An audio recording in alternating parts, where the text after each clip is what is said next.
B.R. Patel, Basavagowda R. Patel, Kaujalagi Mantesh, Barmagowda Kage, T.S. Srivastav, Harish Punja, Lata Mallikarjun, Darshan Puttanaya, G.T. Devegaudru, Ashok Kumar Rai, A.S. Ponnanna, Bhimmanna T. Nayak, C. Puttranga Shetty, Prabhu B. Chavan, M. Chandrappa, A. Kiran Kumar Kurgi, Basavaraj Muttimood, Vijayendra Yudiyurappa, Gururaj Shetty, Mahesh Tenginekai, Vittal Somanna Halgakkar, Nayana Motamma, A.C. Srinivas, Jagadish Shivaya Godaganti, Karemma, Sidhu Savadi, Samradivi Vishwanath, G.T. Patel, Ravishankar D, Swarup Prakash, Arabel Hebba Shivaram, Rajesh Naik. ಇವತ್ತು sir ನಮ್ಮ ಹೆಸರು ಹೇಳಲಿಲ್ಲ, ದಿನ ಇಲ್ಲೇ ಕೂತಿರ್ತೀವಿ, ನಮ್ಮ ಹೆಸರೇ ಮರ್ತು ಬಿಡ್ತೀರಿ ಯಾಕೋ? ಟೈಮ್ ಒಳಗಡೆ ಬಂದ ಹೆಸರು ಇಲ್ಲೇ ಕೂತಿದ್ದೀನಿ. ಬೆಳಿಗ್ಗೆ ನಿಮ್ಮ ಮಗ ನೆನ್ನೆನೂ ಅಷ್ಟೇನೆ, ಅದೇನೋ ಗೊತ್ತಿಲ್ಲ, ಉದ್ದಕ್ಕಿದ್ದೀನಿ ಅಂತ ಮರ್ತು ಬಿಡ್ತೀರೇನೋ ಗೊತ್ತಿಲ್ಲ. ಇಲ್ಲ ಕಂಪಲ್ಸರಿ ಕೂಡ ಅಲ್ಲ ಮಾನ್ಯ ಸಭಾಧ್ಯಕ್ಷರೇ, ನಮ್ಮ ಚೀಫ್ ವಿಪ್ ಅವ್ರದ್ದು ಕಂಪಲ್ಸರಿ ಅವ್ರ ಹೆಸರು ಹೇಳಿಬಿಡಿ. ಇಲ್ಲ ಕಂಪಲ್ಸರಿ ಆ ಥರದ್ದು ಅಂಥದ್ದು ಶಿಫಾರಸ್ ಬೇಡ, ಬಂದಿದ್ರೆ ಹೇಳಿ, ಇಲ್ಲ ಬೇಡ. ಇಲ್ಲ ನೀವು ಓಡಾಡ್ತಾ ಕರಿತಾ ಇರ್ಬೇಕಲ್ಲ, ಅವಾಗ ಅದಕ್ಕೆ ನಿಮಗೆ ಎಕ್ಸಾಮ್ಷನ್ ಅಂತ. ಆಯ್ತು, thank you sir, thank you. ನನ್ನ ಮೇಲೆ ಭಾಳ ಪ್ರೀತಿ ಇದೆ, ಭಾಳ ಆಯ್ತು. ಈಗ ನಾನು ಒಂದು ನಿಮಿಷ ಮಾನ್ಯ ಸಭಾಧ್ಯಕ್ಷರೇ, ಇವತ್ತು ತಾವು ಪ್ರಶ್ನೋತ್ತರ ವೇಳೆಯನ್ನು ಬದಿಗಿಟ್ಟು ವಿತ್ತೀಯ ಕಲಾಪಕ್ಕಾಗಿ ತಾವು ಮೀಸಲಿಟ್ಟಿದ್ದೀರಿ, ನಿನ್ನೂ ಕೂಡ ಇಟ್ಟಿದ್ದೀರಿ, ಧನ್ಯವಾದಗಳು. ಆದರೆ ಈ ಮಧ್ಯೆ ಉತ್ತರ ಕರ್ನಾಟಕ, ಕಲ್ಯಾಣ ಕರ್ನಾಟಕ, ಬಹುತೇಕ ಒಳನಾಡಿನಲ್ಲಿ ಮಳೆಯ ಅಭಾವ ಭಾಳ ದೊಡ್ಡ ಪ್ರಮಾಣದಲ್ಲಿದೆ ಮತ್ತು ನಿಗದಿತ ಸಮಯಕ್ಕೆ ಮಳೆ ಆಗಿಲ್ಲ. ಜೂನಲ್ಲಿ ಪ್ರೀ ಮನ್ಸೂನ್ ಆಗಬೇಕಾಯಿತು, ಅದೇ ಬಹಳ ಮುಖ್ಯ. ಒಕ್ಕಲ್ತನಕ್ಕೆ ಬಿತ್ತನೆಗೆ ಸಹಾಯ ಮಾಡುವಂಥದ್ದು, ಮುಂಗಾರು ಮುಂಚಿರುವಂಥ ಮಳೆಗಳೇನಿದ್ದಾವೆ ಅದಾಗದ ಕಾರಣದಿಂದ ಸಮಯಕ್ಕೆ ಸರಿಯಾಗಿ ಬಿತ್ತನೆ ಮಾಡೋಕ್ಕೆ ಸಾಧ್ಯ ಇಲ್ಲ. ಮಾನ್ಯ ಸಭಾಧ್ಯಕ್ಷರೇ, ತಮಗೆಲ್ಲ ಗೊತ್ತಿದೆ, ಕೃಷಿಯಿಂದ ಎಲ್ಲರೂ ಕೂಡ ಬಂದಿರ್ತಾರೆ ಇಲ್ಲಿ. ಸಮಯಕ್ಕೆ ಸರಿಯಾಗಿ ಬಿತ್ತನೆ ಆಗದಿದ್ದರೆ ಆ ಕ್ರಾಪ್ ಡ್ಯೂರೇಷನ್ ಏನಿದೆ, ಆ ಪೂರ್ಣ ಸಮಯ ಮಳೆ ಮತ್ತು ಆ ಬೆಳೆಗಳ ಬೆಳೆಯುವ ದಿನಗಳೇನಿದೆ ಅದು ಪೂರ್ಣ ಪ್ರಮಾಣದಲ್ಲಿ ಆಗದೇ ಇದ್ದರೆ ಬೆಳೆ ನಷ್ಟ ಆಗ್ತದೆ, ಈಲ್ಡ್ ಕಮ್ಮಿ ಆಗುತ್ತೆ, ಭಾಳ ತೊಂದರೆ ಆಗ್ತದೆ. ಇವತ್ತು ನಾವು ಜುಲೈ ಅಂತ್ಯಕ್ಕೆ ಬಂದಿದ್ದೇವೆ. ಈಗ ಅಲ್ಲಲ್ಲಿ ಸ್ವಲ್ಪ ಮಳೆ ಆಗಿದೆ, ನಾನು ಒಪ್ಕೊಳ್ತೇನೆ. ಆದರೆ ಓವರಾಲ್ ಕಲ್ಯಾಣ ಕರ್ನಾಟಕ, ಉತ್ತರ ಕರ್ನಾಟಕ, ಮಧ್ಯ ಕರ್ನಾಟಕ, ಒಳನಾಡಿನಲ್ಲಿ ಇವತ್ತು ಮಳೆ ಆಗದಿರುವುದನ್ನು ನಾವು ನೋಡ್ತೇವೆ. ಭಾಳಷ್ಟು ಜನ ರೈತರು ಮೊದಲನೇ ಸತಿ ಬಿತ್ತನೆ ಮಾಡಿದ್ದಾರೆ, ಅದಾದಮೇಲೆ ಅಲ್ಪ ಸ್ವಲ್ಪ ಮಳೆ ಆಗಿದೆ ಅಂತ ಎರಡನೇ ಸತಿ ಬಿತ್ತನೆ ಮಾಡಿದ್ದಾರೆ. ಆದರೂ ಕೂಡ ಇವತ್ತು ಬೆಳೆ ಬೆಳೆದಿರುವಂಥದ್ದು, ಎರಡೆರಡು ಬಾರಿ ಗೊಬ್ಬರವನ್ನು ಹಾಕುವಂಥದ್ದು. ನನಗಿರುವಂಥ ಮಾಹಿತಿ ಪ್ರಕಾರ ಸುಮಾರು 7 ಲಕ್ಷಕ್ಕಿಂತ ಹೆಚ್ಚು ಹೆಕ್ಟೇರ್ ಪ್ರದೇಶದಲ್ಲಿ ಬಿತ್ತನೆ ಆಗಬೇಕಾಯಿತು. ಕೇವಲ 1,14,000 ಹೆಕ್ಟೇರ್ ಪ್ರದೇಶದಲ್ಲಿ ಮಾತ್ರ ಬಿತ್ತನೆ ಆಗಿದೆ. 16.6ರಷ್ಟು ಬಿತ್ತನೆ ಆಗಿದೆ ಅನ್ನುವಂಥ ವರದಿಗಳಿದ್ದಾವೆ. ಈ ಥರ ಆದರೆ ಕೃಷಿಯ ಉತ್ಪಾದನೆಯೂ ಕೂಡ ಕಡಿಮೆ ಆಗ್ತದೆ, ರಾಜ್ಯಕ್ಕೆ ಆದಾಯ ಕೂಡ ಕಡಿಮೆ ಆಗುತ್ತೆ. ಅಷ್ಟೇ ಅಲ್ಲ, ವೈಯಕ್ತಿಕವಾಗಿ ರೈತರ ಸಂಕಷ್ಟದಲ್ಲಿ ದುಡ್ತದೆ. ತಮಗೆಲ್ಲ ಗೊತ್ತಿದೆ, ರೈತರ ಪರಿಸ್ಥಿತಿ ಆರ್ಥಿಕವಾಗಿ ಭಾಳ ಸೂಕ್ಷ್ಮವಾಗಿರುವಂಥದ್ದು, ಅಷ್ಟಕ್ಕಷ್ಟೇ ಇರುವಂಥದ್ದು. ಈ ಥರ ಹೊಡೆತ ಬಿದ್ದಾಗ, ಆರ್ಥಿಕ ಸಂಕಷ್ಟ ಆದಾಗ ಅವರು ಸಾಲ ಸೂಲುಗಳನ್ನು ಮಾಡುವಂಥದ್ದು ಸಹಜ. ಹಲವಾರು ಬಾರಿ ಖಾಸಗಿಯಲ್ಲಿ ಸಾಲ ತೆಗೆದುಕೊಂಡು ಹಲವಾರು ವರ್ಷಗಳಿಂದ ಕೊಡದಿರುವಂಥ ಆ ಸಮಸ್ಯೆ ಇದರ ಜೊತೆಗೆ ಸೇರಿಕೊಂಡ್ರೆ ಭಾಳಷ್ಟು ಸಮಸ್ಯೆ ಆಗ್ತದೆ. ಆದ್ದರಿಂದ ಕೆಲವು ಜನ ರೈತರು ಆತ್ಮಹತ್ಯೆಯನ್ನು ಕೂಡ ಮಾಡ್ಕೊಂಡಿದ್ದ ವರದಿಗಳು ಕೂಡ ಇದ್ದಾವೆ.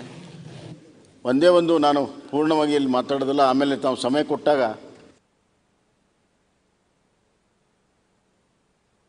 ಎಲ್ಲವಾರು ಏನೇನು ವರದಿಗಳಿದೆ ಅದನ್ನೆಲ್ಲವನ್ನು ಕೂಡ ನಾನು ಚರ್ಚೆ ಮಾಡಲು ಬಯಸ್ತೇನೆ. ಈ ಮಧ್ಯೆ ನಾನು ಇಷ್ಟೇ ಹೇಳಿ ಬಯಸ್ತೇನೆ, ಸರ್ಕಾರ ಇದನ್ನು ಬರಗಾಲ ಅಂತ ಹೇಳಿ ಕೃಷಿಗಾದರೂ ಬರಗಾಲ ಅಂತ ಹೇಳಿ ಗಂಭೀರವಾಗಿ ತೆಗೆದುಕೊಳ್ಳುವಂಥದ್ದು ಭಾಳ ಅವಶ್ಯಕತೆ ಇದೆ ಮಾನ್ಯ ಸಭಾಧ್ಯಕ್ಷರೇ. ಮತ್ತು ಕುಡಿಯೋ ನೀರಿಗಾಗಿ ಈಗಾಗಲೇ ಎಲ್ಲ ಜಿಲ್ಲೆಯಲ್ಲಿ ಸಿ ಒಗಳಿಗೆ 1 ಕೋಟಿ ಕೊಟ್ಟಿದ್ದೇವೆ ಅಂತ ಹೇಳ್ತಾರೆ. ಅದು ಸಾಲೋದಿಲ್ಲ. ನಾನು ಮೊನ್ನೆನೂ ಕೂಡ ಹೇಳಿದ್ದೆ, ಪ್ರತಿಯೊಂದು ಕ್ಷೇತ್ರಕ್ಕಾದರೂ 1 ಕೋಟಿ ಕೊಡಬೇಕು ಅನ್ನುವಂಥದ್ದು. ಅಲ್ಲ, ಈಗ ಜೊತೆಗೆ ಮುಗಿಸ್ತೇನೆ, ಕನ್ಕ್ಲೂಡ್ ಮಾಡ್ತಾ ಇದ್ದೆ. ಅಲ್ಲ, ನಂದು ಇನ್ನೊಂದು ಭಾಳ ನನಗೆ ಆಶ್ಚರ್ಯ ಆಗಿರುವಂಥದ್ದು, ರೈತರ ಆತ್ಮಹತ್ಯೆ ವಿಷಯದಲ್ಲಿ ಕೃಷಿ ಸಚಿವರು ಒಂದು ಹೇಳಿಕೆ. ಕಳೆದ ವರ್ಷ ಇಷ್ಟಾಗಿತ್ತು, ಅದರ ಹಿಂದಿನ ವರ್ಷ ಇಷ್ಟಾಗಿತ್ತು, ಈ ವರ್ಷ ಕಡಿಮೆ ಆಗಿದೆ. ಈ ರೀತಿ ಸರ್ಕಾರದ ಧೋರಣೆ ಸರಿಯಲ್ಲ ಮಾನ್ಯ ಸಭಾಧ್ಯಕ್ಷ. ಈಗ ಅಲ್ಲ, ಹಿಂದಿನ ವರ್ಷದ ಅಂಕಿ ಸಂಖ್ಯೆಗಳನ್ನ ಸಮರ್ಥನೆಗೆ ತಗೊಳ್ತೀರಾ? ಇವತ್ತು ಆ ಮನುಷ್ಯ ರೈತ ಸತ್ತೋಗಿದ್ದಾನೆ, ಆತ್ಮಹತ್ಯೆ ಮಾಡ್ಕೊಂಡಿದ್ದಾನೆ, ಅವನ ಸಹಾಯಕ್ಕೆ ಧಾವಿಸ್ತೀರಾ? ಆ ಅಂಕಿ ಸಂಖ್ಯೆಗಳ ಮೇಲೆ ಇದನ್ನು ನಾವು ಸಮರ್ಥನೆ ಮಾಡೋಕ್ಕೆ ಸಾಧ್ಯನಾ? ಮತ್ತು ಇನ್ನೊಂದೇನು ಹೇಳ್ತಾರೆ, ನಮ್ಮ ಹಾವೇರಿ ಜಿಲ್ಲೆಯದು 18 ಜನ ಆಗಿಲ್ಲ ಅಂತ ಅವ್ರು ಹೇಳಿದರು. ಯಾಕಂದರೆ ಡಿ ಸಿಗಳಿಗೆ 6 ಜನ ವರದಿ ಮಾಡಿದ್ದಾರೆ. ಮನೆ ಸಭಾಧ್ಯಕ್ಷ ಇಷ್ಟೇ ಹೇಳಿ ಬಯಸ್ತೀನಿ, ಒಂದು ಆತ್ಮಹತ್ಯೆದಾಗ ತಮಗೆ ಗೊತ್ತಿದೆ, ಪೊಲೀಸ್ ಸ್ಟೇಷನಲ್ಲಿ ಫಸ್ಟ್ FIR ಆಗುತ್ತೆ. ಅದಾದ್ಮೇಲೆ ರೈತರು ಎಸಿಗೆ ಅರ್ಜಿ ಕೊಡಲಿಲ್ಲ ಅಂದ್ರೆ ಆತ್ಮಹತ್ಯೆನೇ ಅಲ್ವಾ? ಕರೆಕ್ಟ್ ಇಲ್ಲ ಅಂತ ಹೇಳಿದ್ರು. ಇದು ಗಂಭೀರವಾದ ವಿಷಯ ಅಂತ ಅರ್ಥ ಆಗ್ತದೆ.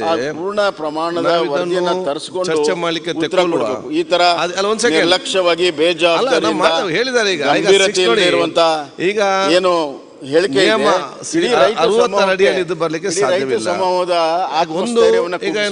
ಮುಂಗಡ ಪತ್ರ ಬಗ್ಗೆ ಚರ್ಚೆ ಆ ಸಂದರ್ಭದಲ್ಲೆಲ್ಲ ಕೂಡ ಚರ್ಚೆ ಮಾಡಬಹುದು. ಮತ್ತೆ ತಾವು ಇವತ್ತು 30 ಸೆಕೆಂಡ್ಸ್ ಕೊಡಿ, ಮುಗಿಸ್ತೇನೆ. ಗಂಭೀರವಾಗಿ ತಗೋಬೇಕನ್ನುವಂಥದ್ದು ಅಷ್ಟೇ ನಂದು ಹೇಳೋದು. ಗಂಭೀರವಾಗಿ ತಗೊಳ್ಳಿದ್ರೆ ರೈತರ ಆತ್ಮಸ್ಥೈರ್ಯ ಕುಸಿದಂಗೆ ಆಗುತ್ತೆ. ಇದನ್ನು ಭಾಳ ಹಗುರವಾಗಿ ತೆಗೆದುಕೊಂಡಿದ್ದೀರಿ. ದಯವಿಟ್ಟು ಗಂಭೀರ ತಗೊಳ್ಳಿ. ಏನು ಕ್ರಮಗಳನ್ನು ತೆಗೆದುಕೊಳ್ತೀರಿ ಅನ್ನೋದನ್ನು ಭಾಳ ಸ್ಪಷ್ಟವಾಗಿ ಹೇಳಬೇಕು. ಚರ್ಚೆಗೆ ಅವಕಾಶ ಕೊಡಿ, ವಿವರವಾಗಿ ನಾನು ಮಾತಾಡ್ತೀನಿ. ಅದೀಗ ಅಲ್ಲ, ಒಂದು ನಿಮಿಷ. ಕುಡಿಯೋ ನೀರಿಗೆ ಇಲ್ಲ, ಸರ್ಕಾರ ಇದನ್ನು ಬಹಳ ಲಘುವಾಗಿ ಪರಿಗಣಿಸಿದೆ. ಮಳೆ ಬರದೇ ಲಘುವಾಗಿ ಪರಿಗಣಿಸಿದೆ. ಸರ್ಕಾರ ಕಷ್ಟಕ್ಕೆ ಸಿಕ್ಕಾಕೊಂಡಿದ್ದಾರೆ. ಬೀಜ ಗೊಬ್ಬರ ಎಲ್ಲ ಕೂಡ ಯಾಕೆಂತ ಹೇಳಿದ್ರೆ ನಾಶ ಆಗಿದೆ. ಬರಗಾಲ ನೋಡ್ತಾ ಇದ್ದಾರೆ. ಸರ್ಕಾರ ಇದನ್ನು ಗಂಭೀರವಾಗಿ ತಗೊಳ್ಳಿಲ್ಲ. ಬರವನ್ನ ಈಗ ನಿಮ್ಗೆ ಬರಗಾಲಕ್ಕೆ ಸಮಸ್ಯೆ ಪರಿಹಾರ ಆಗಬೇಕಾ ಅಥವಾ ಸರ್ಕಾರ ಏನ್ ಮಾಡ್ಲಿ ಅಂತ ಹೇಳ್ಬೇಕಾ? ಆದ್ಯತೆ ಕೊಟ್ಟು ಈಗ ಅದನ್ನೇ ನಾನು ಹೇಳುವಂತ ಹೇಳಿದ್ರೆ, ಈಗ ನೀವು ನಿಯಮ 62 ಕೊಟ್ಟಿದ್ದೀರಿ. ಮತ್ತೆ ಕೌಜಲಗಿ ಅವರು ಮತ್ತು GT ಪಾಟೀಲ್ 0 ಅವರ್ ಮತ್ತು ತಗೊಂಡಿದ್ದಾರೆ. ಜನತಾದಳರು ಕೂಡ 60 ಕೊಟ್ಟಿದ್ದಾರೆ. ಒಂದು ಸಬ್ಜೆಕ್ಟ್ ಒಂದೇ ಕೂಡ ಇವತ್ತಿದೆ. ಸೊ ನಿಯಮ 62 ಜೊತೆ ನಾವು ಇವತ್ತು ತಿರಸ್ಕರಿಸಿದ್ದೇವೆ. ಎರಡನೇ ದಿನದಲ್ಲಿ ನಾವು ಇವತ್ತು ಮುಂಗಡ ಪತ್ರ ಸಂಬಂಧ ಚರ್ಚೆ ಮಾಡಿಕೊಂಡು ವಿಷಯ ಭಾಳ ಚರ್ಚೆ ಮಾಡ್ಬೋದು.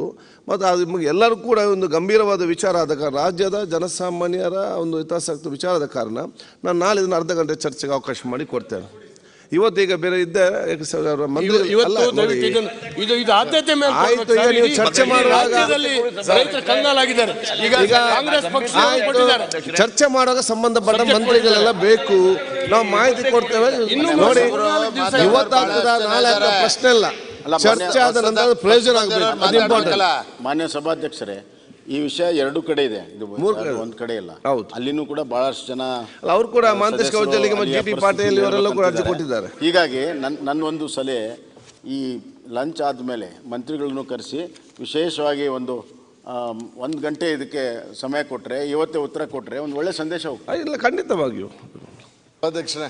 ಈಗ ಒಂದು ನಿಮಿಷ ಸರ್, ಅಧ್ಯಕ್ಷರೇ, ನಾವು ಅಂಡರ್ 69 ಕೇಳಿದ್ವಿ, 10 ಮಂದಿ MLA. ಅದೇ ಸಬ್ಜೆಕ್ಟ್ ಮಾತಾಡಿದ್ರಲ್ಲ. ಆ ಮೊರಾರ್ಜಿ ದೇಸಾಯಿ ಶಾಲೆಯಲ್ಲಿ 30 ಮಕ್ಕಳು ನೆನ್ನೆ ಊಟ ಮಾಡಿ ಅಸ್ವಸ್ಥರಾಗಿದ್ದಾರೆ ಅಂತಿದೆ. ಆಯ್ತು, ಅದೊಂದು ತಗೋಬೇಕು, ಸಚಿವ ಗಮನಕ್ಕೆ ಒಂದು ರೈಟಿಂಗ್ ಅಲ್ಲಿ ಕೊಟ್ಟು ಬಿಡಿ.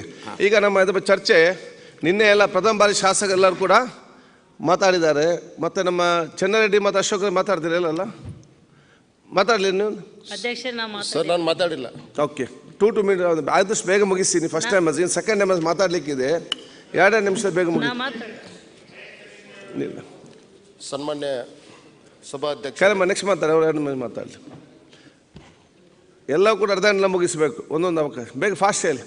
ಸನ್ಮಾನ್ಯ ಸಭಾಧ್ಯಕ್ಷರೇ, ನನಗೆ ಮಾತನಾಡಲು ಅವಕಾಶ ಕೊಟ್ಟಿದ್ದಕ್ಕಾಗಿ ತಮಗೂ ಮತ್ತು ನನ್ನ ಕ್ಷೇತ್ರದ ಜನತೆಗೆ ಧನ್ಯವಾದಗಳನ್ನು ತಿಳಿಸ್ತಾ, ಬೇಗ ಮಂದ ಫಾಸ್ಟ್.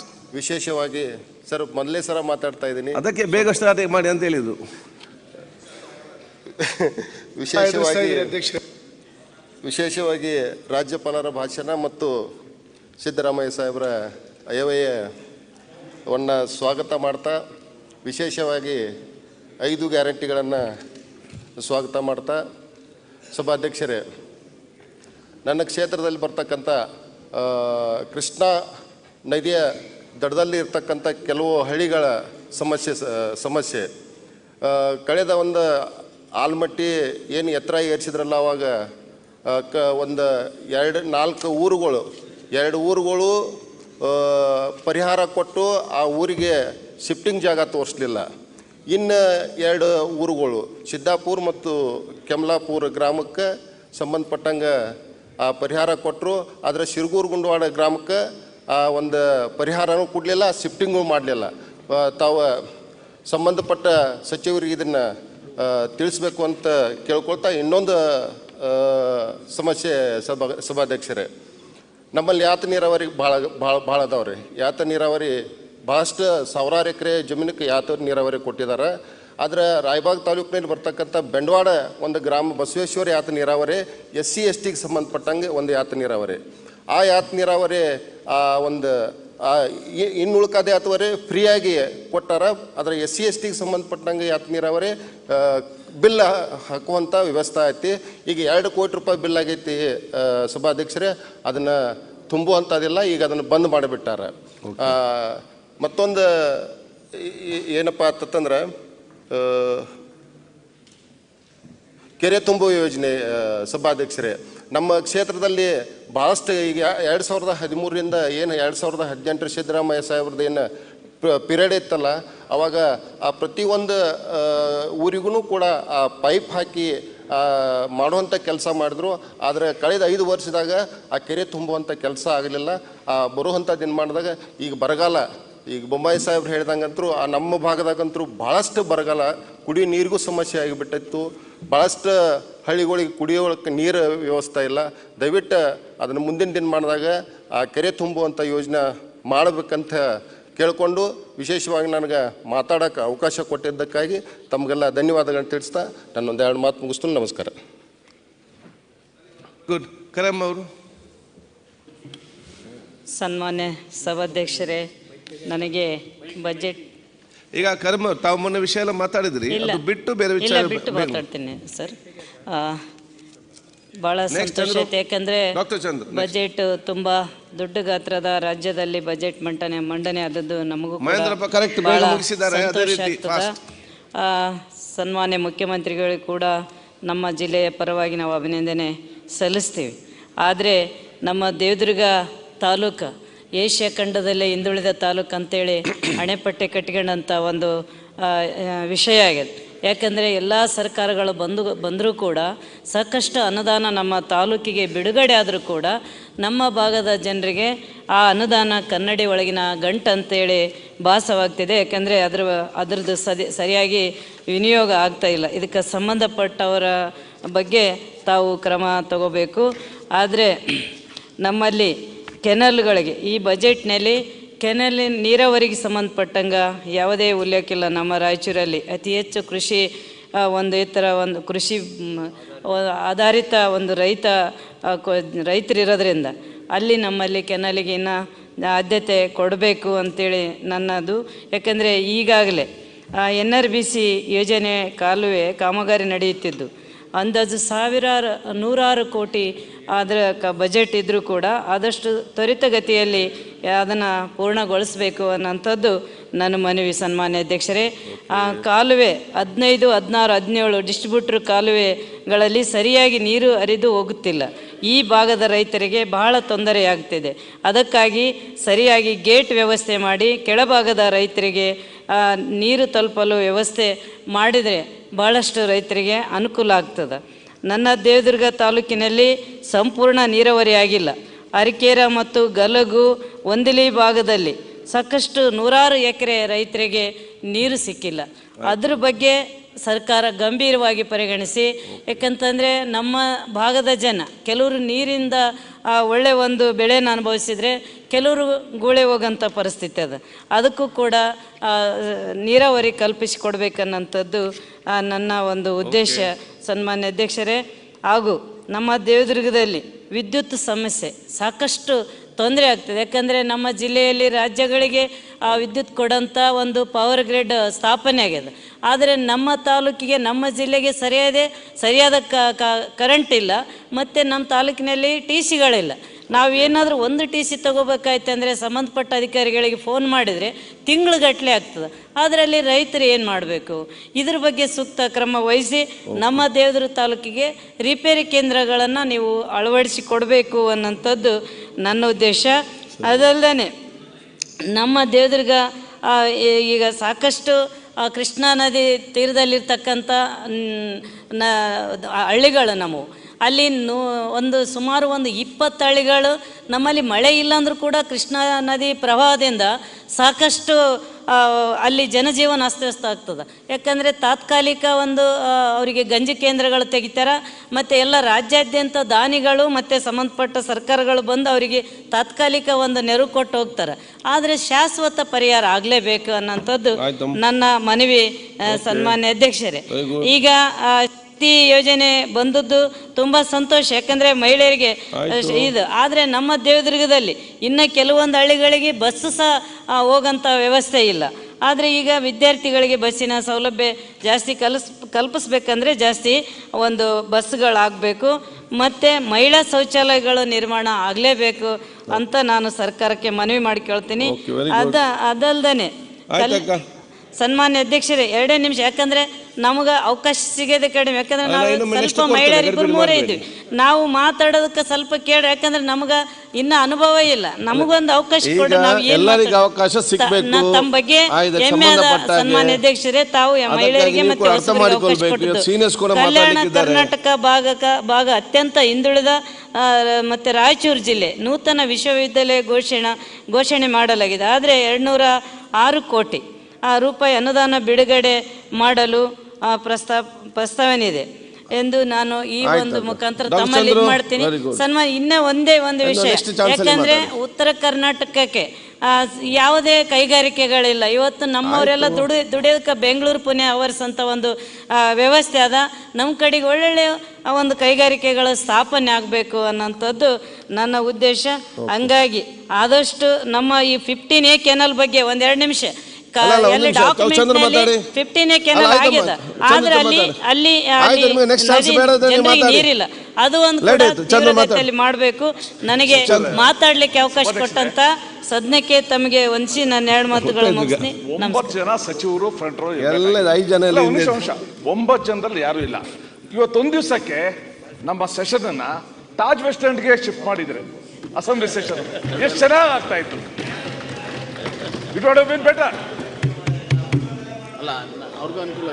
ಅವ್ರಿಗೂ ಕೂಡ ಅನುಕೂಲ ಆಗ್ತಾ ಇಲ್ಲ. ನಿಮ್ಮ ಕಾಲದಲ್ಲೂ ಆಗಿದೆ ಇದು. ಆಯ್ತಪ್ಪ, ನಿಮ್ಮ ಕಾಲದಲ್ಲೂ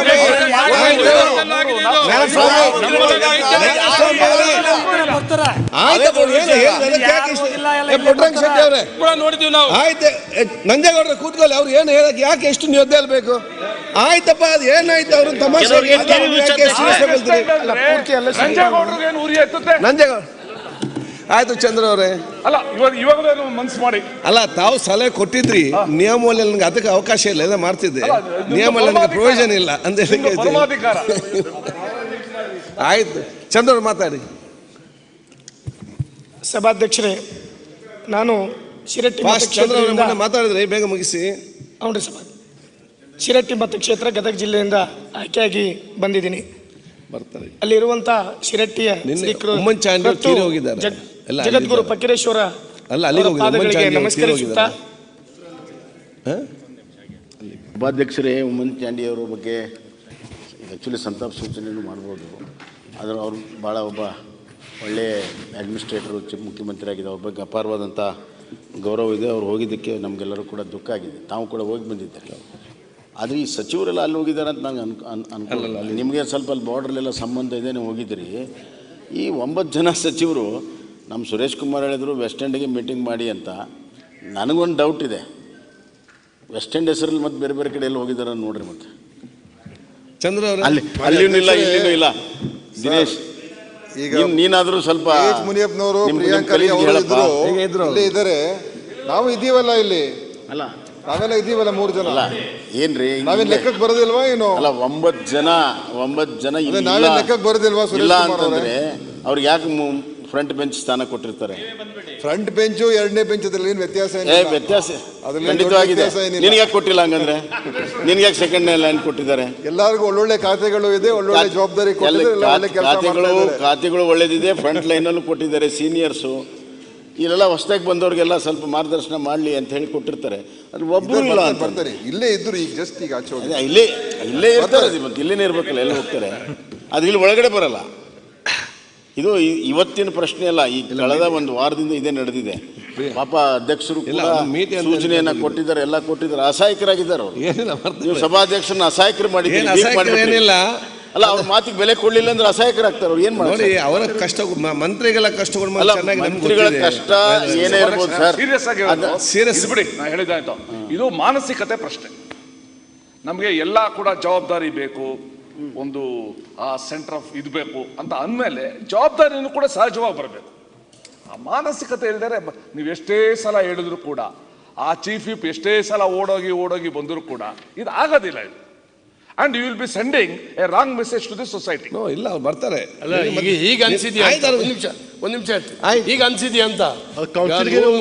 ನಾವು ಗೆದ್ದಿದ್ದೀವಿ, ನೀವು ಏನಿಲ್ಲ. ಈಗ ಬೇರೆ ಬೇರೆ ಮೀಟಿಂಗ್ ಹೇಳಿದ್ರು, ಈಗ ಮೀಟಿಂಗ್ ಕರೆದಿದ್ದಾರೆ ಅಂತ ಹೇಳಿ ಪ್ರಾರಂಭ ಮೀಟಿಂಗ್ ಹೋಗಿದ್ದಾರೆ, ಬರ್ತಾರೆ ಈಗ. ಇನ್ನೊಂದು ಅಧ್ಯಕ್ಷರೇ, ಇವತ್ತು ನಾನು ಪೇಪರಲ್ಲಿ ನೋಡಿದೆ, ಅದು ಪತ್ರಿಕೆ ಮೀಡಿಯಾದವ್ರ ಕ್ರಿಯೇಷನ್ನು ಅಥವಾ ಇದಾಗಿದೆಯೋ ಅಂತ. ನೀವು ಸೋನಿಯಾ ಗಾಂಧಿ ಅವ್ರನ್ನ ಭೇಟಿ ಮಾಡೋಕ್ಕೆ ಹೋಗಿದ್ರಿ ಅಂತೇಳಿ ಹೇಳಿದೆ. ನೀವು ಎಲ್ಲವನ್ನೂ ಕೂಡ ಕಳ್ಕೊಂಡು ಆ ಪೀಠಕ್ಕೆ ಬಂದಿದ್ದೀರಿ. ಇದು ಹೌದಾ ಅಂತೇಳಿ ಹೇಳಿ ಒಂದು ಕ್ಲಾರಿಫೈ ಮಾಡಿ. ಏನು ನೋಡಿ, ನಮ್ಮನ್ನು ಮಾನ್ಯ ಮುಖ್ಯಮಂತ್ರಿಗಳು ಒಂದು ಔತಣ ಕರೆದಾಗ ನಾವೆಲ್ಲಿ ಅಲ್ಲಲ್ಲ ಔತಣ ಕರೆದಾಗ ನಾವು ಹೋಗಲೇಬೇಕು. ನಾನು ಸಭಾಧ್ಯಕ್ಷ ಸ್ಥಾನ ಅಂತ ಹೇಳಿಕೊಂಡು ನನಗೆ ಅವರು ಬೇಡ, ನನಗೆಲ್ಲ ನೀವು ಬೇಕು, ಇವ್ರು ಬೇಕು, ನನಗೆಲ್ಲರೂ ಕೂಡ ಬೇಕು. ನಾಳೆ ನೀವು ಕರೆದ್ರೆ ನಿಮ್ಮನ್ನು ಕೂಡ ಔತಣ ನಾನು ಬರ್ತೇನೆ. ಔತಣ ಕೊಡಬಾರ್ದು ಅಂತ ನಾನು ಮನುಷ್ಯನಲ್ವ, ನಾನು ಮಾಡಬೇಕಾಗಾದ್ರೆ ಆಯ್ತರಲ್ಲ. ಈಗ ಡಾಕ್ಟರ್ ಚಂದ್ರ ಅವರು ಮಾತಾಡಿ. ಶಿರಟ್ಟಿಯ ಶ್ರೀ ಕೃತು ಜಗದ್ಗುರು ಫಕೀರೇಶ್ವರ ಪಾದಗಳಿಗೆ ನಮಸ್ಕರಿಸುತ್ತಾ, ಶಿರಟ್ಟಿಯ ಫಕೀರೇಶ್ವರ ಮಠವು ಹಿಂದೂ ಮುಸ್ಲಿಮರ ಭಾವ್ಯಕತೆ ಮಠವಾಗಿದ್ದು, ಶ್ರೀ ಫಕೀರೇಶ್ವರ ದಿಂಗಾಲೇಶ್ವರ ಪೂಜ್ಯರ ಮೇಲೆ ದಿನಾಂಕ 12/7/2023 ರಾತ್ರಿ ಸಂಶಯಾಸ್ಪದವಾಗಿ 3-4 ಜನರು ಪೂಜ್ಯರು ವಾಸಿಸುವ ಕೊಠಡಿಯ ಸುತ್ತಲೂ ಓಡಾಡುವುದನ್ನು ಗಮನರಿಸಿ ಇವರನ್ನು ಹಿಡಿಯಲು ಹೋದಾಗ ಅವರು ತಪ್ಪಿಸಿಕೊಂಡು ಹೋಗಿರುವಂಥ ಒಂದು ಪರಿಸ್ಥಿತಿಯನ್ನು ಈ 12ನೇ ತಾರೀಕು ನನ್ನ ಕ್ಷೇತ್ರದಲ್ಲಿ ನಡೆದಿದೆ. ಅಧ್ಯಕ್ಷರೇ, ಈ ಜೈನ ಮುನಿಗಳ ಒಂದು ಹತ್ಯೆ ಆದ ನಂತರ ಭಾಳಷ್ಟು ಏನು ಪೂಜ್ಯರಿದ್ದಾರ ಮಠಮಾನ್ಯರಿಗೆ ಇಂಥ ಒಂದು ಭಯವನ್ನು ಕಾಡ್ತಾ ಇದೆ. ದಯವಿಟ್ಟು ಅವರಿಗೆ ಭದ್ರತೆಯನ್ನು ಕೊಡುವಂಥ ಒಂದು ವಿಚಾರವಾಗಿ ನಾವು ಕೇಳಿದಾಗ ಆಲ್ರೆಡಿ ಗೃಹ ಸಚಿವರಾಗಿರ್ಬೋದು, ಅವರ ಒಂದು ಭದ್ರತೆ ಇಲಾಖೆಯವರು ಭದ್ರತೆಯನ್ನು ಕೊಟ್ಟಿದ್ದಾರೆ. ಆದರೆ ಅದನ್ನು ಎಲ್ಲ ಮಠಗಳಿಗೂ ಸಹಿತ ಅದನ್ನು ಕೊಡಬೇಕಂತ ತಮ್ಮಲ್ಲಿ ಕೇಳ್ಕೊತಾ ಇದ್ದೀನಿ. ಅದರ ಜೊತೆಯಲ್ಲಿ ನನ್ನ ಕ್ಷೇತ್ರದಲ್ಲಿ ಶಿರಟ್ಟಿ ಗ್ರಾಮದಲ್ಲಿ 2ನೇ ಜ್ಞಾನಪೀಠ ಪ್ರಶಸ್ತಿಯ ತಂದುಕೊಟ್ಟ ವರಕವಿ ದ ರಾ ಬೇಂದ್ರೆ ಅವರ ಒಂದು ಸವಿ ನೆನಪಿಗಾಗಿ, ಬೇಂದ್ರೆನವರ ನೆನಪಿಗಾಗಿ ಕಟ್ಟಲ್ಪಟ್ಟ ಬೇಂದ್ರೆ ಭವನವು ಭಾಳಷ್ಟು ದುರಸ್ತಿ ಆಗಿದೆ. ಅದನ್ನು ಪಟ್ಟಣ ಪಂಚಾಯಿತಿಯ ಒಂದು ಏನು ವಾಹನಗಳಿದಾವೋ ಅದನ್ನು ನಿಲ್ಲಿಸಲಿಕ್ಕೆ ಅವರು ಅದನ್ನು ಬಳಸ್ತಾ ಇದ್ದಾರೆ. ದಯವಿಟ್ಟು ಅದನ್ನು ಸರಿಪಡಿಸಿ ಅಲ್ಲಿ ಸಾಹಿತ್ಯಿಕ ಹಾಗೂ ಸಾಂಸ್ಕೃತಿಕ ಕಾರ್ಯಕ್ರಮಗಳನ್ನು ನಿರಂತರವಾಗಿ ನಡೀಲಿಕ್ಕೆ ಆ ದುರಸ್ತಿ ಮಾಡಬೇಕಂತೇಳಿ, ದುರಸ್ತಿಯಾಗಿರುವಂಥ ಒಂದು ಭವನವನ್ನು ಸರಿ ಮಾಡಬೇಕಂತೇಳಿ ತಮ್ಮಲ್ಲಿ ಮನವಿ ಮಾಡ್ತೀನಿ ಅಧ್ಯಕ್ಷರೇ. ಜೊತೆಯಲ್ಲಿ ನನ್ನ ಕ್ಷೇತ್ರದಲ್ಲಿ ಒಂದು 5,000ಕ್ಕಿಂತ ಜಾಸ್ತಿ ನೇಕಾರರಿದ್ದಾರೆ ಅಧ್ಯಕ್ಷರೇ. ನಿನ್ನೆ ದಿನ ಭಾಳಷ್ಟು ಮಾತಾಡಿದರು. ಆದರೆ ಅಲ್ಲಿರುವಂಥ ಸಮಸ್ಯೆ ಏನಂದರೆ ಗುಡಿ ಕೈಗಾರಿಕೆಯನ್ನು ಮಾಡ್ತಾ ಇದ್ದಾರೆ. ಅವರಿಗೆ ಅಲ್ಲಿರುವಂಥ ಲೋಕಲ್ ಅಥಾರಿಟಿ ಗ್ರಾಮ ಪಂಚಾಯಿತಿಯವರು ಪರ್ಮಿಷನ್ ಕೊಡ್ತಾ ಇಲ್ಲ. ಅವ್ರು ಪರ್ಮಿಷನ್ ಕೊಡಲಿಕ್ಕೆ ನಿರಾಕರಿಸ್ತಿದ್ದಾರೆ. ಬೊಮ್ಮಾಯಿ ಸಾಹೇಬರು 2016-12-2021 ಬೆಳಗಾವಿಯಲ್ಲಿ ಒಂದು ಅವರ ಅಧ್ಯಕ್ಷತೆಯಲ್ಲಿ ನೇಕಾರ ಸಮಸ್ಯೆಗಳ ಕುರಿತು ಒಂದು ಸಭೆಯನ್ನು ನಡೆಸ್ತಾರೆ. ಆ ಸಭೆಯಲ್ಲಿ ಒಂದು ನಿರ್ಣಯವನ್ನು ಕೈಗೊಳ್ತಾರೆ ಅಧ್ಯಕ್ಷರೇ. ನೇಕಾರರು ವಾಸಿಸುವ ಮನೆಗಳಲ್ಲಿ ನೇಕಾರರು ಜವಳಿ ಘಟಕಗಳು ಕಾರ್ಯನಿರ್ವಹಿಸುತ್ತಿದ್ದು, ಈ ಘಟಕಗಳು ಅತಿ ಸಣ್ಣ ಕೈಗಾರಿಕೆಗಳಾಗಿವೆ. ಮೈಕ್ರೋ ಇಂಡಸ್ಟ್ರೀಸ್ ಈ ಘಟಕಗಳಿಂದ ಲಘು ಪ್ರಮಾಣದ ಶಬ್ದ ಮಾಲಿನ್ಯ ಹೊರತುಪಡಿಸಿ ಇತರೆ ಯಾವುದೇ ರೀತಿಯ ಪರಿಸರ ಮಾಲಿನ್ಯ ಉಂಟಾಗದೇ ಇರೋದರಿಂದ ಇಂತಹ ಘಟಕಗಳನ್ನು ಗುಡಿ ಕೈಗಾರಿಕೆಗಳೆಂದು ಪರಿಗಣಿಸಬೇಕಂತ ಹೇಳ್ತಾರೆ ಅಧ್ಯಕ್ಷ. ಇದು ಆಗಿದೆ. ಆದರೆ ಯಾರು ಕೊಪ್ಪಳದಿಂದ ಕಾರ್ಖಾನೆ ಸಹಾಯಕ ನಿರ್ದೇಶಕರು ಅವರಿಗೆ ನೋಟಿಸನ್ನು ನೀಡ್ತಾ ಇದ್ದಾರೆ. ಇದು ಭಾಳಷ್ಟು ಈ ಇಡೀ ನಮ್ಮ ರಾಜ್ಯದಲ್ಲಿ ಗುಡಿ ಕೈಗಾರಿಕೆಗಳೇ ನಡೀತಾ ಇದೆ. ಆದರೆ ಚಿರಟ್ಟಿ ಕ್ಷೇತ್ರದಲ್ಲಿ ಸಿಗ್ಲಿ ಗ್ರಾಮದಲ್ಲಿ ಮಾತ್ರ ಈ ಕೊಪ್ಪಳಕ್ಕೆ ಸಂಬಂಧಪಟ್ಟಂಥ ಸಹಾಯಕ ನಿರ್ದೇಶಕರು ಅವರನ್ನ ನೋಟಿಸ್ ಕೊಡ್ತಾ ಇದ್ದಾರೆ, ಅವರನ್ನ ಬೆದರಿಕೆ ಹಾಕ್ತಾ ಇದ್ದಾರೆ. ನಿಮಗೆ 2 ಲಕ್ಷ 3 ಲಕ್ಷ ದಂಡ ಕಟ್ಟಬೇಕಾಗತ್ತೆ ನೀವು ಅಂತ ಹೇಳ್ತಾ ಇದ್ದಾರೆ. ದಯವಿಟ್ಟು ಅಧ್ಯಕ್ಷರೇ ಅವ್ರನ್ನ ಹೇಳಬೇಕಾಗತ್ತೆ, ಅವ್ರ ಸಚಿವರನ್ನ ದಯವಿಟ್ಟು ಅವ್ರ ಗಮನಕ್ಕೆ ತಗೊಂಡ್ಬನ್ನಿ. ಯಾಕಂದರೆ ಅವರು 1-2 ಕೈಮಗ್ಗವನ್ನು ನಡೆಸ್ತಾ ಇದ್ದಾರೆ. ಭಾಳ ಅಂದರೆ 5-6 ಜನ ವರ್ಕನ್ನು ಮಾಡ್ತಾ ಇದ್ದಾರೆ. ಅದರ ಫ್ಯಾಕ್ಟ್ರಿ ಪ್ರಕಾರ ಬರುವಂಥದ್ದು ಫ್ಯಾಕ್ಟ್ರಿ ಮತ್ತು ಬಾಯ್ಲರ್ ನಿಯಮಗಳಂತೆ ಕೈಗಾರಿಕಾ ಘಟಕಗಳಲ್ಲಿ 10ಕ್ಕಿಂತ ಹೆಚ್ಚು ಕೆಲಸಗಾರರಿದ್ದಲ್ಲಿ ಕಡ್ಡಾಯವಾಗಿ ನೋಂದಣಿ ಮಾಡುವಂಥದ್ದು ಈಗ ನಮಗೆ ಫ್ಯಾಕ್ಟ್ರಿ ಸಂಬಂಧಪಟ್ಟದನ್ನು ಬರ್ತದೆ. ಮಾತಾಡಿದ್ರಿ 10 ನಿಮಿಷ ಆಯಿತು. ಇಲ್ಲ ಅಧ್ಯಕ್ಷರೇ, ಇದನ್ನು ದಯವಿಟ್ಟು ಇದು ಅವ್ರು ಪರ್ಮಿಷನ್ ಕೊಡ್ತಾ ಇಲ್ಲ. ಹಾಗಾಗಿ ದಯವಿಟ್ಟು ಅವ್ರ ಲೋಕಲ್ ಅಥಾರಿಟಿಗೆ ಪರ್ಮಿಷನ್ ಕೊಡಲಿಕ್ಕೆ ಅವ್ರಿಗೆ ಕೊಡ್ಬೇಕಂತ ಹೇಳ್ತಾ ಇದ್ದೆ. ಇನ್ನೊಂದು ಘಟನೆ ನನ್ನ ಕ್ಷೇತ್ರದಲ್ಲಿ 29/5 KV ಏನು ಡಿಪಾರ್ಟ್ಮೆಂಟ್ ಇದೆ, ಅವರಿಂದ ಭಾಳಷ್ಟು ಹಳ್ಳಿಗಳ ಮೇಲೆ 11 KV ಮೇನ್ ಲೈನನ್ನು ರಸ್ತೆ ಬಿಟ್ಟು ಅವ್ರ ಜಾಗ ಬಿಟ್ಟು ಬೇರೆ ಮನೆಗಳ ಮೇಲೆ ಹಾದು ಹೋಗಿದೆ. ಅವತ್ತು 29/5 ಒಂದು 5 ವರ್ಷದ ಮಗು ಆ ಕೈ ತಾಗ್ತದೆ, ಅದು ಕೈ ಸಹಿತ ಅವ್ರಿಗೆ ಹಾಸ್ಪಿಟ್ಲಿಗೆ ಅಡ್ಮಿಟ್ ಮಾಡಿ, ಅವತ್ತು ಹಾಸ್ಪಿಟ್ಲಿಗೆ ನಾವು ಅಡ್ಮಿಟ್ ಮಾಡಿದಾಗ 2 ಅಥವಾ 3 ದಿನ ನಂತರ ಕೈನೂ ಕಟ್ ಮಾಡ್ತಾರೆ, ಬಲಗೈ, 5 ವರ್ಷದ ಮಗು. ಆದರೆ ಇನ್ನೂವರೆಗೂ ಸಂಬಂಧಪಟ್ಟಂಥ ಡಿಪಾರ್ಟ್ಮೆಂಟ್ನವರು ಯಾರು ಅದ್ರ ಬಗ್ಗೆ ಕ್ರಮವನ್ನು ಕೈಗೊಂಡಿಲ್ಲ. ನಾನು ಸ್ವತಃ ಅವ್ರಿಗೆ ಹೇಳಿದ್ದೀನಿ, ನೀವು ಅದರ ಸಂಬಂಧಪಟ್ಟಂಗೆ ಕ್ರಮ ಕೈಗೊಳ್ಳಿ, ಅವ್ರಿಗೆ ಆಗುವಂಥ ಒಂದು ಧನ ಸಹಾಯ ಅನ್ನುವಂಥ ಮಾಡಿ ಅಂತಂದ್ರು ಸಹಿತ ಇನ್ನೂವರೆಗೂ ಅವರು ಮಾಡಿಲ್ಲ. ಸ್ವತಃ ನಾನು 2 ಸಲ ಅವ್ರಿಗೆ ವಿಸಿಟ್ ಕೊಟ್ಟಿದ್ದೀನಿ. ನಾನೇ ಡಾಕ್ಟರ್ ಆಗಿರೋ ಸ್ವತಃ ಅವತ್ತಿನ ದಿನ ನಾನು ನೋಡಿ ಅವ್ರಿಗೆ ರೆಫರ್ ಮಾಡಿ ಡಿಪಾರ್ಟ್ಮೆಂಟ್ ಎಸ್ಕಾಮ್ನವ್ರಿಗೆ ಹೇಳಿದ್ರು ಸಹಿತ ಅವ್ರು ಇನ್ನೂವರೆಗೂ ಸಹಿತ ಅದರ ಬಗ್ಗೆ ಕೈಗೊಂಡಿಲ್ಲ. ದಯವಿಟ್ಟು ಒಂದೇ ನಿಮಿಷ ನೆಕ್ಸ್ಟ್ ಮಾತಾಡಿ ಅಶೋಕ್. ನೆಕ್ಸ್ಟ್ ಅವಕಾಶ ಕೊಡ್ತೇನೆ. ಅಶೋಕ್ ಮಾತಾಡಿ. ಅಧ್ಯಕ್ಷರೇ, ನಿನ್ನೆ ದಿನ ಅರ್ಧ ತಾಸು ತಾವು ಕೊಟ್ಟಿದ್ದೀರಿ ಬೇರೆ ನೋಡಿ. ಇಲ್ಲ ಯಾರಿಗೆ 10 ನಿಮಿಷ ಜಾಸ್ತಿ ಯಾರಿಗೆ ಕೊಡಲಿಲ್ಲ. ನಿಮ್ಗೆ ರಾಜ್ಯಪಾಲ ಭಾಷಣ ತಗೊಂಡು ತುಂಬ ಸಮಯ ಕೊಟ್ಟಿದ್ದೇವೆ. ಇನ್ನು ಮುಂದೆ ಕೂಡ ಅವಕಾಶ ಸಿಗ್ತದೆಯೋ ಎಲ್ಲರಿಗೊಮ್ಮೆ ಸಿಗ್ತದೆ. 5 ನಿಮಿಷನೂ ಕೊಡ್ತಿಲ್ಲ ಸರ್ ನೀವು. ಈಗ ಅಶೋಕ್ರೆ ನೆಕ್ಸ್ಟ್. ಮಾನ್ಯ ಅಧ್ಯಕ್ಷರೇ, BR ಪಾಟೀಲ್ ನೆಕ್ಸ್ಟ್. ಬಜೆಟ್ ಬಗ್ಗೆ ಮಾತಾಡಲಿಕ್ಕೆ ಅವಕಾಶ ಕೊಟ್ಟ ನಿಮಗೆ ಧನ್ಯವಾದಗಳು. ಫಾಸ್ಟ್ 2 ನಿಮಿಷ ಆದ್ರೂ ಕೊಡಿ. ನಾವು ಮಾತಾಡೋದೆಲ್ಲ ಇಲ್ಲೇ 2 ನಿಮಿಷ ಕೊಡ್ತೇನೆ, ಟೆನ್ಷನ್ ಮಾಡ್ಬೇಕು. ಸ್ಟಾರ್ಟ್ ಮಾಡಿ. ಈಗ ಹಿರಿಯರೆಲ್ಲ ಮಾತಾಡುವಾಗ ಕಂಟಿನ್ಯೂ ಮಾಡಿ, ಸ್ಟಾಪ್ ಮಾಡಬೇಡಿ. 2 ನಿಮಿಷ ಕೊಡಿ. ಹಿರಿಯರು 4-5 ಸಲ ಗೆದ್ದು ಶ್ರಮ ಪಟ್ಟು ಹಿರಿಯರಾಗಿದ್ದಾರೆ. ನೀವು ಕೂಡ ಹಿರಿಯರಾದಾಗ ನಿಮ್ಗೆ ಜಾಸ್ತಿ ಟೈಮ್ ಸಿಗ್ತದೆ. ಅದು ನಮಗೆ ಸ್ವಲ್ಪ ಕೊಡಬೇಕು. ಅದೇ ಕೊಡುವ, ನೀವು ಹಿರಿಯರಾಗಬೇಕಲ್ಲ. ಅವಕಾಶಕ್ಕೆ ಧನ್ಯವಾದಗಳು ಅಧ್ಯಕ್ಷರೇ.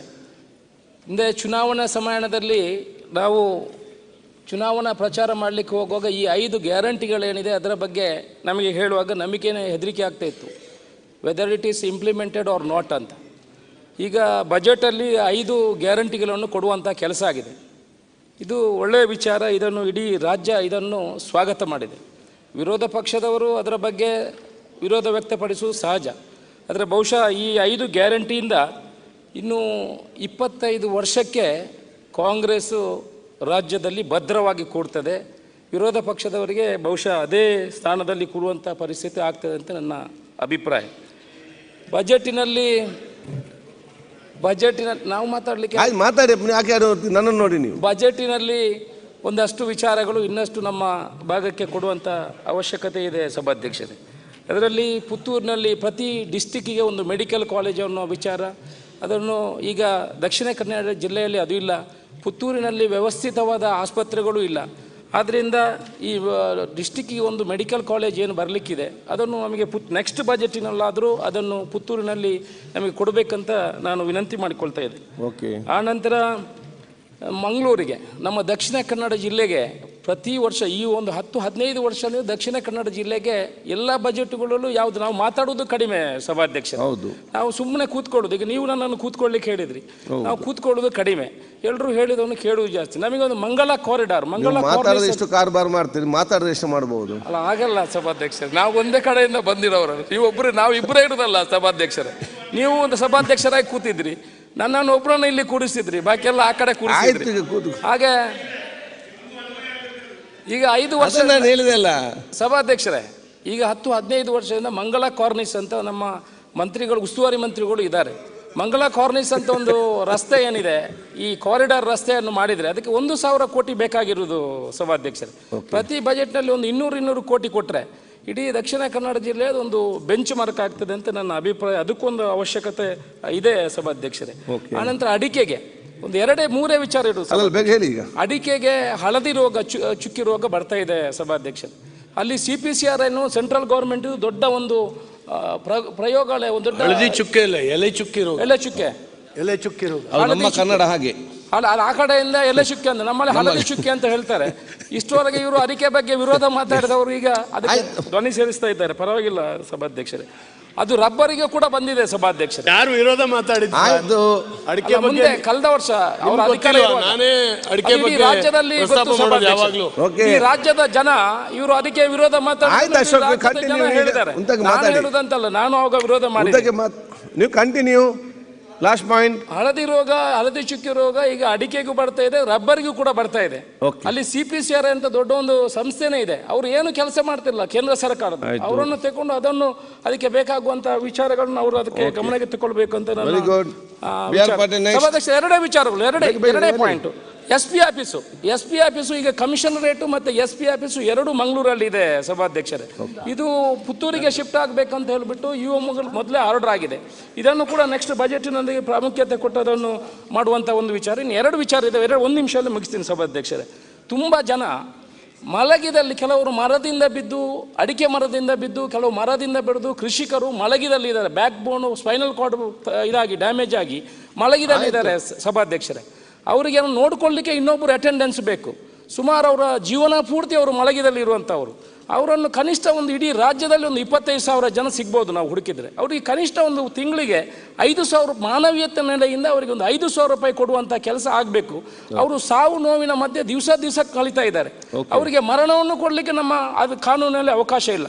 ಅದರಿಂದ ಅವರಿಗೆ ತಿಂಗಳಿಗೆ ಒಂದು 5,000 ರೂಪಾಯಿ ಕೊಡುವಂಥದ್ದನ್ನು ಖಂಡಿತ ಅವರನ್ನು ಸರ್ಕಾರ ಗಮನಿಸಬೇಕಂತ ಸಭಾಧ್ಯಕ್ಷರು. ಒಂದೇ ವಿಚಾರ, ಒಂದು ಪಾಯಿಂಟ್ ಮಾಡಿ ನಿಲ್ಲಿಸ್ತೀನಿ ಸಭಾಧ್ಯಕ್ಷರೇ. ಆನಂತರ ಪ್ರಣಾಳಿಕೆಯಲ್ಲಿ ಬಂಟ್ ಕಮ್ಯುನಿಟಿಗೆ, ಅಂದರೆ ಇಷ್ಟು ವರ್ಷದ ನೀವು ಸರ್ಕಾರವನ್ನು ನೋಡಿದರೆ ದಕ್ಷಿಣ ಕನ್ನಡದ ಬಂಟ್ ಕಮ್ಯುನಿಟಿಗೆ ಯಾವತ್ತು ಯಾವ ಸರ್ಕಾರನೂ ಇವತ್ತು ಯಾವುದೇ ಪ್ರಣಾಳಿಕೆಯಲ್ಲಿ ಯಾವುದನ್ನು ಹೇಳಿಲ್ಲ. ಕಾಂಗ್ರೆಸ್ ಸರ್ಕಾರ ಈ ವರ್ಷದ ಪ್ರಣಾಳಿಕೆಯಲ್ಲಿ ಬಂಟ್ ಕಮ್ಯುನಿಟಿಗೆ 250 ಕೋಟಿ ಕೊಡ್ತೀವಿ ಅಂತ ವಿಚಾರವನ್ನು ಹೇಳಿದ್ದಾರೆ. ಖಂಡಿತ ಮುಂದಿನ ಬಜೆಟ್ಗಳಲ್ಲಿ ಅದನ್ನು ಕೂಡ ಇದನ್ನು ಒದಗಿಸುವಂಥ ಕೆಲಸ ಆಗಬೇಕು ಅಂತ ಸಭಾಧ್ಯಕ್ಷರ ಮೂಲಕ ಮನವಿ ಮಾಡಿಕೊಳ್ತೇವೆ ಸಭಾಧ್ಯಕ್ಷ. ಸನ್ಮಾನ್ಯ ಸಭಾಧ್ಯಕ್ಷರೇ, MR ಪಾಟೀಲ್, ನಾನು MR ಪಾಟೀಲ್. ಗೊತ್ತಾಯ್ತು, ಸಾರಿ, BR ಪಾಟೀಲ್ ಅಂದರೆ ಅದು ಆಯ್ತು. ಏನೋ ಒಂದು ಪಾಟೀಲ್. ಸನ್ಮಾನ್ಯ ಸಭಾಧ್ಯಕ್ಷರೇ, ಕುಂದಗೋಳ ತಾಲೂಕಿನಲ್ಲಿ ಈ ಹಿಂದೆ ಎಲ್ಲ ರಾಜ್ಯಗಳಲ್ಲಿ ನಡೆದಂಥ ಪೋಡಿ ಮುಕ್ತ ಗ್ರಾಮ ಮಾಡುವಂಥ ಒಂದು ಯೋಜನೆ ಇತ್ತು. ಅದರೊಳಗೆ ಎಲ್ಲ ಹಿಸ್ಸಾಗಳನ್ನ ಒಟ್ಟುಗೂಡಿಸಿ ಪತ್ರ ಕೊಡೋದಿತ್ತು. ಆದರೆ ಆಫ್ಲೈನೂ ಕೂಡ ಒಂದಿಷ್ಟು ಅವಕಾಶ ಮಾಡಿಕೊಟ್ಟಿದ್ರು ಮೊದಲಿಗೆ. ಅದನ್ನು ಏನು ಮಾಡಿದ್ರು ಅಂದರೆ, ಆಫ್ಲೈನ್ನೊಳಗೆ ಅರ್ಜಿ ಬಂದದ್ದು 30/6/2023 ಬಂದ್ ಮಾಡಿದರು. ಅದರಿಂದ ಭಾಳಷ್ಟು ಜನಕ್ಕೆ ಪೋಡಿ ಮಾಡೋಕೆ ಆಗ್ತಾಯಿಲ್ಲ. ಈಗ ಅವ್ನು ಒಟ್ಟು ಗೂಡಿಸಿಬಿಟ್ಟಾರ. 3,000 ಜನ, 2,500 3,000 ರೈತರಿಗೆ ಅದು ತೊಂದರೆ ಆಗಿದೆ. ಅದೇನಾಗಿದೆ, ಅವ್ರಿಗೆ ಒಟ್ಟುಗೂಡಿಸಿದ್ದು ಪೋಡಿ ಮಾಡೋಕ್ಕೂ ಕೊಡ್ತಾಯಿಲ್ಲ. ಇಲ್ಲಿ ಬಂದ್ ಮಾಡಿಬಿಟ್ಟಿದ್ದಾರೆ ಲಾಗಿನ್. ಅದರಿಂದ ಏನಾಗುತ್ತೆ ಅಂದ್ರೆ, ಅವರು ಸಣ್ಣ ಹಿಡುವಳಿದಾರ ಆಗಕ್ಕೆ ಬರ್ತಾಯಿಲ್ಲ, ದೊಡ್ಡ ಹಿಡುವಳಿದಾರ ಆಗಿದ್ದಾರೆ, ಸರ್ಕಾರ ಸೌಲಭ್ಯ ಸಿಗಲ್ಲ. ಅವ್ರು ಬೇರೆ ಯಾಕಂದ್ರೆ ಅದಕ್ಕೆ ಆಸ್ತಿ ವಿಂಗಡಣೆ ಆಗಲ್ಲ, ಸಾಲ ಸಿಗಲ್ಲ, ಇವೆಲ್ಲ ತೊಂದರೆ ಆಗಿದೆ. ಅದನ್ನು ದಯವಿಟ್ಟು ಆ ಲಾಗಿನ್ ಓಪನ್ ಮಾಡ್ಬೇಕು ಅನ್ನೋದು ಒಂದು. ತಾತ್ಕಾಲಿಕವಾಗಿ ಅದನ್ನು ವರದಿ ತರಿಸ್ಕೊಂಡು, ಮತ್ತು ಈ ವರ್ಷ ಕುಂದಗೋಳ ತಾಲೂಕಿನೊಳಗೆ ವಾಡಿಕೆಗಿಂತ ಭಾಳಷ್ಟು ಕಡಿಮೆ ಮಳೆಯಾಗಿದೆ. ಅದನ್ನು ಬರಗಾಲ ಅಂತ ಘೋಷಿಸಬೇಕು. ಈಗಾಗಲೇ ನಮ್ಮ ಮಾಜಿ ಮುಖ್ಯಮಂತ್ರಿಗಳಾದಂಥ ಬಸವರಾಜ ಬೊಮ್ಮಾಯಿ ಸಾಹೇಬ್ರು ಇದ್ದಂಗೆ ಕುಡಿ ನೀರಿನ ಸಮಸ್ಯೆ ಭಾಳ ಆಗೈತಿ.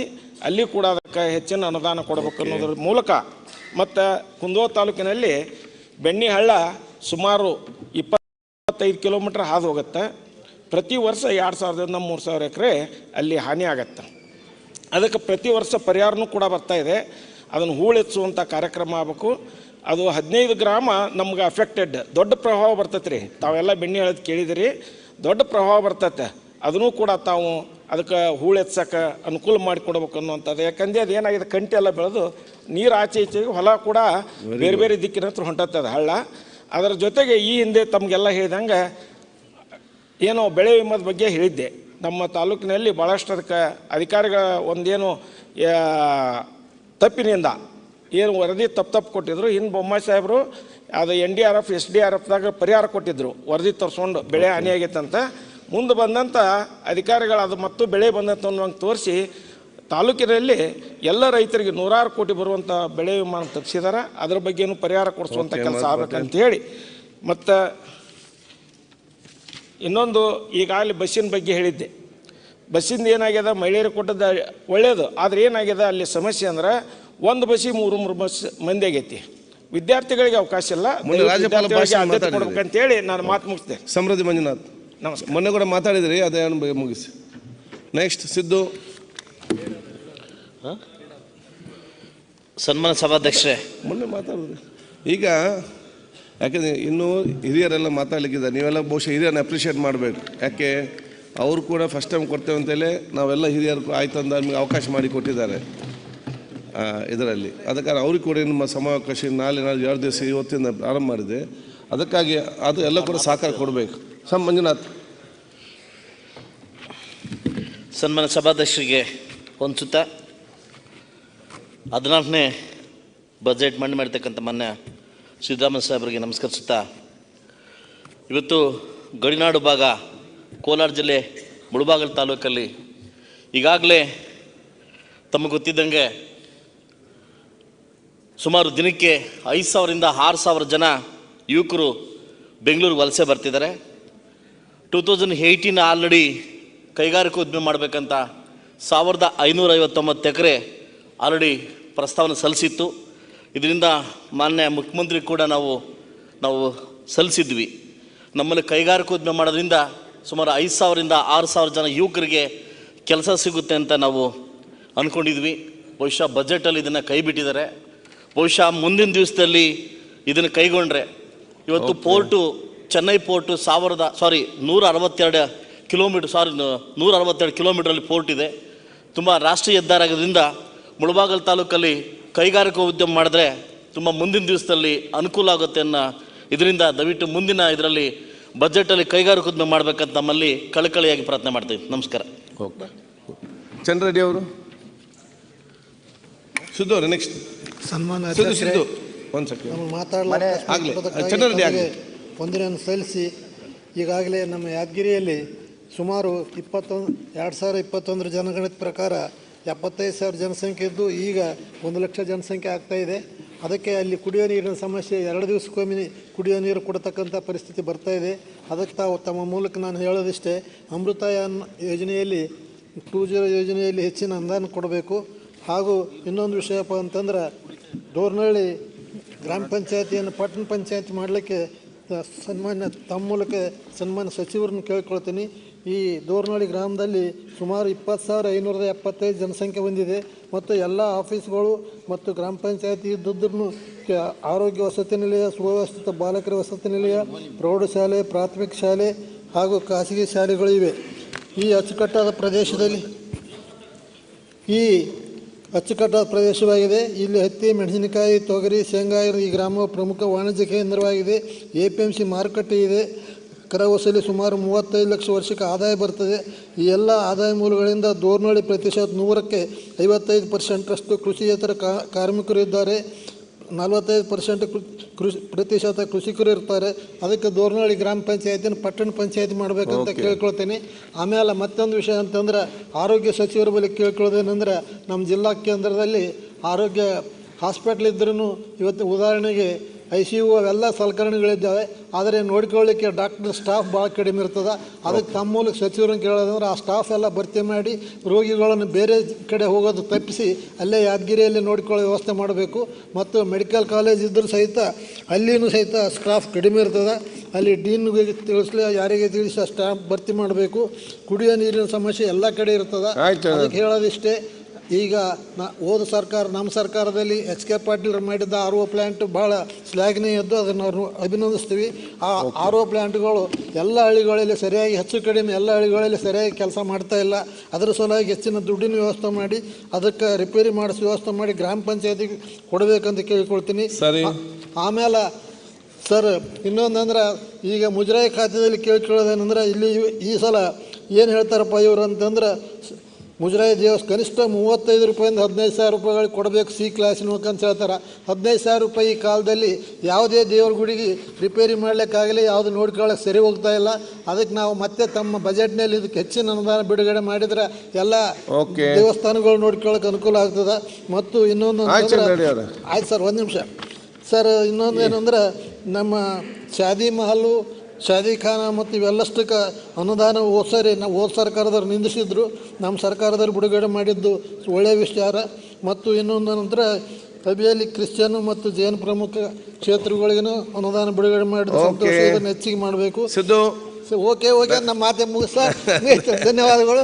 ತಾವು ಮಾತಾಡಲು ಅವಕಾಶ ಮಾಡಿಕೊಡ್ದಕ್ಕೆ ಧನ್ಯವಾದಗಳು. ಸಿದ್ದು ಅವರ ಬೇಗ ಮಾನ್ಯ ಸಭಾಧ್ಯಕ್ಷರೇ ಮತ್ತು ಸುರೇಶ್ 2023-24 ಮಾತನಾಡಲು ಅವಕಾಶ ಕೊಟ್ಟಿದ್ದಕ್ಕೆ ತಮಗೆ ಧನ್ಯವಾದ ಹೇಳುತ್ತಾ, ಇವತ್ತು ನಮ್ಮ ಹುಮ್ನಾಬಾದ್ ಮತಕ್ಷೇತ್ರದಲ್ಲಿ ಬೀದರ್ ಸಹಕಾರ ಸಕ್ಕರೆ ಕಾರ್ಖಾನೆ ಇದೆ.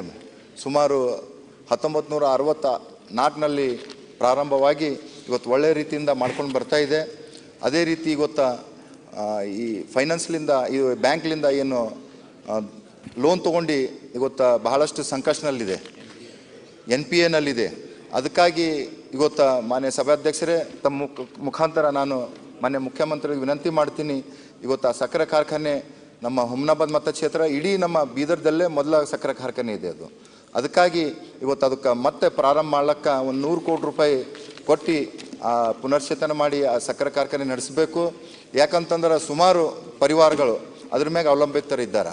ಅದೇ ರೀತಿ ಸುಮಾರು ಒಂದು 25,000 ರೈತರು ಆ ಶೇರ್ಸ್ ಹೋಲ್ಡರ್ ಇದ್ದಾರೆ. ಅದರಲ್ಲಿ ಇವತ್ತು ಭಾಳಷ್ಟು ಕಷ್ಟದಲ್ಲಿದ್ದಾರೆ.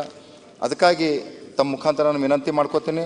ಅದೇ ರೀತಿ ಹುಮ್ನಾಬಾದ್ ಮತಕ್ಷೇತ್ರದಲ್ಲಿ ಸುಮಾರು 44,711ನೇ ಸೆನ್ಸಸ್ನಲ್ಲಿ ಪಾಪ್ಯುಲೇಷನ್ ಇದೆ. ಆದರೆ ಈಗ 15% ಹೆಚ್ಚಿಗೆ ಆಯ್ತು ಅಂತಂದ್ರೆ ಸುಮಾರು 52,000 ಪಾಪ್ಯುಲೇಷನ್ ಜನಗಣತಿಯ ಇದರಲ್ಲಿ ಅದಕ್ಕೆ ನಗರಸಭೆ ಮಾಡಬೇಕಂತ ತಮ್ಮ ಮುಖಾಂತರ ನಾನು ಮಾನ್ಯ ಸಚಿವರಲ್ಲಿ ವಿನಂತಿ ಮಾಡ್ತೀನಿ. ಅದೇ ರೀತಿ ಇವತ್ತು ನಮ್ಮ ಹಳಿಕೇಡ್ ಮತಕ್ಷೇತ್ರ, ಹುಮ್ನಾಬಾದ್ ಮತಕ್ಷೇತ್ರದಲ್ಲಿ ಹಳಿಕೇಡ್ ಒಂದು ಪಟ್ಟಣ ಭಾಳ ದೊಡ್ಡ ಪಟ್ಟಣ ಇದೆ. ಅಲ್ಲೂ ಕೂಡ ಇವತ್ತು TMC ಪುರಸಭೆ ಮೊನ್ನೆ ಆಗಿದೆ. ಅದಕ್ಕಾಗಿ ಇವತ್ತು ತಮ್ಮ ಮುಖಾಂತರ ನಾನು ಮಾನ್ಯ ಸಚಿವರಲ್ಲಿ, ನಮ್ಮ ಸಾರಿಗೆ ಸಚಿವರಲ್ಲಿ ಕೇಳ್ಕೊಂಬಂತಂದರೆ, ಇವತ್ತು ದೊಡ್ಡದು ಪಟ್ಟಣ ಇದೆ, ಆದರೆ ಅಲ್ಲಿ ಹೇಳ್ಕೊಂಬಂತ ಬಸ್ ಸ್ಟ್ಯಾಂಡ್ ಇಲ್ಲ. ಒಂದು ಬಸ್ ಸ್ಟ್ಯಾಂಡ್ ಚಿಕ್ಕದಿದೆ, ಅದ್ರ ಡೆವಲಪ್ಮೆಂಟ್ ಆಗ್ತಾಯಿಲ್ಲ. CC ರೋಡು ಏನು ಮಿನಿಮಮ್ ಫೆಸಿಲಿಟೀಸ್ ಬೇಕು ಅದು ಮಾಡಿಕೊಟ್ರೆ ಒಳ್ಳೇದಾಗ್ತದಂತ ನಾನು ತಮ್ಮ ಮುಖಾಂತರ ನಾನು ಸಚಿವರಲ್ಲಿ ಮನವಿ ಮಾಡ್ಕೋತೀನಿ. ಅದೇ ರೀತಿ ಮಾನ್ಯ ಸಭಾಧ್ಯಕ್ಷರೇ, ಇವತ್ತು ಕಾರಂಜಯ ಜಲಾಶಯ ನಮ್ಮ ಹುಮ್ನಾಬಾದ್ ಮತಕ್ಷೇತ್ರದಲ್ಲಿದೆ. ಆದರೆ ನಮ್ಮ ಹುಮ್ನಾಬಾದ್ ಮತಕ್ಷೇತ್ರದಲ್ಲಿ ಯಾವುದೇ ಒಂದು ಎಕರೆಗೆ, ಒಂದು ಹೆಕ್ಟರ್ಗೆ ಕೂಡ ಆ ನೀರಾವರಿ ಯೋಜನೆಗೆ ಬರ್ತಾ ಇಲ್ಲ. ಈ ಕಾರಂಜಲ್ ಜಲಾಶಯ ಏನಾಗಿದೆ ಅಂತಂದ್ರೆ ಓನ್ಲಿ ಫಾರ್ ಡ್ರಿಂಕಿಂಗ್ ವಾಟರ್ಗೆ ಆಗ್ತಾ ಇದೆ. ಆದರೆ ಈ ಕಾರಂಜ ಜಲಾಶಯ ನಮ್ಮ ಹುಮ್ನಾಬಾದ್ ಮತಕ್ಷೇತ್ರದಲ್ಲಿ ಇದ್ದರೆ ನೀರಾವರಿ ಯೋಜನೆಗೆ ಭಾಲ್ಕಿಗೆ ಬೀದರ್ ಕಡೆ ಹೋಗ್ತಾ ಇದೆ. ಅದಕ್ಕಾಗಿ ಈ ಕಾರಂಜ ಜಲಾಶಯದಿಂದ ನಮ್ಮ ಹುಮ್ನಾಬಾದ್ ಮತಕ್ಷೇತ್ರದ ಸುತ್ತಮುತ್ತಲಿನ ರೈತರಿಗೆ ಈ ಕೆರೆ ತುಂಬ ಇದಾಗ್ಬೋದು. ಯಾವುದೇ ನೀರಾವರಿ ಯೋಜನೆಯಲ್ಲಿ ಈ ಒಂದು ಬಜೆಟ್ನಲ್ಲಿ ಅಣು ಮಾಡಿಕೊಡ್ಬೇಕಂತ ತಮ್ಮ ಮುಖಾಂತರ ಮನವಿ ಮಾಡ್ತೀನಿ ನಾನು. ಅದೇ ರೀತಿ ಮೊನ್ನೆ ಒಂದು ಮಾನ್ಯ ಸಭಾಧ್ಯಕ್ಷರೇ, ತಾಳ್ಮಡಿಗೆ ಗ್ರಾಮ ಅಂತ ಇದೆ. ಆ ತಾಳ್ಮಡಿಗೆ ಗ್ರಾಮದಲ್ಲಿ ಒಂದು PSC ಸೆಂಟರ್ ಇದೆ. ಆ PSC ಸೆಂಟರ್ ಮೇಲ್ಗಡೆಯಿಂದ ಒಂದು 11 kV ಲೈನ್ ಹೋಗಿದೆ. 11 kV ಲೈನ್ ಹೋದಾಗ ಅಲ್ಲಿಂದ ಡಾಕ್ಟ್ರು ಒಬ್ಬರಿಗೆ ಎಲೆಕ್ಟ್ರಿಷಿಯನಿಗೆ ಕರೆಸಿ ಅದು ಏನೋ ಸ್ವಲ್ಪ ವೈರ್ ಇದಕ್ಕೆ ಆಗಿದೆ ಅಂತ ನೋಡ್ಲಕ್ಕೆ ಹೋಗಿ ಹುಡುಗ ಎಲೆಕ್ಟ್ರಿಷಿಯನ್ ಏನು ಮಾಡಿದಾನ, ಹೈ ಟೆನ್ಷನ್ ವೈರ್ ಇದೆ 11 kV, ಅದಕ್ಕೆ ವೈರ್ ಅವನಿಗೆ ತಲುಗಿ ಅವನು ಅಲ್ಲೇ ಜಾಗದಲ್ಲಿ ಮೃತಪಟ್ಟಿದ್ದಾರೆ. ಆದರೆ ಯಾವುದೇ ಸರ್ಕಾರದಿಂದ ಇವತ್ತಿನ ತನಕ ಯಾವುದೂ ಕೂಡ ಒಂದು ಅನುದಾನ ಕೊಟ್ಟಿಲ್ಲ, ಏನೂ ಆಗಿಲ್ಲ. ನಾನು DC ಅವರಿಗೂ ಮಾತಾಡಿದ್ನಿ, ಮತ್ತು ನಮ್ಮದು ಜೆಸ್ಕಾಂ ಅಧಿಕಾರಿಗಳಿಗೂ ಮಾತಾಡಿನಿ, ಆದರೆ ಯಾವುದೂ ಸ್ಪಂದನೆ ಇಲ್ಲ. ಅದ್ರ ಬಗ್ಗೆನೂ ತಾವು ಇದು ಮಾಡಿಕೊಡ್ಬೇಕಂತ ತಮ್ಮ ಮುಖಾಂತರ ಹೇಳ್ತೀನಿ. ಅದೇ ರೀತಿ ಇವತ್ತು ನಮ್ಮ ಮತಕ್ಷೇತ್ರದಲ್ಲಿ ರಾಜೇಶ್ವರ ಒಂದು ದೊಡ್ಡ ಪಟ್ಟಣ ಇದೆ, 34 ಗ್ರಾಮ ಪಂಚಾಯತ್ ಸದಸ್ಯರು ಉಳ್ಳಂಥ ದೊಡ್ಡ ಗ್ರಾಮ ಇದೆ. ಅದನ್ನು ಇವತ್ತು ನಾವು ಪಟ್ಟಣ ಪಂಚಾಯತಿ ಮಾಡಬೇಕು. ಯಾಕಂತಂದ್ರೆ ಅಲ್ಲಿ ಬಹಳಷ್ಟು ಹಿಂದುಳಿದವರ ಜನರುಗಳಿದ್ದಾರೆ. ಅವರು ಈಗ ಮುಂದೆ ಬರ್ಬೇಕಂತಂದ್ರೆ ಅದಕ್ಕೆ ಪಟ್ಟಣ ಪಂಚಾಯತಿ ಮಾಡ್ರ ಒಳ್ಳೇದಾಗ್ತದಂತ ತಮ್ಮ ಮುಖಾಂತರ ಪ್ರಭು ಅವರೇ ಧನ್ಯವಾದಗಳು. ನೆಕ್ಸ್ಟ್ ಸುರೇಶ್ ಮಾತನಾಡಲಿಕ್ಕೆ ಧನ್ಯವಾದಗಳು. ಸನ್ಮಾನ್ಯ ಅಧ್ಯಕ್ಷರೇ, ಸನ್ಮಾನ್ಯ ಮುಖ್ಯಮಂತ್ರಿಗಳಾದ ಸನ್ಮಾನ್ಯ ಸಿದ್ದರಾಮಯ್ಯನವರು ಮಂಡಿಸಿರ್ತಕ್ಕಂಥ MLA ಫಸ್ಟ್ ಟೈಮ್ ನಿಮಗೆ ಸ್ಪೆಷಲ್ ಕ್ಯಾಟಗರಿ. ಇವತ್ತು ಒಮ್ಮೆ MLC ಆಗಿದ್ರಿ, ಅದು MLA ಫಸ್ಟ್ ಟೈಮ್. ಆಯ್ತು ಬೇಗ ಮುಗಿಸ್ತೀನಿ, 10 ನಿಮಿಷದಾಗ ಮುಗಿಸ್ತೀನಿ. 2023-24 ಸಾಲಿನ ರಾಜ್ಯ ಬಜೆಟ್ ಅತ್ಯಂತ ಬ್ಯಾಲೆನ್ಸಿಂಗ್ ಆಗಿ ಹಾಗೂ ಅಭಿವೃದ್ಧಿಪರ ಕ್ರಾಂತಿಕಾರಿ ಸಂಗತಿಗಳನ್ನು ಒಳಗೊಂಡಂಥ ಜನಪರ ಬಜೆಟ್ ಇದಾಗಿದೆ ಅಂತ ಹೇಳಿ ನಾನು ಹೇಳಲಿಕ್ಕೆ ಇಚ್ಛೆ ಪಡ್ತೇನೆ. ಸನ್ಮಾನ್ಯ ಮುಖ್ಯಮಂತ್ರಿ ಸಿದ್ದರಾಮಯ್ಯನವರು ವಿಧಾನಸಭೆಯಲ್ಲಿ ಮಂಡಿಸಿರ್ತಕ್ಕಂಥ 3.27 ಲಕ್ಷ ಕೋಟಿ ರೂಪಾಯಿಗಳ ಬಜೆಟ್ ಕೆಲವು ಕ್ರಾಂತಿಕಾರಿ ಅಂಶಗಳನ್ನು ಒಳಗೊಂಡಿರ್ತಕ್ಕಂಥ ಈ ಬಜೆಟ್ ಆಗಿದೆ. ಮುಖ್ಯಮಂತ್ರಿಗಳು 5 ಗ್ಯಾರಂಟಿಗಳು ಏನು ಜನರಿಗೆ ನಾವು ಚುನಾವಣೆ ಪೂರ್ವದಲ್ಲಿ ಕೊಟ್ಟಿರ್ತಕ್ಕಂಥ 12ನೇ ಶತಮಾನದಲ್ಲಿ ಬಸವಣ್ಣವರು ಹೇಳಿದರು ಒಂದು ಮಾತನ್ನು, ಸಭಾಧ್ಯಕ್ಷರೇ, ಸಮಾಜದಲ್ಲಿರ್ತಕ್ಕಂಥ ಕಟ್ಟ ಕಡೆ ಮನುಷ್ಯನ ಕಣ್ಣೀರು ಒರೆಸ್ತಕ್ಕಂಥ ಕೆಲಸ ಮಾಡಬೇಕು. ಆ ಕೆಲಸವನ್ನು ಸನ್ಮಾನ್ಯ ನಮ್ಮ ಮುಖ್ಯಮಂತ್ರಿಗಳು 5 ಗ್ಯಾರಂಟಿಗಳನ್ನು ತರುವುದರ ಮೂಲಕ ಒಂದು ಒಳ್ಳೆಯ ಬಜೆಟನ್ನು ಕೊಟ್ಟು ಜನರಿಗೆ ಸಹಾಯ ಮಾಡ್ತಿದ್ದ ಅವ್ರಿಗೆ ಅಭಿನಂದನೆಗಳನ್ನು ಸಲ್ಲಿಸಬೇಕು ನಾವು.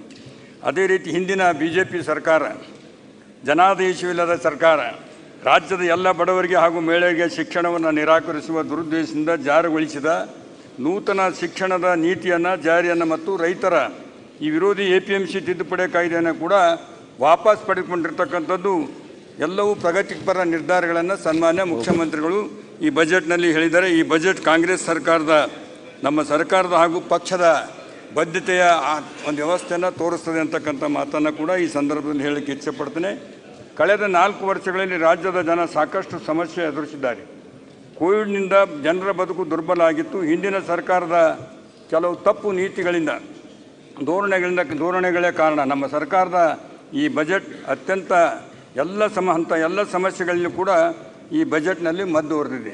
ಸನ್ಮಾನ್ಯ ಅಧ್ಯಕ್ಷರೇ, 4 ವರ್ಷಗಳ ಕಾಲ ಸತತ ನಿರ್ಲಕ್ಷ್ಯಕ್ಕೆ ಒಳಗಾಗಿದ್ದ ಕಲಬುರಗಿ ಜಿಲ್ಲೆಗೆ ನಮ್ಮ ಕಾಂಗ್ರೆಸ್ ಸರ್ಕಾರದ ಈ ಭಾರಿ ಬಜೆಟ್ನಲ್ಲಿ ಹಲವು ದೊಡ್ಡ ಕೊಡುಗೆಗಳನ್ನು ನಮ್ಮ ಭಾಗಕ್ಕೆ ಸುಮಾರು ಕಲ್ಯಾಣ ಕರ್ನಾಟಕ ಅಭಿವೃದ್ಧಿ ಮಂಡಳಿ ಒಂದು ವರ್ಷಕ್ಕೆ 5,000 ಕೋಟಿ ರೂಪಾಯಿಗಳು ಕೊಡ್ತಕ್ಕಂಥ ಹಣ ಒದಗಿಸ್ತಕ್ಕಂಥ ದಾಖಲೆಯನ್ನು ನಮ್ಮ ಸರ್ಕಾರದ ಮಾಡಿ ಇತಿಹಾಸವನ್ನೇ ಸೃಷ್ಟಿ ಮಾಡ್ತಾ ಇದೆ. ಸನ್ಮಾನ್ಯ ಸಭಾಧ್ಯಕ್ಷರೇ, ಈ ಜಿಲ್ಲೆ ಸೂಪರ್ ಸ್ಪೆಷಾಲಿಟಿ ಹಾಸ್ಪಿಟಲ್ ಆಯಿತು ಇಲ್ಲಿ ಕೊಟ್ಟಿರ್ತಕ್ಕಂಥ ಕೊಡುಗೆಗಳನ್ನು ಕೊಟ್ಟಿದ್ದಾರೆ. ಆಯಿತು, ಹೈದರಾಬಾದ್ ಕರ್ನಾಟಕ ಹಿಂದುಳಿದ ಭಾಗ, ಈ ಭಾಗಕ್ಕೆ ಆಸ್ಪತ್ರೆ ಸುಮಾರು ಸುಟ್ಟಗಾಯಗಳ ಘಟಕ ಸ್ಥಾಪನೆಗೆ 155 ಕೋಟಿ ಕೊಟ್ಟಿದ್ದಾರೆ. ಸಭಾಧ್ಯಕ್ಷರೇ, ಅದಕ್ಕೆ ಅಭಿನಂದನೆಗಳನ್ನು ಸಲ್ಲಿಸಬೇಕು. ಕೊಟ್ಟಿರ್ತಕ್ಕಂಥದ್ದೇ ಶ್ಲಾಘನೆ ಮಾಡೋಣ ಸ್ವಲ್ಪ. ಓಕೆ. ಆಮೇಲೆ ಸರ್ಕಾರದ ಗ್ರಂಥಿ ಕಲಬುರಗಿ ಪ್ರಾದೇಶಿಕ ಘಟಕ ಸೌಲಭ್ಯ 10 ಕೋಟಿ ರೂಪಾಯಿ ಕೊಟ್ಟಿದ್ದಾರೆ ಅನುದಾನ. ಸನ್ನತಿ ಏತ ನೀರಾವರಿ ಯೋಜನೆ ರಾಜ್ಯ ಸರ್ಕಾರ ಬದ್ಧವಾಗಿ ರೈತರಿಗೆ ಹೇಳಿದೆ, ಒಳ್ಳೆಯ ಕೆಲಸ ಆಗಿದೆ. ಇವತ್ತು ಸನ್ಮಾನ್ಯ ಈ ಜೊತೆ ಕಲಬುರಗಿ ನಮ್ಮ ಸನ್ಮಾನ್ಯ ಅಧ್ಯಕ್ಷರೇ, ಈ ಭಾಗಕ್ಕೆ ನಮ್ಮ ಕಲಬುರಗಿ ಭಾಗಕ್ಕೆ ಶೌಚಾಲಯಗಳಿಗೆ 400 ಶೌಚಾಲಯ, ಪ್ರತಿಯೊಂದಕ್ಕೂ 25 ಲಕ್ಷ ಅಂತೆ 100 ಕೋಟಿ ರೂಪಾಯಿಯನ್ನು ಕೂಡ ಒದಗಿಸಿದ್ದಾರೆ. ಸನ್ನತಿ ಮತ್ತು ಮಳಿಕೇರಿ, ಈ ಕರ್ನಾಟಕ ರಾಜ್ಯಕ್ಕೆ ಆಯ್ಕೆಯನ್ನು ಕೊಟ್ಟಿರ್ತಕ್ಕಂಥ ಮಳಿಕೇರಿ ಎಲ್ಲವೂ ಪ್ರವಾಸಿ ತಾಣಗಳ ಬಗ್ಗೆ ಅಂತ ಹೇಳಿ ಅದಕ್ಕೂ ಕೂಡ ಒತ್ತು ಕೊಟ್ಟಿದ್ದಾರೆ. ಕೆರೆ ತುಂಬುವ ಕಾರ್ಯಕ್ರಮ, ಸನ್ಮಾನ್ಯ ಅಧ್ಯಕ್ಷರು, ಕೊನೆಯದಾಗಿ ಇದು ಎಲ್ಲರಿಗೂ ಬೇಕಾಗಿರ್ತಕ್ಕಂಥ ವಿಷಯ. ನಮ್ಮ ಕಲಬುರಗಿ ಜಿಲ್ಲೆಯಲ್ಲಿ 7 ಕೆರೆಗಳು ಹಿಂದಿನಿಂದ, ಅದರಲ್ಲಿ ಎಲ್ಲ ಮುಚ್ಚಿ ಹೋಗಿ ಕೇವಲ 2 ಕೆರೆ ಉಳಿದಿವೆ. ಒಂದು ಕಲಬುರಗಿ ಶರಣಬಸವೇಶ್ವರ ಕೆರೆ, ಇನ್ನೊಂದು ನಮ್ಮ ಬೋಸ್ಗಾ ಕೆರೆ. ಬೋಸ್ಗಾ ಕೆರೆನಿಂದ ನೀರು ಸಪ್ಲೈ ಆಗ್ತಿತ್ತು, ಅದನ್ನು ಕೂಡ ಇವತ್ತು ಮಳೆ ಇಲ್ಲದೆ ಒಣಗಿತಕ್ಕಂಥ ಪರಿಸ್ಥಿತಿ. ಕೆರೆ ಒಣಗಿ ಎಲ್ಲ ಬೋರ್ವೆಲ್ಗಳು ಒಣಗಿ ಏನಪ್ಪ ಅಂದ್ರೆ ನೀರಿನ ವಾಟರ್ ಲೆವೆಲ್ ಡೌನ್ ಆಗಿ ನೀರೇ ಇಲ್ಲಿ ಇವತ್ತು ಕೊಡ್ಲಿಕ್ಕೆ ಅಂಥ ಪರಿಸ್ಥಿತಿ ನಮ್ಮ ಕಲಬುರಗಿ ಜಿಲ್ಲೆಗೆ ಒದಗಿದೆ. ಆದ ಕಾರಣ ಶಾಶ್ವತವಾಗಿ ಜನ ಬದುಕಬೇಕು, ಅಲ್ಲಿ ಇರಲೇಬೇಕಂದ್ರೆ 4 ದಿಕ್ಕಿನಲ್ಲಿ ಜಿಲ್ಲೆಯ 4 ದಿಕ್ಕುಗಳಲ್ಲಿ 4 ಕೆರೆ ಸ್ಥಾಪನೆ ಮಾಡುವುದು ಬಹಳ ಅತಿ ಅವಶ್ಯವಾಗಿದೆ. ಕಾರಣ ದಯಮಾಡಿ ನಾನು ಈ ಬಜೆಟ್ನಲ್ಲಿ ಹೇಳ್ತಕ್ಕಂಥದ್ದು ಒಳ್ಳೆಯ ಕೆಲಸ ಮಾಡಿದ್ರಿ, ಸಾಕಷ್ಟು ಹಣ ಕೊಂಡಿದ್ರಿ, ಕೆರೆ ತುಂಬುವ ಕಾರ್ಯಕ್ರಮ ಮಾಡ್ತೀನಿ ಅಂತ ಹೇಳಿದ್ರಿ. ಗುಲ್ಬರ್ಗ ಜಿಲ್ಲೆ ಸಾಕಷ್ಟು ಬೆಳೆದಿರ್ತಕ್ಕಂಥ ಜಿಲ್ಲೆ, ಆ 4 ದಿಕ್ಕಿಗೆ ಒಂದೊಂದು ಕೆರೆ ಆಗ್ತಕ್ಕಂಥದ್ದು ಬಹಳ ಅತಿ ಅವಶ್ಯವಾಗಿದೆ. ಆ ನಿಟ್ಟಿನಲ್ಲಿ ಕೆಲಸ ಮಾಡಿ ನಮ್ಮ ಭಾಗದ ಜನರಿಗೆ ಇವತ್ತು ಅನುಕೂಲ ಮಾಡಿಕೊಡ್ಬೇಕು. ಬೆಳೆ ಕೂಡ ಹಾನಿ ಆಗಿದೆ, ರೈತರಿಗೆ ಕೆಲಸ ಆಗಬೇಕು. ನಾನು ಕಳಕಳಿಯಿಂದ ಕೇಳ್ಕೊಳ್ತೇನೆ ಅಧ್ಯಕ್ಷ. 2 ನಿಮಿಷ ಮತ್ತೆ ನಾರಾಯಣ ಸ್ವಾಮಿ ಸೀನಿಯರ್ ಫಸ್ಟ್ ಸ್ಟಾರ್ಟ್ ಮಾಡ್ತೀನಿ. ಸನ್ಮಾನ್ಯ ಸಭಾಧ್ಯಕ್ಷರೇ, ಅವಕಾಶ ಮಾಡಿಕೊಟ್ಟಂತಕ್ಕೆ ತಮಗೆ ಧನ್ಯವಾದ. ರಾಜ್ಯಪಾಲ ಭಾಷಣ ಮಾತಾಡಿದ್ರಿ, ಈಗ ಬೇಗ ಈಗ 5 ಗ್ಯಾರಂಟಿಗಳನ್ನ ನಮ್ಮ ಬೇಲೂರು ವಿಧಾನಸಭಾ ಕ್ಷೇತ್ರ ಹೊಯ್ಸಳರು ಆಳಿದಂತಹ ಕ್ಷೇತ್ರ. ಈ ಕ್ಷೇತ್ರದಲ್ಲಿ ದೀನದಲಿತರ ಸಂಖ್ಯೆ ಹೆಚ್ಚು, ಅಲ್ಪಸಂಖ್ಯಾತರ ಸಂಖ್ಯೆ ಹೆಚ್ಚು, ಹಿಂದುಳಿದಂಥವರ ಸಂಖ್ಯೆ ಹೆಚ್ಚಾಗಿರೋದ್ರಿಂದ ಈ 5 ಗ್ಯಾರಂಟಿಗಳನ್ನ ಸಮರ್ಪಕವಾಗಿ ಏನು ಪ್ರಣಾಳಿಕೆಯಲ್ಲಿ ಕೊಟ್ಟಂತ, ಮತ್ತೆ ಇದನ್ನು ತಮಗೆ ಕಳಿಸ್ಕೊಡ್ತೀನಿ ಸನ್ಮಾನ್ಯ ಅಧ್ಯಕ್ಷರೇ. ಆಯಿತು. ಪ್ರತಿಯೊಬ್ಬರ ಮನೆಗೂ ಸಹ ಅಡ್ರೆಸ್ ಮಾಡಿ ಕೊಟ್ಟಿರ್ತಕ್ಕಂಥದ್ದು, ಪ್ರತಿಯೊಬ್ಬ ಮತದಾರರು ಮತ್ತು ಮನೆಯವರು ಬಂದು ಕೇಳ್ತಕ್ಕಂಥದ್ದಾಗ್ತಾ ಇದೆ. ಹಾಗಾಗಿ 14ನೇ ಬಡ್ಜೆಟ್ನ ಮಂಡನೆ ಮಾಡಿರ್ತಕ್ಕಂಥ ಸನ್ಮಾನ್ಯ ಮುಖ್ಯಮಂತ್ರಿಗಳಲ್ಲಿ ನಾನು ಮನವಿ ಮಾಡ್ತೀನಿ, ತಾವು ಕೊಟ್ಟಿರ್ತಕ್ಕಂಥದ್ದನ್ನು ಪ್ರತಿ ಮನೆಗೆ ತಲುಪಿಸ್ತಕ್ಕಂಥದ್ದು ಅತಿ ಹೆಚ್ಚು ಹಿಂದುಳಿತಿರ್ತಕ್ಕಂಥ ವಿಧಾನಸಭಾ ಕ್ಷೇತ್ರ ಆಗಿರೋದ್ರಿಂದ ಅಂತಕ್ಕಂಥದ್ದನ್ನು ನಾನು ಮನವಿ ಮಾಡ್ತಾ ಈಗಾಗಲೇ ಈ ಕಾಪಿಯನ್ನು ತಮಗೆ ಕಳಿಸ್ಕೊಡ್ತೀನಿ ಅಧ್ಯಕ್ಷರೇ. ದಯವಿಟ್ಟು ಅಧ್ಯಕ್ಷರಿಗೆ, ಸನ್ಮಾನ್ಯ ಅಧ್ಯಕ್ಷರಿಗೆ. ಅಧ್ಯಕ್ಷರೇ, ಇವತ್ತು ವಸತಿ ಯೋಜನೆ ಸನ್ಮಾನ್ಯ ನಮ್ಮ ಮಂತ್ರಿಗಳಿಲ್ಲಿದ್ದಾರೆ. ಇವತ್ತು ವಸತಿ ಯೋಜನೆಯಲ್ಲಿ 1,20,000ದಿಂದ 1,60,000ಗಳ ಅನುದಾನವನ್ನು ಕೊಡ್ತಾ ಇದ್ದಾರೆ. ಗ್ರಾಮೀಣ ಪ್ರದೇಶದಲ್ಲಿ 1-2 ಲೋಡ್ಗಳನ್ನ ಕಲ್ಲು ತರೋದ್ರಲ್ಲಿ, ಅವರು ಫೌಂಡೇಶನ್ ಹಾಕೋದ್ರಲ್ಲಿ ಅದು ಆಗ್ತಾ ಇದೆ. ದಯವಿಟ್ಟು ಸನ್ಮಾನ್ಯ ಮಂತ್ರಿಗಳಲ್ಲಿ ಮತ್ತು ಸರ್ಕಾರಕ್ಕೆ ನಾನು ಮನವಿಯನ್ನು ಮಾಡ್ತಾ ಇದ್ದೀನಿ, ಅದನ್ನು ಗ್ರಾಮೀಣ ಪ್ರದೇಶಕ್ಕೆ 5 ಲಕ್ಷವನ್ನಾರು ಸಹ ಹೆಚ್ಚಿಸಬೇಕು ಅಂತಕ್ಕಂಥದ್ದನ್ನು ನಾನು ತಮ್ಮಲ್ಲಿ ಮನವಿಯನ್ನು ಮಾಡ್ತಾ ಇದ್ದೀನಿ. ಅದೇ ರೀತಿ ಇವತ್ತು ಬೇಲೂರು ವಿಧಾನಸಭಾ ಕ್ಷೇತ್ರದಲ್ಲಿ 2 ನದಿಗಳು, ಒಂದು ಹೆಗ್ಚಿ, ಒಂದು ವಾಟೆವಳಿ ಅಂತಕ್ಕಂಥದ್ದು ನದಿ ಆಗ್ತಾ ಇದೆ. ಆ ಭಾಗದಲ್ಲಿ ಇವತ್ತು ಅರಣ್ಯ ಇಲಾಖೆಯಲ್ಲಿ ಸನ್ಮಾನ್ಯ ಅಧ್ಯಕ್ಷರೇ ಇವತ್ತು 520 ಕಿಲೋಮೀಟ್ರು ಬ್ಯಾರಿಕೇಡ್ ಮಾಡಬೇಕು ಅಂತಕ್ಕಂಥದ್ದಿದೆ. ಅದರಲ್ಲಿ 312 ಕಿಲೋಮೀಟ್ರು, ಇನ್ನು 208 ಕಿಲೋಮೀಟ್ರು ಇದಿದೆ. ಅದಕ್ಕೆ ಕೇವಲ 1,20,00,000 ಅನುದಾನವನ್ನು ಇಟ್ಟಿದ್ದಾರೆ. ಅವು ಇವತ್ತು ಆ ಭಾಗದ ಜನ ತತ್ತರಿಸಿ ಹೋಗ್ತಾ ಇದ್ದಾರೆ. ಹಿಂದೆ ಕಾಫಿ ಬೆಳೆಗಾರರು ಅಂದರೆ ಒಂದು IAS KS ಕೇಡ್ರಲ್ಲಿ ಜೀವನ ಮಾಡ್ತಾಯಿದ್ರು. ಇವತ್ತೇನಾಗಿದೆ ಅಂದರೆ ಕಾಫಿ ಬೆಳೆಗಾರರಿಗೆ ಸಕಾಲಕ್ಕೆ ಮಳೆ ಆಗದಲ್ಲೇ ಇವತ್ತು ವಿಶೇಷವಾಗಿ ಆನೆ ಹಾವಳಿಯಿಂದ ಇವತ್ತು ಅವರು ತತ್ತರಿಸಿ ಹೋಗಿದ್ದಾರೆ. ಅದ್ರ ಜೊತೆಯಲ್ಲಿ ಅವರು ಸ್ವಂತ ಬಂಗ್ಲೆಗಳನ್ನ ಮಾಡ್ಕೊಂಡಿದ್ರು. ಆ ಭಾಗದಲ್ಲಿ ಸ್ವಂತ ಬಂಗ್ಲೆಗಳನ್ನ ಬಿಟ್ಟು ಕೊಟ್ಟಿಗೆನಲ್ಲಿ ಅವರು ವಾಸ ಮಾಡಿ ಒಂದು ಹೋಮ್ ಸ್ಟೇನ ನಡೆಸ್ತಾ ಇದ್ರು. ಇವತ್ತು ಆ ಹೋಮ್ ಸ್ಟೇನಲ್ಲೂ ಏನಾಗ್ತಾ ಇದೆ ಅಂದರೆ ಇವತ್ತು ಆನೆ ಹಾವಳಿಯಿಂದ ಯಾವ ಸಂದರ್ಭದಲ್ಲೂ ಬೇಕಾದರೂ ಸಹ ತೋಟಗಳನ್ನ ನುಗ್ಗಿ ಆನೆ ಹಾವಳಿ ಆಗ್ತಾ ಇದೆ. ಆ ಹೋಮ್ ಸ್ಟೇಗಳು ಸಹ ಖಾಲಿ ಹೊಡಿತಾ ಇದೆ. ಹಾಗಾಗಿ ಕಾಫಿ ಬೆಳೆಗಾರರು ಅತಿ ಹೆಚ್ಚು ಇವತ್ತು ಸಮಸ್ಯೆನಲ್ಲಿ ತೊಡಗಿದ್ದಾರೆ. ಹಾಗಾಗಿ ದಯವಿಟ್ಟು ಇವತ್ತು ಏನು 120 ಕೋಟಿಯನ್ನು ಅದಕ್ಕೆ ಅನುದಾನ ಇದೆ, ಬಡ್ಜೆಟ್ಟಲ್ಲಿ ತಾವು ಪರಿವಿಮರ್ಶೆ ಮಾಡಿ 500 ಕೋಟಿಗಳನ್ನ ಇಟ್ಟು ಆ ಭಾಗದ ಆನೆ ಹಾವಳಿಯನ್ನು ತಪ್ಪಿಸ್ತಕ್ಕಂಥದ್ದು, ಜನ ನೆಮ್ಮದಿಯಿಂದ ನೆಟ್ಟುಸರಿಂದ ಜೀವನ ಮಾಡ್ತಕ್ಕಂಥಕ್ಕೆ ಅವಕಾಶ ಮಾಡಿಕೊಡ್ಬೇಕು ಅಂತಕ್ಕಂಥದ್ದನ್ನು ತಮ್ಮ ಮೂಲಕ ಮಂತ್ರಿಗಳಿಗೆ ಮತ್ತು ಸರ್ಕಾರಕ್ಕೆ ಮನವಿ ಮಾಡ್ತಾ, ದಯವಿಟ್ಟು ಇವತ್ತು ಏನು ನೀರಾವರಿ ಯೋಜನೆ, ಆ ಭಾಗದಲ್ಲಿ ಒಂದು ನೀರಾವರಿ ಯೋಜನೆ ಪ್ರಸ್ತಾಪ ಬಂದಿದೆ, ಹೆಬ್ಬಾಳ ಏತ ನೀರಾವರಿ ಯೋಜನೆ. ಅದಕ್ಕೂ ದಯವಿಟ್ಟು ಯಾವುದೇ ಬಡ್ಜೆಟ್ಟಲ್ಲಿ ಅನುದಾನ ಇಲ್ಲ, ಅದನ್ನು ಸಹ ಕಲ್ಪಿಸಬೇಕು ಅಂತಕ್ಕಂಥದ್ದನ್ನು ತಮ್ಮಲ್ಲಿ ನಾನು ಮನವಿ ಮಾಡ್ತಾ ಈಗಾಗಲೇ ಸುರೇಶ್ ನೆಕ್ಸ್ಟ್ ನಿಮಗೆ ಸಮಯನ ನಾನು ತಗೊಳಲ್ಲ. ಇವತ್ತು ಹೆಗ್ಚಿ ನೀರಾವರಿ ಮತ್ತು ಹಾಸನ ಜಿಲ್ಲೆ ಗಡಿ ಭಾಗ ಮತ್ತು ಚಿಕ್ಕಮಗಳೂರು ಗಡಿ ಭಾಗದಲ್ಲಿದೆ. ಅಲ್ಲಿ ಒಂದು ಉತ್ತಮವಾದಂಥ KRS ಮಾದರಿಯಲ್ಲಿ ಉದ್ಯಾನವನ ಆಗಬೇಕು. ಅದಕ್ಕೆ ದಯವಿಟ್ಟು ತಾವು ಬೃಹತ್ ನೀರಾವರಿ ಸಚಿವರಿಗೆ ಗಮನಕ್ಕೆ ತಂದು ಇದಕ್ಕೆ 3.5 ಕೋಟಿ ಅನುದಾನವನ್ನು ಇದಾಗಿದೆ, 40 ಎಕರೆನಲ್ಲಿ ಇದಾಗಿದೆ. ಅದು ಪ್ರವಾಸೋದ್ಯಮ ತಾಣವಾಗುತ್ತೆ. ಚಿಕ್ಕಮಗಳೂರು ತಾರೆಯರ ತವರೂರು, ಅದಕ್ಕೆ ಒಂದು ಶಕ್ತಿಯನ್ನು ಕೊಡಬೇಕು ಅಂತಕ್ಕಂಥದ್ದನ್ನು ತಮ್ಮಲ್ಲಿ ಈ ಮೂಲಕ ಮನವಿಯನ್ನು ಮಾಡ್ತಾ, ಸನ್ಮಾನ್ಯ ಸಭಾಧ್ಯಕ್ಷರೇ 94C ಎರಡೇ ಪ್ರಶ್ನೆ ಇದೆ ಅಂತಕ್ಕಂಥದ್ದನ್ನ. ಆದರೂ ಸಹ ಕ್ಷೇತ್ರದ ಸಮಸ್ಯೆ ಬಗ್ಗೆ ತಮಗೆ ಇದು 94C ಅಂತಕ್ಕಂಥದ್ದು 2015-16ರಲ್ಲಿ ಆಗಿರ್ತಕ್ಕಂಥದ್ದು. ಒಟ್ಟು ಅರ್ಜಿಗಳು 1055 ಅರ್ಜಿಗಳಿದೆ. ಹಾಗಾಗಿ ಒಂದು ನಿಮಿಷ, ದಯವಿಟ್ಟು ಇನ್ನು ಉಳಿದ ಅವಕಾಶ ಮಾಡಿಕೊಡ್ಬೇಕು ಅಂತಕ್ಕಂಥದ್ದನ್ನು ಹೇಳ್ತಾ ಇವತ್ತು ಇಡೀ ಬೇಲೂರು ವಿಧಾನಸಭಾ ಕ್ಷೇತ್ರದಲ್ಲಿ ಪ್ರಥಮ ಹೆಬ್ಬಾಗಿಲು ಕನ್ನಡದ ಇದು ಕನ್ನಡ ಸಾಹಿತ್ಯ ಕ್ಷೇತ್ರದ ಹೆಬ್ಬಾಗಿಲು ಇರ್ತಕ್ಕಂಥ ಹಲಮಿಡಿ ಅಂತಕ್ಕಂಥ ಹೆಚ್ಚಿನ ಅನುದಾನವನ್ನು ಕೊಡಬೇಕು. ಈ ಇದನ್ನ ಪ್ರವಾಸೋದ್ಯಮದ ಒಂದು ಅಂತಕ್ಕಂಥದ್ದನ್ನ ಇನ್ನು ಹೆಚ್ಚು ಇದೆ, ಅದನ್ನ ವೈಯಕ್ತಿಕವಾಗಿ ತಮಗೆ ತಿಳಿಸೋದ್ರ ಮುಖಾಂತರ ನನಗೆ ಅವಕಾಶ ಮಾಡಿದ್ದಕ್ಕೆ ಕ್ಷೇತ್ರದ ಸಮಸ್ಯೆ ಕೇವಲ 4-5 ಹೇಳಿದೀನಿ. ಇನ್ನು 100 ಮುಂದಿನ ಅವಕಾಶ ಅಂತಕ್ಕಂಥ ತಮಗೆ ಅಭಿನಂದನೆ ಸಲ್ಲಿಸಿ ನನ್ನ ಮಾತಿಗೆ ವಿರಾಮ ಹೇಳ್ತೀನಿ. ಜೈ ಹಿಂದ್, ಜೈ ಕರ್ನಾಟಕ. ಮಾನ್ಯ ಅಧ್ಯಕ್ಷರೇ, ಮೊಟ್ಟ ಮೊದಲನೇದಾಗಿ ಸಿಕ್ಕುದಿಲ್ಲ ಚಾನ್ಸ್, ಅದಕ್ಕೆ ಈ ಬಜೆಟ್ ಮೇಲೆ ಮಾತಾಡಕ್ಕೆ ಅನುಕೂಲ ಮಾಡಿಕೊಟ್ಟದ್ದಕ್ಕಾಗಿ ತಮಗೆ ಧನ್ಯವಾದಗಳನ್ನು ತಿಳಿಸ್ತಾ, ಸಿದ್ದರಾಮಯ್ಯನವರು ಈ ಬಜೆಟ್ ಪುಸ್ತಕದಲ್ಲಿ ಹೊಸ ರೀತಿಯಾದಂಥ ಸಂಪ್ರದಾಯವನ್ನು ತಂದಿದ್ದಾರೆ. ಹಿಂದಿನ ಸರ್ಕಾರ ಮತ್ತು ಕೇಂದ್ರ ಸರ್ಕಾರವನ್ನು ನಿಂದನೆಗೆ ಕೊಟ್ಟಿರ್ತಕ್ಕಂಥ ಜಾಗಕ್ಕಿಂತ ಹೆಚ್ಚಿಗೆ ಈ ಬಜೆಟ್ನಲ್ಲಿ ಆರ್ಥಿಕ ಮುನ್ನೋಟಕ್ಕಿಂತ ರಾಜಕೀಯ ಹಿನ್ನೋಟವೇ ಜಾಸ್ತಿ ಆಗಿದೆ ಅನ್ನೋಂಥದ್ದು ಕೂಡ ಭಾಳ ಸ್ಪಷ್ಟವಾಗಿ ಈ ಸಂದರ್ಭದಲ್ಲಿ ಕಾಣ್ತಾ ಇದೆ. ಸಿದ್ದರಾಮಯ್ಯನವರು ಮಂಡಿಸ್ತಕ್ಕಂಥ ಬಜೆಟು ಜನವಿರೋಧಿ ಬಜೆಟ್ ಆಗಿದ್ದು, ಇದು ರಿವರ್ಸ್ ಗೇರ್ ಸರ್ಕಾರ ಅನ್ನುವಂಥದ್ದು ಕೂಡ ಇವತ್ತು ಸಾಬೀತಾಗ್ತಾ ಇದೆ. ಮಾನ್ಯ ಅಧ್ಯಕ್ಷರೇ, ಕೊಟ್ಟಿರ್ತಕ್ಕಂಥ ಗ್ಯಾರಂಟಿಗಳ ಬಗ್ಗೆ ಸಂಪೂರ್ಣವಾಗಿ ಅವನ್ನ ಜಾರಿಗೊಳಿಸಬೇಕು ಅನ್ನುವಂಥದ್ದು ಕೂಡ ನಮ್ಮ ಪಾರ್ಟಿಯ ಅಪೇಕ್ಷೆ ಇದೆ. ಯಾವುದೇ ರೀತಿಯಾದಂಥ ಕಂಡೀಷನ್ಗಳನ್ನು ಹಾಕಲಾರ್ದೇ ಯಾವ ರೀತಿಯಾಗಿ ಯಥಾವತ್ತಾಗಿ ಜಾರಿಗೊಳಿಸಬೇಕು ಅನ್ನೋಂಥದ್ದು ಕೂಡ ನಾವು ಆಗ್ರಹ ಮಾಡ್ತೇವೆ. ಅಷ್ಟೇ ಅಲ್ಲ, ಅವನ್ನ ಕೊಡುವವರೆಗೂ ಕೂಡ ನಾವು ಸಂಪೂರ್ಣವಾಗಿ ಅದರ ಬಗ್ಗೆ ಹೋರಾಟನೂ ಮಾಡ್ತೇವೆ ಅನ್ನೋಂಥದ್ದನ್ನು ಕೂಡ ಈ ಸಂದರ್ಭದಲ್ಲಿ ಹೇಳಕ್ಕೆ ಇಚ್ಛೆಪಡ್ತೀನಿ. ಇವತ್ತು ಸ್ವಾಮಿ ವಿವೇಕಾನಂದರು ಹೇಳಿದಾಗೆ ಪ್ರತಿ ದಿವಸ ಬಾಳೆಹಣ್ಣು ಕೊಡೋದಕ್ಕಿಂತ ಬಾಳೆಹಣ್ಣಿನ ತೋಟವನ್ನು ಬೆಳೆಸಿ ಅವ್ರಿಗೆ ತಿನ್ನಿಸು ಅನ್ನೋದು ಕಲಿಸುವಂಥದ್ದನ್ನು ಇವತ್ತು ಸರ್ಕಾರ ಮಾಡಬೇಕಾಗಿದೆ. ಇವತ್ತು ನಾವು ನೋಡಿದ್ವಿ, 170 ರೂಪಾಯಿನ ಅಕೌಂಟಿಗೆ ಹಾಕ್ತೇವೆ ಅಂತಕ್ಕಂಥದ್ದನ್ನು, ಅಕ್ಕಿ ಇಲ್ಲ ಅಂತಂಥ ಸಂದರ್ಭದಲ್ಲಿ 170 ರೂಪಾಯಿನ ಹಾಕ್ತೇವೆ ಅನ್ನೋಂಥದ್ದನ್ನು ಕೂಡ ಹೇಳಿದ್ದಾರೆ. ಆದರೆ ಇವತ್ತು ಈ 170 ರೂಪಾಯಿ ಹಾಕಲಿಕ್ಕೆ ವಿಶೇಷವಾಗಿ 2014ರಲ್ಲಿ ಸನ್ಮಾನ್ಯ ನರೇಂದ್ರ ಮೋದಿ ಅವರು ಏನು DBT ಮುಖಾಂತರ ಅಕೌಂಟ್ಗಳನ್ನು ಓಪನ್ ಮಾಡಿದರು. ಇಡೀ ದೇಶದಲ್ಲಿ ಇರ್ತಕ್ಕಂಥ ಬಡವರಿಗೆ ಅಕೌಂಟ್ಗಳನ್ನು ಓಪನ್ ಮಾಡಿದ್ದಕ್ಕಾಗಿ ಇವತ್ತು ಆ ಅಕೌಂಟಿಗೆ ರೊಕ್ಕ ಹಾಕ್ತಕ್ಕಂಥ ಕೆಲಸ ಆಗ್ತಾಯಿದೆ. ಇದು ಸಂಪೂರ್ಣವಾದಂಥ ಶ್ರೇಯಸ್ಸು ಸನ್ಮಾನ್ಯ ನರೇಂದ್ರ ಮೋದಿ ಅವರಿಗೆ ನಮ್ಮ ಸರ್ಕಾರಕ್ಕೆ ಸಲ್ತದೆ ಅನ್ನೋಂಥದ್ದನ್ನು ಕೂಡ ಈ ಸಂದರ್ಭದಲ್ಲಿ ಹೇಳಕ್ಕೆ ಇಚ್ಛೆಪಡ್ತೇನೆ. ಮಾನ್ಯ ಅಧ್ಯಕ್ಷರೇ, ಇವತ್ತು ಕ್ಯಾಪಿಟಲ್ ಎಕ್ಸ್ಪೆಂಡಿಚರು ಸನ್ಮಾನ್ಯ ಬೊಮ್ಮಾಯಿ ಸಾಹೇಬರು ಮುಖ್ಯಮಂತ್ರಿ ಆಗಿರ್ತಕ್ಕಂಥ ಸಂದರ್ಭದಲ್ಲಿ ಇದ್ದಂಥ ಕ್ಯಾಪಿಟಲ್ ಎಕ್ಸ್ಪೆಂಡಿಚರು ಇವತ್ತು ಎಷ್ಟು ಕಡಿಮೆ ಆಗಿದೆ ಅನ್ನೋಂಥದ್ದನ್ನು ಕೂಡ ನಾವು ಅರ್ಥ ಮಾಡ್ಕೋಬೇಕಾಗತ್ತೆ. ಹೌದು, ಇವತ್ತು ಗ್ಯಾರಂಟಿಗಳ ಬಗ್ಗೆ ಅವ್ರು ಮಾತಾಡಿದರೆ ಒಂದು 50ರಿಂದ 55 ಸಾವಿರ ಕೋಟಿಗಳಷ್ಟು ಖರ್ಚಾಗುತ್ತೆ.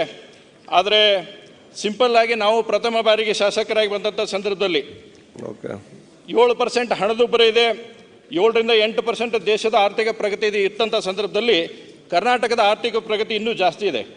ಬಟ್ ನಾನು ಹೇಳೋದು ಸಬ್ಜೆಕ್ಟ್ ಟು ಕಂಡೀಷನ್ ಅಧ್ಯಕ್ಷರೇ, ಇವತ್ತು ಅಟ್ಲೀಸ್ಟ್ 10% ಶಿಕ್ಷಣಕ್ಕಾಗಿ ಮತ್ತು 10% ಆರೋಗ್ಯಕ್ಕಾಗಿ ಹೆಚ್ಚಿಗೆ ಮಾಡಬೇಕಂತದ್ದಿತ್ತು.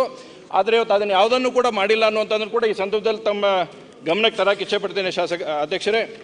ಇವತ್ತು ನೋಡಿ, ಕೃಷಿಗೆ ಸಂಬಂಧಿಸಿದ ಚಟುವಟಿಕೆಗಳನ್ನು ತೆಗೆದುಕೊಂಡಾಗ ಪರಿಷ್ಕೃತ ಬಜೆಟ್ನಲ್ಲಿ, ಅಂದರೆ ನಮ್ಮ ಹಿಂದಿನ ಸನ್ಮಾನ್ಯ ಬೊಮ್ಮಾಯಿಯವರು ಮಾಡಿರ್ತಕ್ಕಂಥದ್ರಲ್ಲಿ 16,351 ಇತ್ತು. ಇವತ್ತು ಅಂದಾಜು ಬಜೆಟ್ನಲ್ಲಿ ತೆಗೆದುಕೊಂಡಾಗ -27.32% ಅಷ್ಟು ಇವತ್ತು ಮೈನಸನ್ನು ಆಗ್ತಾಯಿದೆ. ಅಂದರೆ ವಿಶೇಷವಾಗಿ ಕೃಷಿ ಸನ್ಮಾನ ಯೋಜನೆ ಇದ್ದಂಥ BJP ಸರ್ಕಾರ ರೈತರಿಗೆ ನೀಡ್ತಕ್ಕಂಥ 4,000 ರೂಪಾಯಿಗಳನ್ನು ನಿಲ್ಲಿಸುವಂಥದ್ದನ್ನು ಕೂಡ ಇದರಲ್ಲಿ ಆಗ್ತಾಯಿದೆ. ಸಾರಿಗೆಗೆ ಇದ್ದಂಥದ್ದು 18,868 ಇತ್ತು, ಇವತ್ತನ್ನು 12,000ಕ್ಕೆ ಇಳಿಸುವ ಮುಖಾಂತರ 35% ಮೈನಸ್ ಆಗತಕ್ಕಂಥದ್ದನ್ನು ಕೂಡ ನಾವು ನೋಡ್ಬೋದಾಗಿದೆ. ಗ್ರಾಮೀಣಾಭಿವೃದ್ಧಿಗೆ 11,491 ಇದ್ದಿರ್ತಕ್ಕಂಥದ್ದನ್ನು 9,494 ಮಾಡೋ ಮುಖಾಂತರ 17% ಇಳಿಸುವಂಥದ್ದಾಗ್ತಾಯಿದೆ. ಅಂದರೆ ಇವತ್ತು ಒಟ್ಟು ನಾವು ಈ ಬಜೆಟಿನ ವಿಶ್ಲೇಷಣೆಯನ್ನು ಮಾಡಿದಾಗ ಹೊರಗಡೆ ನಾವು ಈ ಲಾಬಿಯಲ್ಲಿ ಸೇರಿದಂಥ ಸಂದರ್ಭದಲ್ಲಿ ನಮ್ಮ ಅನೇಕ ಕಾಂಗ್ರೆಸ್ ಶಾಸಕರು ಹೇಳ್ತಾ ಇದ್ರು, ಮುಂದಿನ 2 ವರ್ಷಕ್ಕೆ ಯಾವುದೇ ರೀತಿಯಾದಂಥ ಅಭಿವೃದ್ಧಿಯನ್ನು ನಮಗೆ ಆಗೋದಿಲ್ಲ ಅಂತಕ್ಕಂಥದ್ದನ್ನು ಕೂಡ ಇವತ್ತು ಭಾಳ ಸ್ಪಷ್ಟವಾಗಿ ಗೋಚರಿಸ್ತಕ್ಕಂಥದ್ದನ್ನು ಕೂಡ ನಾವು ನೋಡ್ತಾ ಇದ್ದೇವೆ ಅಧ್ಯಕ್ಷರೇ.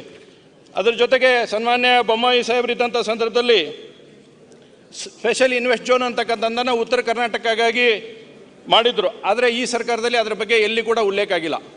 ಅದರ ಜೊತೆಗೆ ನಮ್ಮ ಹುಬ್ಳಿ ಯಾವ ಸೆಕೆಂಡ್ ಕ್ಯಾಪಿಟಲ್ ಸಿಟಿ ಅಂತೇಳಿ ನಾವು ಉಲ್ಲೇಖವನ್ನು ಮಾಡ್ತಾ ಇದ್ವಿ, ಹುಬ್ಳಿಗೆ ವಿಶೇಷವಾದಂಥ ಯಾವುದೇ ರೀತಿಯಾದಂಥ ಮನ್ನಣೆಯನ್ನು ಈ ಬಜೆಟ್ನಲ್ಲಿ ಇಟ್ಟಿಲ್ಲ ಅನ್ನುವಂಥದ್ದನ್ನು ಕೂಡ ಭಾಳ ಸ್ಪಷ್ಟವಾಗಿ ಹೇಳಕ್ಕೆ ಈ ಸಂದರ್ಭದಲ್ಲಿ ಇಚ್ಛೆ ಪಡ್ತೇನೆ. ಮಾನ್ಯ ಅಧ್ಯಕ್ಷರೇ, ಮುಂದಿನ ದಿನಮಾನಗಳಲ್ಲಿ ಕೂಡ ಇನ್ನೂ ಅನೇಕ ವಿಷಯಗಳ ಬಗ್ಗೆ ಚರ್ಚೆ ಇದೆ. ಹುಬ್ಳಿಗೆ ಸಾಕಷ್ಟು ವಿಷಯಗಳ ಬಗ್ಗೆ ತಾರತಮ್ಯ ಆಗಿದೆ.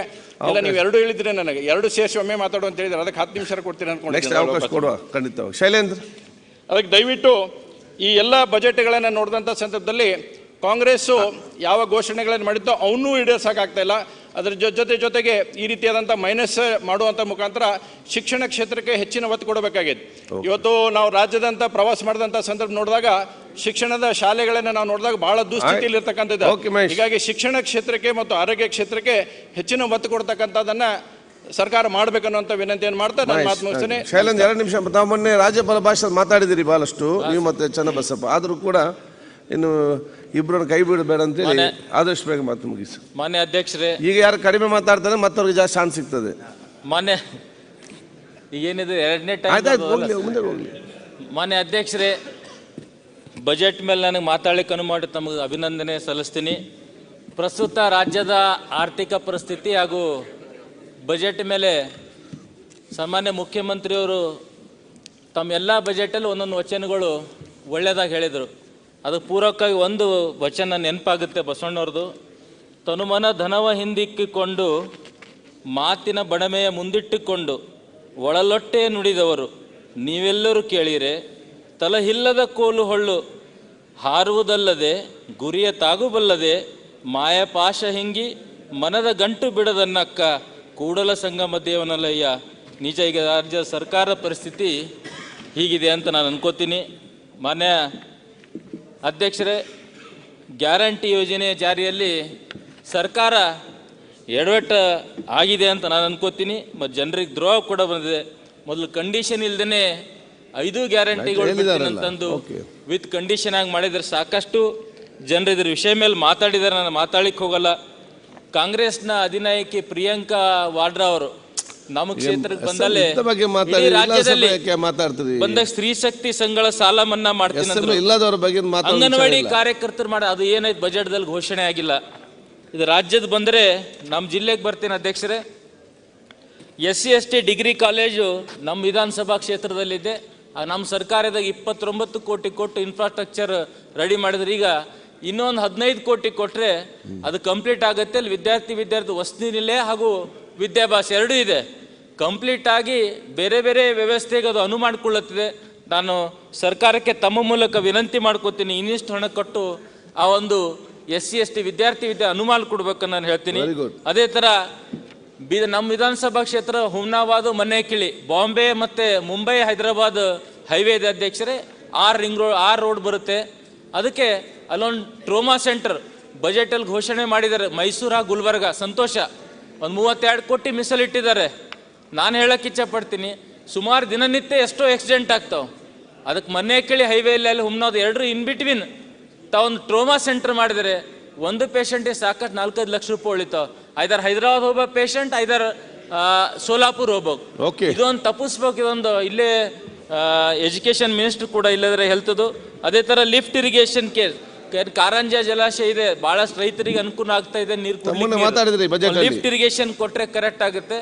ಮತ್ತು ನಮ್ಮ ದಟ್ಟರಣ್ಯ ಇದೆ ಕರಕ್ನಹಳ್ಳಿ ಔಷಧ ಕೇಂದ್ರ. Most of the Ayurvedic medicines ಗಿಡಮೂಲಿಕೆಗಳು ಬೀದರ್ ಜಿಲ್ಲೆಯಲ್ಲಿ ನಮ್ಮ ಕ್ಷೇತ್ರ ಕರಕ್ನಹಳ್ಳಿ ಉದ್ಯೋಗವನದಲ್ಲಿ ಸಿಗ್ತಾವೆ.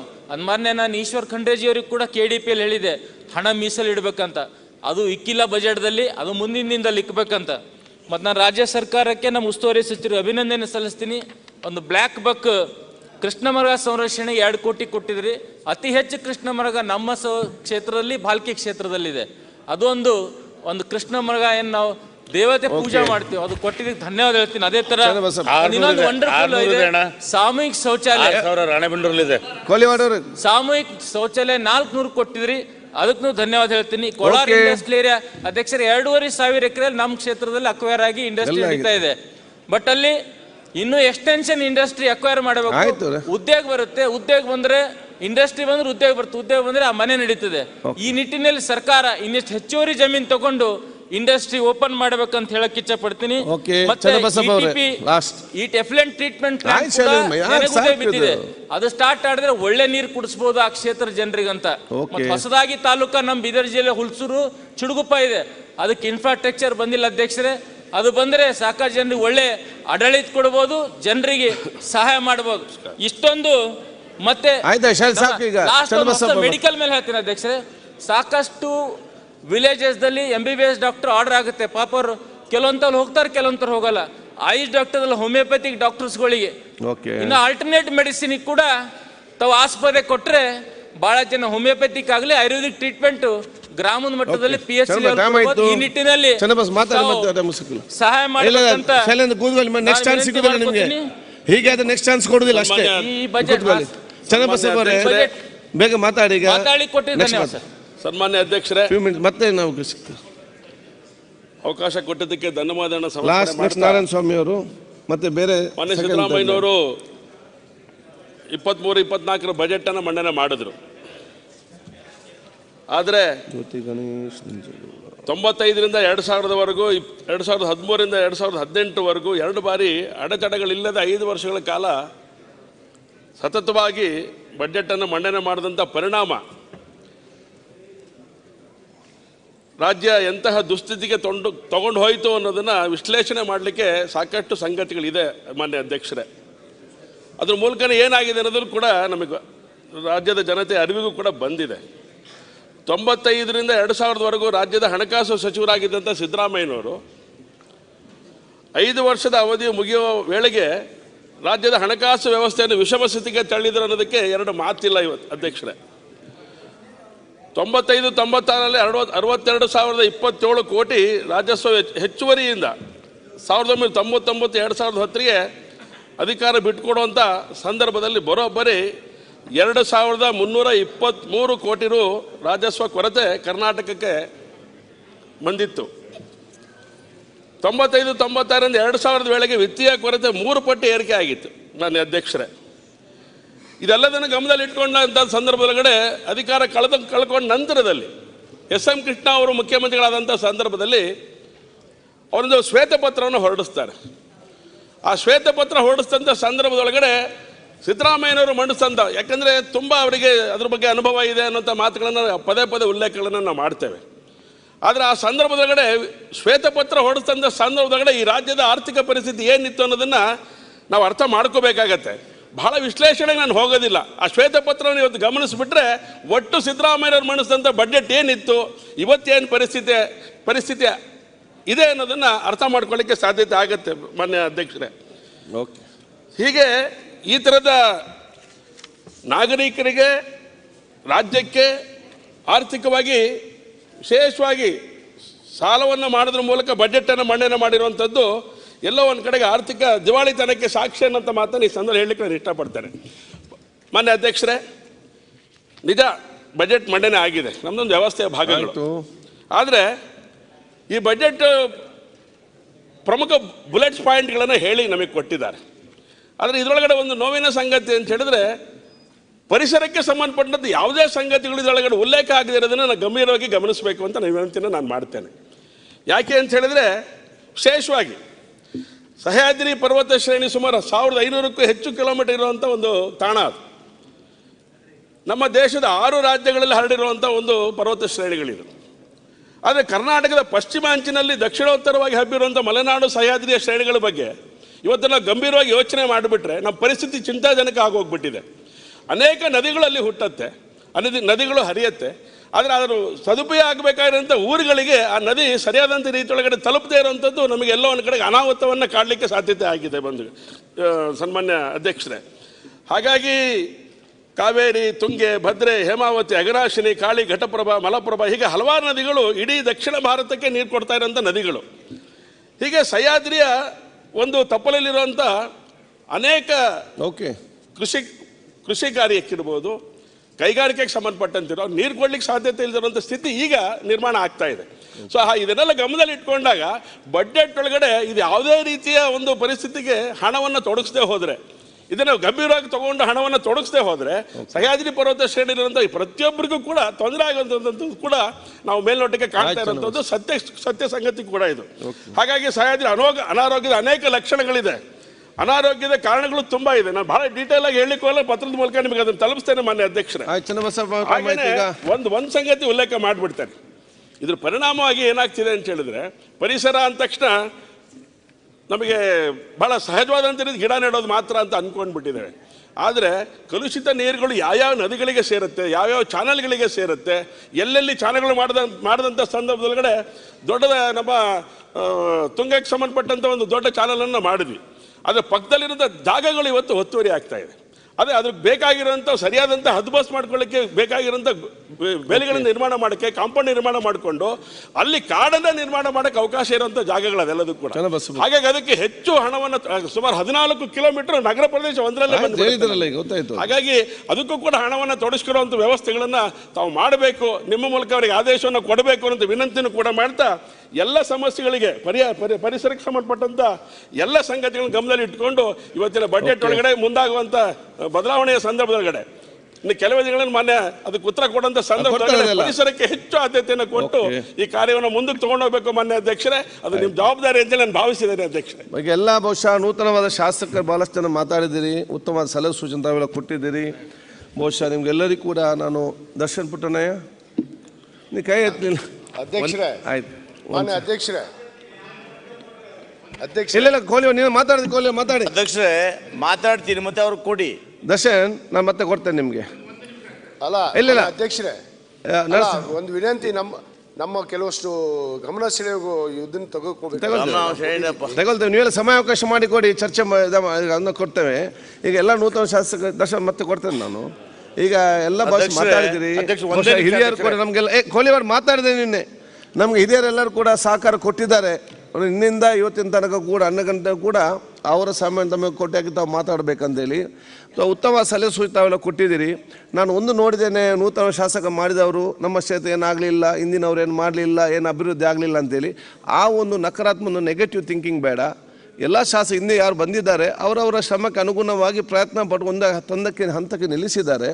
ನಿಮ್ಮ ಜವಾಬ್ದಾರಿ ಅಂತ ಹೇಳಿದರೆ ಅವರು ಉಳಿಸಿ ಬೆಳೆಸಿ ಬಂದಂಥ ಊರ ಇನ್ನಷ್ಟು ಉತ್ತಮವಾಗಿ ಮುಂದೆ ತೆಕ್ಕೊಂಡು ಹೋಗಲಿಕ್ಕೆ ಎಲ್ಲರ ಸಹಕಾರ ಪಡೆದುಕೊಂಡು ಮುಂದೆ ತಗೊಂಡು ಮನೋಭಾವನ ಹಮ್ಮಿಕೊಳ್ಳಿ ಅಂತೇಳಿ ಸಕಾರಾತ್ಮಕ ಚಿಂತನೆ ನಿಮ್ಮ ಹತ್ರ ಬರಬೇಕಂತ ಹೇಳಲಿಕ್ಕೆ ಬಯಸಿ ನಾನು ಬಹುಶಃ ನಾರಾಯಣ ಸ್ವಾಮಿಯನ್ನು ಹಿರಿಯರ ಪರವಾಗಿ ಮಾತಾಡಲಿಕ್ಕೆ ಪ್ರಾರಂಭಿಸ್ತೇನೆ. ಸಭಾಧ್ಯಕ್ಷರೇ, 2023-24ನೇ ಆಯವ್ಯಯದ ಮೇಲೆ ಚರ್ಚೆ ಮಾಡಿ ಅವಕಾಶ ಕೊಟ್ಟಂಥ ತಮಗೆ ನಾನು ಧನ್ಯವಾದಗಳನ್ನು ಅರ್ಪಿಸ್ತಾ ಸುಮಾರು 14 ಬಜೆಟ್ಗಳನ್ನು ನೀಡಿರಲಾಗಿದೆ. ಒಮ್ಮೆ ಮಾತಾಡಲಿಕ್ಕೆ ಇಬ್ಬರು ಮಾತಾಡಲಿಕ್ಕೆ ಆಗುದಿಲ್ಲಲ್ಲ. 14 ಈಗ ಒಮ್ಮೆ ಆ ಕಡೆ ಮತ್ತೆ ಈ ಕಡೆ ಮತ್ತೆ ಈಗ ನಾನು ಈ ರಾಜ್ಯ ಕಂಡಂತ ಬಹಳ ಧೀಮಂತ ದಕ್ಷ ಪ್ರಾಮಾಣಿಕ ಮುಖ್ಯಮಂತ್ರಿ ಆಗಿರ್ತಕ್ಕಂಥ ಸಿದ್ದರಾಮಣ್ಣವರು 2023-24 ಆಯವ್ಯಯನ ಸುಮಾರು 3,27,747 ಕೋಟಿ ರೂಪಾಯಿಗಳ ಬಜೆಟ್ನ ಮಂಡಿಸಿದ್ದಾರೆ ಅಧ್ಯಕ್ಷರೇ. ಬಹುಶಃ ಈ ಬಜೆಟ್ನಲ್ಲಿ ಸಾಮಾಜಿಕವಾಗಿ ಎಲ್ಲ ವರ್ಗಗಳನ್ನು, ಹಿಂದುಳಿದವರನ್ನು, ಅಲ್ಪಸಂಖ್ಯಾತರನ್ನು, ದಲಿತರನ್ನು ಮತ್ತು ಎಲ್ಲ ಇಲಾಖೆಗಳನ್ನು ವಿಶ್ವಾಸಕ್ಕೆ ತಗೊಂಡು ಭಾಳ ಉತ್ತಮವಾದ ಬಜೆಟನ್ನು ಸನ್ಮಾನ್ಯ ಮುಖ್ಯಮಂತ್ರಿಗಳು ಇಂಥ ಕಷ್ಟಕಾಲದಲ್ಲೂ ಕೂಡ ಇವತ್ತು ದಯಪಾಲಿಸಿದ್ದಾರೆ. ಅವರಿಗೆ ರಾಜ್ಯದ ಜನತೆಯ ಪರವಾಗಿ ನಾನು ಅಭಿನಂದನೆಗಳನ್ನು ಸಲ್ಲಿಸ್ತೀನಿ. ಸಭಾಧ್ಯಕ್ಷರೇ, ಹಿಂದೆ ಇದೇ ವರ್ಷದಲ್ಲಿ BJP ಸರ್ಕಾರದಲ್ಲಿ ಫೆಬ್ರವರಿ ತಿಂಗಳಲ್ಲಿ ಸನ್ಮಾನ್ಯ ಬೊಮ್ಮಾಯಿ ಸಾಹೇಬರು ಬಜೆಟನ್ನು ಮಂಡಿಸಿದರು. ಅದರಲ್ಲಿ 3,09,182 ಕೋಟಿಗಳ ಅಂದಾಜನ್ನು ಅವರು ಮಂಡಿಸಿದರು ಅಧ್ಯಕ್ಷರೇ. ಆದರೆ ಅವರ ಮಂಡಿಸಿದ ಬಜೆಟ್ನಲ್ಲಿ 77,750 ಕೋಟಿ ರೂಪಾಯಿಗಳನ್ನು ಸಾಲವಾಗಿ ತೋರಿಸಿದರು. ಆದರೆ ಇವರು ಸಿದ್ದರಾಮಯ್ಯ ಬಜೆಟನ್ನು ಮಂಡಿಸಿದ್ದಾರೆ. ಆ ಬಜೆಟ್ನಲ್ಲಿ ಇವತ್ತು ನಮ್ಮ ಪಕ್ಷ ಅಧಿಕಾರಕ್ಕೆ ಬರೋದಕ್ಕಿಂತ ಮೊದಲು ಪ್ರಣಾಳಿಕೆಯಲ್ಲಿ ಯಾವ ಭರವಸೆಗಳನ್ನು ಕೊಟ್ಟಿದ್ದರೋ ಆ ಎಲ್ಲ ಭರವಸೆಗಳು ಕೂಡ ಹಣ ಮೀಸಲಿಟ್ಟು ಕೂಡ ಇವತ್ತು 85,000 ಕೋಟಿಗಳ ಸಾಲದ ಬಜೆಟನ್ನು ಕೂಡ ನಮ್ಮ ಸನ್ಮಾನ್ಯ ಮುಖ್ಯಮಂತ್ರಿಗಳು ಇವತ್ತು ಮಂಡಿಸಿದ್ದಾರೆ. ಅಂದರೆ ಅವರ ಚಾಣಾಕ್ಷತನ ಸುಮಾರು ಕೇವಲ ಅಲ್ಪಾವಧಿಯಲ್ಲಿ 32-33 ಕೋಟಿಗಳನ್ನು ಹೊಂದಾಣಿಕೆ ಮಾಡೋದನ್ನು ಸನ್ಮಾನ್ಯ ಮುಖ್ಯಮಂತ್ರಿಗಳು ತೋರಿಸಿದ್ದಾರೆ. ಅಂದರೆ ಬಹುಶಃ ಭಾರತ ದೇಶದಲ್ಲಿ 14 ಬಾರಿ ಬಜೆಟ್ನ ಮಂಡನೆ ಮಾಡ್ತಕ್ಕಂಥ ಸಿದ್ದರಾಮಯ್ಯ ಅವರಿಗೆ ಸಲ್ತದೆ ಅನ್ನೋ ಮಾತನ್ನು ಹೇಳೋದಕ್ಕೆ ಇಚ್ಛೆಪಡ್ತೀನಿ. ಸನ್ಮಾನ್ಯ ಅಧ್ಯಕ್ಷರೇ, ಪ್ರಮುಖವಾಗಿ ನೋಡಿ, ಇವತ್ತು 100 ಕೋಟಿ ವೆಚ್ಚದಲ್ಲಿ ಕೃಷಿ ಭಾಗ್ಯ ಯೋಜನೆಯನ್ನು ಮತ್ತೆ ಜಾರಿ ಮಾಡಿದ್ದಾರೆ. ಜೊತೆಗೆ 100 ಕೋಟಿ ವೆಚ್ಚದಲ್ಲಿ ಇಂದಿರಾ ಕ್ಯಾಂಟೀನನ್ನು ಮರುಜಾರಿ ಮಾಡಿದ್ದಾರೆ. ರಾಜ್ಯದಲ್ಲಿ ಹೊಸ ರಾಷ್ಟ್ರೀಯ ಶಿಕ್ಷಣ ನೀತಿಯನ್ನು NEP ಅಂತ ಏನಿತ್ತು ಅದನ್ನು ರದ್ದು ಮಾಡುವಂಥ ಕ್ರಮವನ್ನು ಇವತ್ತು ನಮ್ಮ ಸರ್ಕಾರ ತಗೊಂಡಿದೆ. ಅಧ್ಯಕ್ಷರೇ, ಸ್ಟೇಟ್ ಎಜುಕೇಷನ್ ಪಾಲಿಸಿ ಜೊತೆಗೆ ಅಧ್ಯಕ್ಷರೇ APMC ತಿದ್ದುಪಡಿ ನನಗೆ ಭಾಳ ಚರ್ಚೆಗಳಾಯಿತು. ಭಾಳ ಒಳ್ಳೆಯ ಕಾಯ್ದೆ, ನಾನು ಕೂಡ ಮಾತಾಡ್ಬೋದು ಅಂದ್ಕೊಂಡಿದ್ದೆ, ಅದರಲ್ಲಿ ಅವಕಾಶ ಕೊಡಲಿಲ್ಲ. ಆದರೂ ಮತ್ತೆ ಇದರಲ್ಲಿ ಕಂಟಿನ್ಯೂ ಮಾಡ್ತೀನಿ ಅಧ್ಯಕ್ಷರೇ. ಆ ಕಾಯ್ದೆಯನ್ನು ಕೂಡ ಇವತ್ತು ವಾಪಸ್ ತಗೊಂಡ್ವಿ. ಜೊತೆಗೆ ಪರಿಶಿಷ್ಟ ಜಾತಿ ಪರಿಶಿಷ್ಟ ಪಂಗಡ ಬೇರೆ ಕಡೆ ಅವಕಾಶ ಇರುವಂಥ 7D ಅನ್ನು ಕೂಡ ಇವತ್ತು ನಾವು ರದ್ದು ಮಾಡಿದ್ದೇವೆ. ಅಧ್ಯಕ್ಷರೇ, ಇವತ್ತು ಮೊಟ್ಟೆ ಕೊಡ್ತಾ ಇದ್ದೀವಿ ಮಕ್ಕಳಿಗೆ, ಅದನ್ನು 10ನೇ ತರಗತಿವರೆಗೂ ಕೂಡ ಆ ಮೊಟ್ಟೆ ಕೊಡುವಂಥ ಕಾರ್ಯಕ್ರಮವನ್ನು ನಾವು ಮುಂದುವರಿಸಿದ್ದೇವೆ. ಅಧ್ಯಕ್ಷರೇ, ವಿಶೇಷವಾಗಿ ಡಾಕ್ಟರ್ ಅವರ ಹೆಸರಿನಲ್ಲಿ ಇವತ್ತು ನಾವು ಹೃದಯಾಘಾತ ಆಗತಕ್ಕಂಥ ಸಂದರ್ಭಗಳಲ್ಲಿ ಅದನ್ನು ತಡೀತಕ್ಕಂಥ ಹೊಸ ಯೋಜನೆಯನ್ನು ಕೂಡ ಇವತ್ತು ನಾವು ರಾಜ್ಯಕ್ಕೆ ಕೊಟ್ಟಿದ್ದೇವೆ. ಅಧ್ಯಕ್ಷರೇ, ಇವತ್ತು ರೈತರ ಸಾಲ, ಪಾಪ ರೈತರು ಹಿಂದೆ ಆ 3 ಲಕ್ಷ ರೂಪಾಯಿ ಮಾಡಿದ್ದು ಕೂಡ ನಾವೇನೆ ಹಿಂದೆ 13-18ರಲ್ಲಿ ಆ ರೈತರು ಇಂದು ನಮ್ಮ ಸರ್ಕಾರದಲ್ಲಿ 3 ಲಕ್ಷ ತನಕ KCP ಸಾಲ ಅಂತೇಳಿ ಬಡ್ಡಿ ಇಲ್ಲದೆ ಸಾಲವನ್ನು ಕೊಡ್ತಾ ಇದ್ವಿ. ನಾವೆಲ್ಲ ಕೂಡ ಒತ್ತಾಯ ಮಾಡಿದ್ವಿ ಸನ್ಮಾನ್ಯ ಮುಖ್ಯಮಂತ್ರಿಗಳಿಂದ.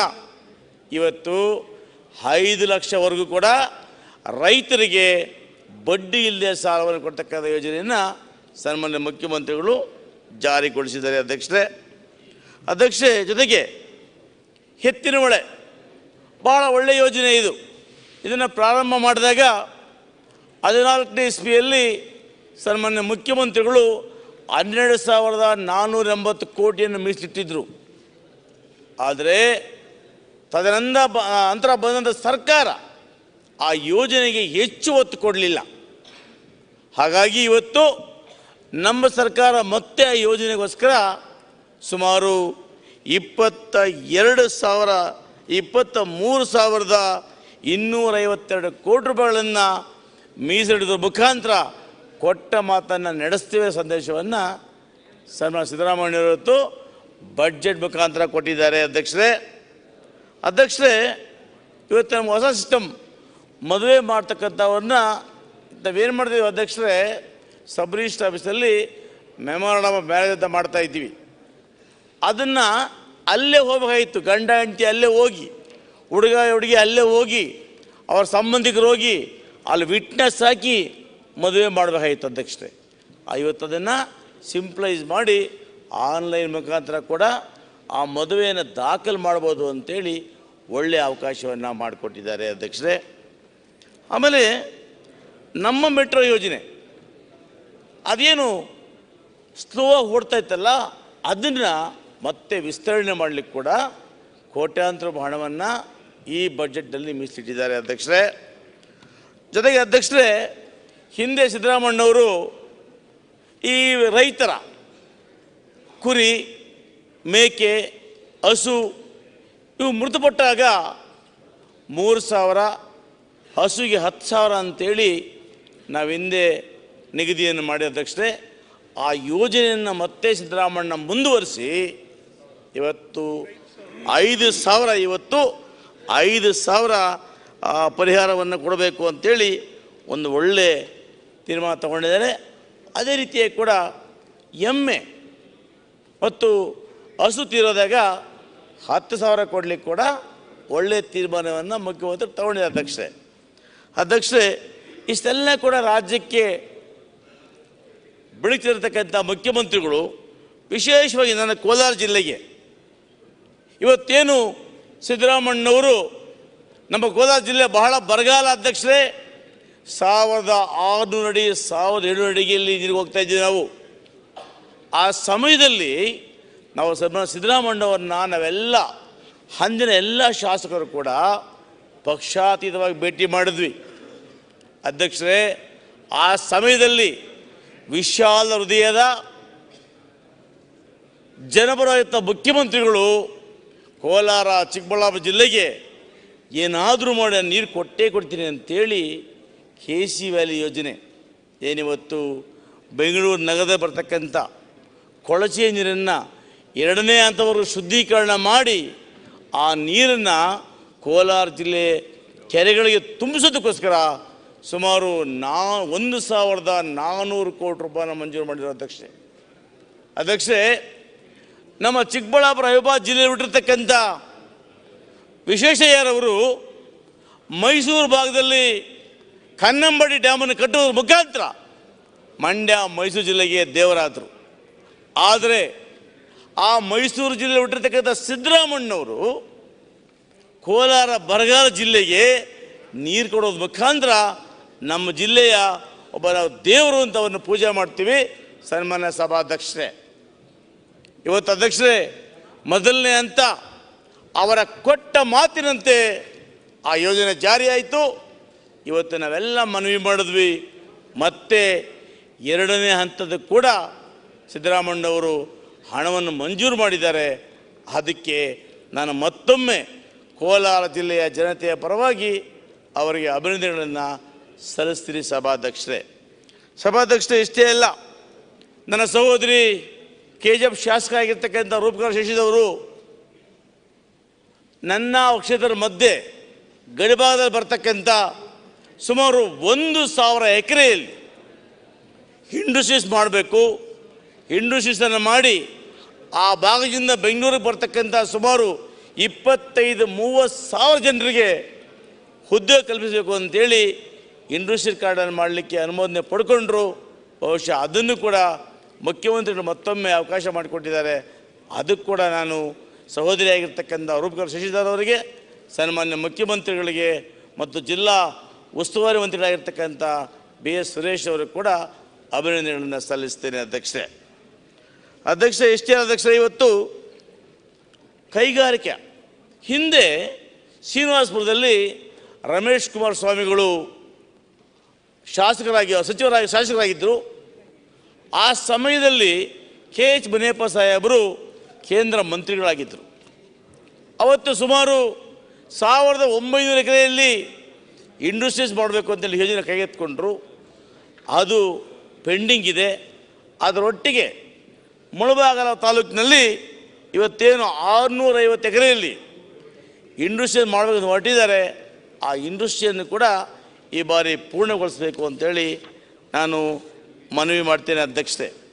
ಅಧ್ಯಕ್ಷರೇ, ಇವತ್ತು ನೋಡಿ, ನಮ್ಮ ಗ್ಯಾರಂಟಿಗಳಿಗೆ ಗೃಹಜ್ಯೋತಿಗೆ 13,910 ಕೋಟಿಗಳನ್ನು, ಗೃಹಲಕ್ಷ್ಮಿಗೆ 30,000 ಕೋಟಿಗಳು, ಅನ್ನಭಾಗ್ಯಕ್ಕೆ 11,680 ಕೋಟಿಗಳು, ಶಕ್ತಿ ಯೋಜನೆಗೆ ಸುಮಾರು 4,000 ಕೋಟಿಗಳಷ್ಟು ಹಣವನ್ನು ಕೂಡ ಇವತ್ತು ಮೀಸಲಿಟ್ಟಿದೆ. ಅಧ್ಯಕ್ಷರೇ, ಇವತ್ತು ಹೇಳ್ತಾರೆ ಪಾಪ BJP ಭಾಳ ಹತಾಶಾಗಿ ಹೇಳ್ತಾರೆ, ಶಕ್ತಿ ಯೋಜನೆ ಟುಸ್ ಆಗೋಯ್ತು. ಏನು ಟುಸ್ ಆಗಿಲ್ಲ ಅಧ್ಯಕ್ಷರೇ. ಶಕ್ತಿ ಯೋಜನೆ 2 ರೀತಿಯಲ್ಲಿ ಇವತ್ತು ಈ ರಾಜ್ಯಕ್ಕೆ ಜನಗಳಿಗೆ ಒಳ್ಳೆಯದಾಗಿದೆ. ಒಂದು ಏನು KSRTC, BTS ಇವೆಲ್ಲ ಕೂಡ ನಷ್ಟದಲ್ಲಿ ಹೋಗ್ತಾ ಇತ್ತು. ಆ ನಷ್ಟವನ್ನು ತುಂಬಲಿಕ್ಕೆ ಸಹಕಾರಿಯಾಗಿದೆ. ಎರಡನೇದಾಗಿ ಅನೇಕ ಮಹಿಳೆಯರು, ಕೂಲಿ ಕಾರ್ಮಿಕರು, ಬಡವರು ಇವರೆಲ್ಲ ಕೂಡ ಯಾತ್ರಾ ಸ್ಥಳಗಳ ಪ್ರವಾಸ ಮಾಡಲಿಕ್ಕೆ ಕೂಡ ಇವತ್ತು ಬಸ್ಸಲ್ಲಿ ಸಂತೋಷ ಓಡಾಡ್ತಾ ಇದ್ದಾರೆ. ಅದು ಅಷ್ಟೇ ಅಲ್ಲ ಅಧ್ಯಕ್ಷರೇ, ದಿನಬೆಳಗಾದರೆ ಜೀವನೋಪಾಯಕ್ಕಾಗಿ ಪ್ರಯಾಣ ಮಾಡ್ತಕ್ಕಂಥ ಹೆಣ್ಣುಮಕ್ಕಳು, ಗೌರ್ಮೆಂಟ್ಸ್ಗೆ ಹೋಗ್ತಕ್ಕಂಥವರು, ಮನೆ ಕೆಲಸಕ್ಕೆ ಹೋಗ್ತಕ್ಕಂಥವರು, ಕೂಲಿ ಕೆಲಸಕ್ಕೆ ಹೋಗ್ತಕ್ಕಂಥವರು, ಇವರೆಲ್ಲರಿಗೂ ಕೂಡ ಇವತ್ತು ಶಕ್ತಿ ಯೋಜನೆಯಿಂದ ಹೆಣ್ಮಕ್ಳ ಅನುಕೂಲ ಆಗಿದೆ. ಬಹಳಷ್ಟು ಜನ ಇವತ್ತು ಖುಷಿಯಾಗಿ ಹೆಣ್ಣುಮಕ್ಕಳು ಸಿದ್ದರಾಮಯ್ಯರವರನ್ನು, ಉಪಮುಖ್ಯಮಂತ್ರಿಗಳನ್ನು, ಕಾಂಗ್ರೆಸ್ ಸರ್ಕಾರವನ್ನು ತುಂಬ ಹೃದಯದಿಂದ ಆಶೀರ್ವಾದ ಮಾಡ್ತಾ ಇದ್ದಾರೆ. ಇನ್ನು ಅಧ್ಯಕ್ಷರೇ, ಅನ್ನಭಾಗ್ಯ ಭಾಳ ಜನ ಮಾತಾಡಿದ್ದಾರೆ. ಕೆಲವರು ಹೇಳಿದರು, ಮಾರ್ಕೆಟಲ್ಲಿ 60 ರೂಪಾಯಿ ಹಕ್ಕಿದೆ, ನೀವು 34 ಆಗ್ತಾ ಇದ್ದೀರಿ ಅಂತ. ಅಧ್ಯಕ್ಷರೇ, FCIಯಿಂದ ಎಷ್ಟು ಸರಬರಾಜು ಮಾಡ್ತಾಯಿದ್ರು ಆ ಹಣವನ್ನು ಕ್ಯಾಲ್ಕುಲೇಷನ್ ಮಾಡಿದ್ದೀವಿ.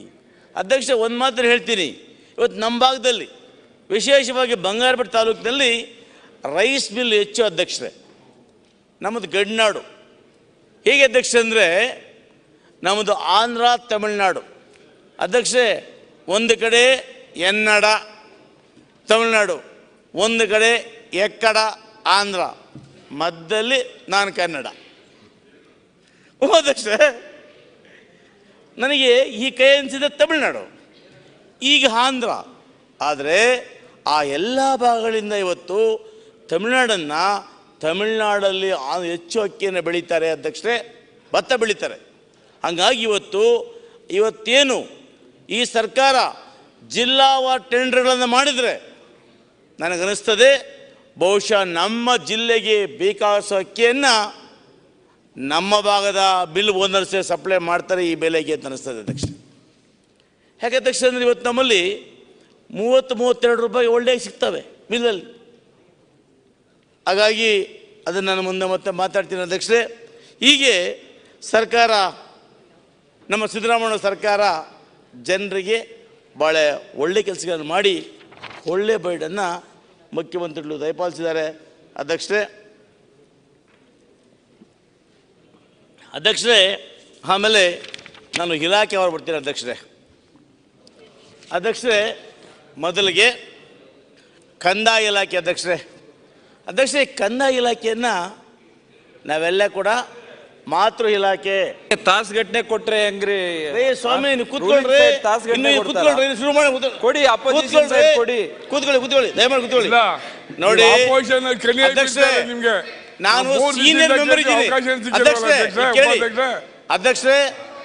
ಅಧ್ಯಕ್ಷರೇ, ನಾನು ಸೀನಿಯರ್ ಮೆಂಬರ್ ಇದ್ದೀನಿ, ಸರ್ಕಾರ ಮಾತಾಡ್ತಿದ್ದೀನಿ, ನಾನು ಅವಕಾಶ ಕೊಡಲೇಬೇಕು. ಇನ್ನೂ ಅರ್ಧ ಗಂಟೆ ಬೇಕು ನನಗೆ, ಕೊಡಲೇಬೇಕು ನೀವು. ಹೌದು ಸ್ವಾಮಿ, ಈಗ ನೀವು ಕೊಟ್ಟಿದ್ದೆ, ಕೂತ್ಕೊಳ್ಳಿ ಅಧ್ಯಕ್ಷರೇ. ಇವತ್ತು ಆಯ್ತು ಅಧ್ಯಕ್ಷ, ಇನ್ನೂ ಅರ್ಧ ಗಂಟೆ ಬೇಕು ಅಧ್ಯಕ್ಷರೇ. ಇವತ್ತು ಎಲ್ಲ ಆಗೋದಿಲ್ಲ, ನೀವು ಶುರುವೇ ಮಾಡಿಲ್ಲ, ಈಗ ಶುರು ಮಾಡ್ತಾ ಇದ್ದೀನಿ ಅಧ್ಯಕ್ಷರೇ. ಇನ್ನೂ ಶುರುವೇ ಆಗಿಲ್ಲ ಅಧ್ಯಕ್ಷ, ಈಗ ಶುರು ಅಧ್ಯಕ್ಷರೇ. ಇವತ್ತು ನಾವು ಇಲಾಖೆಗಳಲ್ಲಿ ಕಂದಾಯ ಇಲಾಖೆಯನ್ನು ಮಾತೃ ಇಲಾಖೆ ಅಂತ ಕರಿತೀವಿ ಅಧ್ಯಕ್ಷರೇ.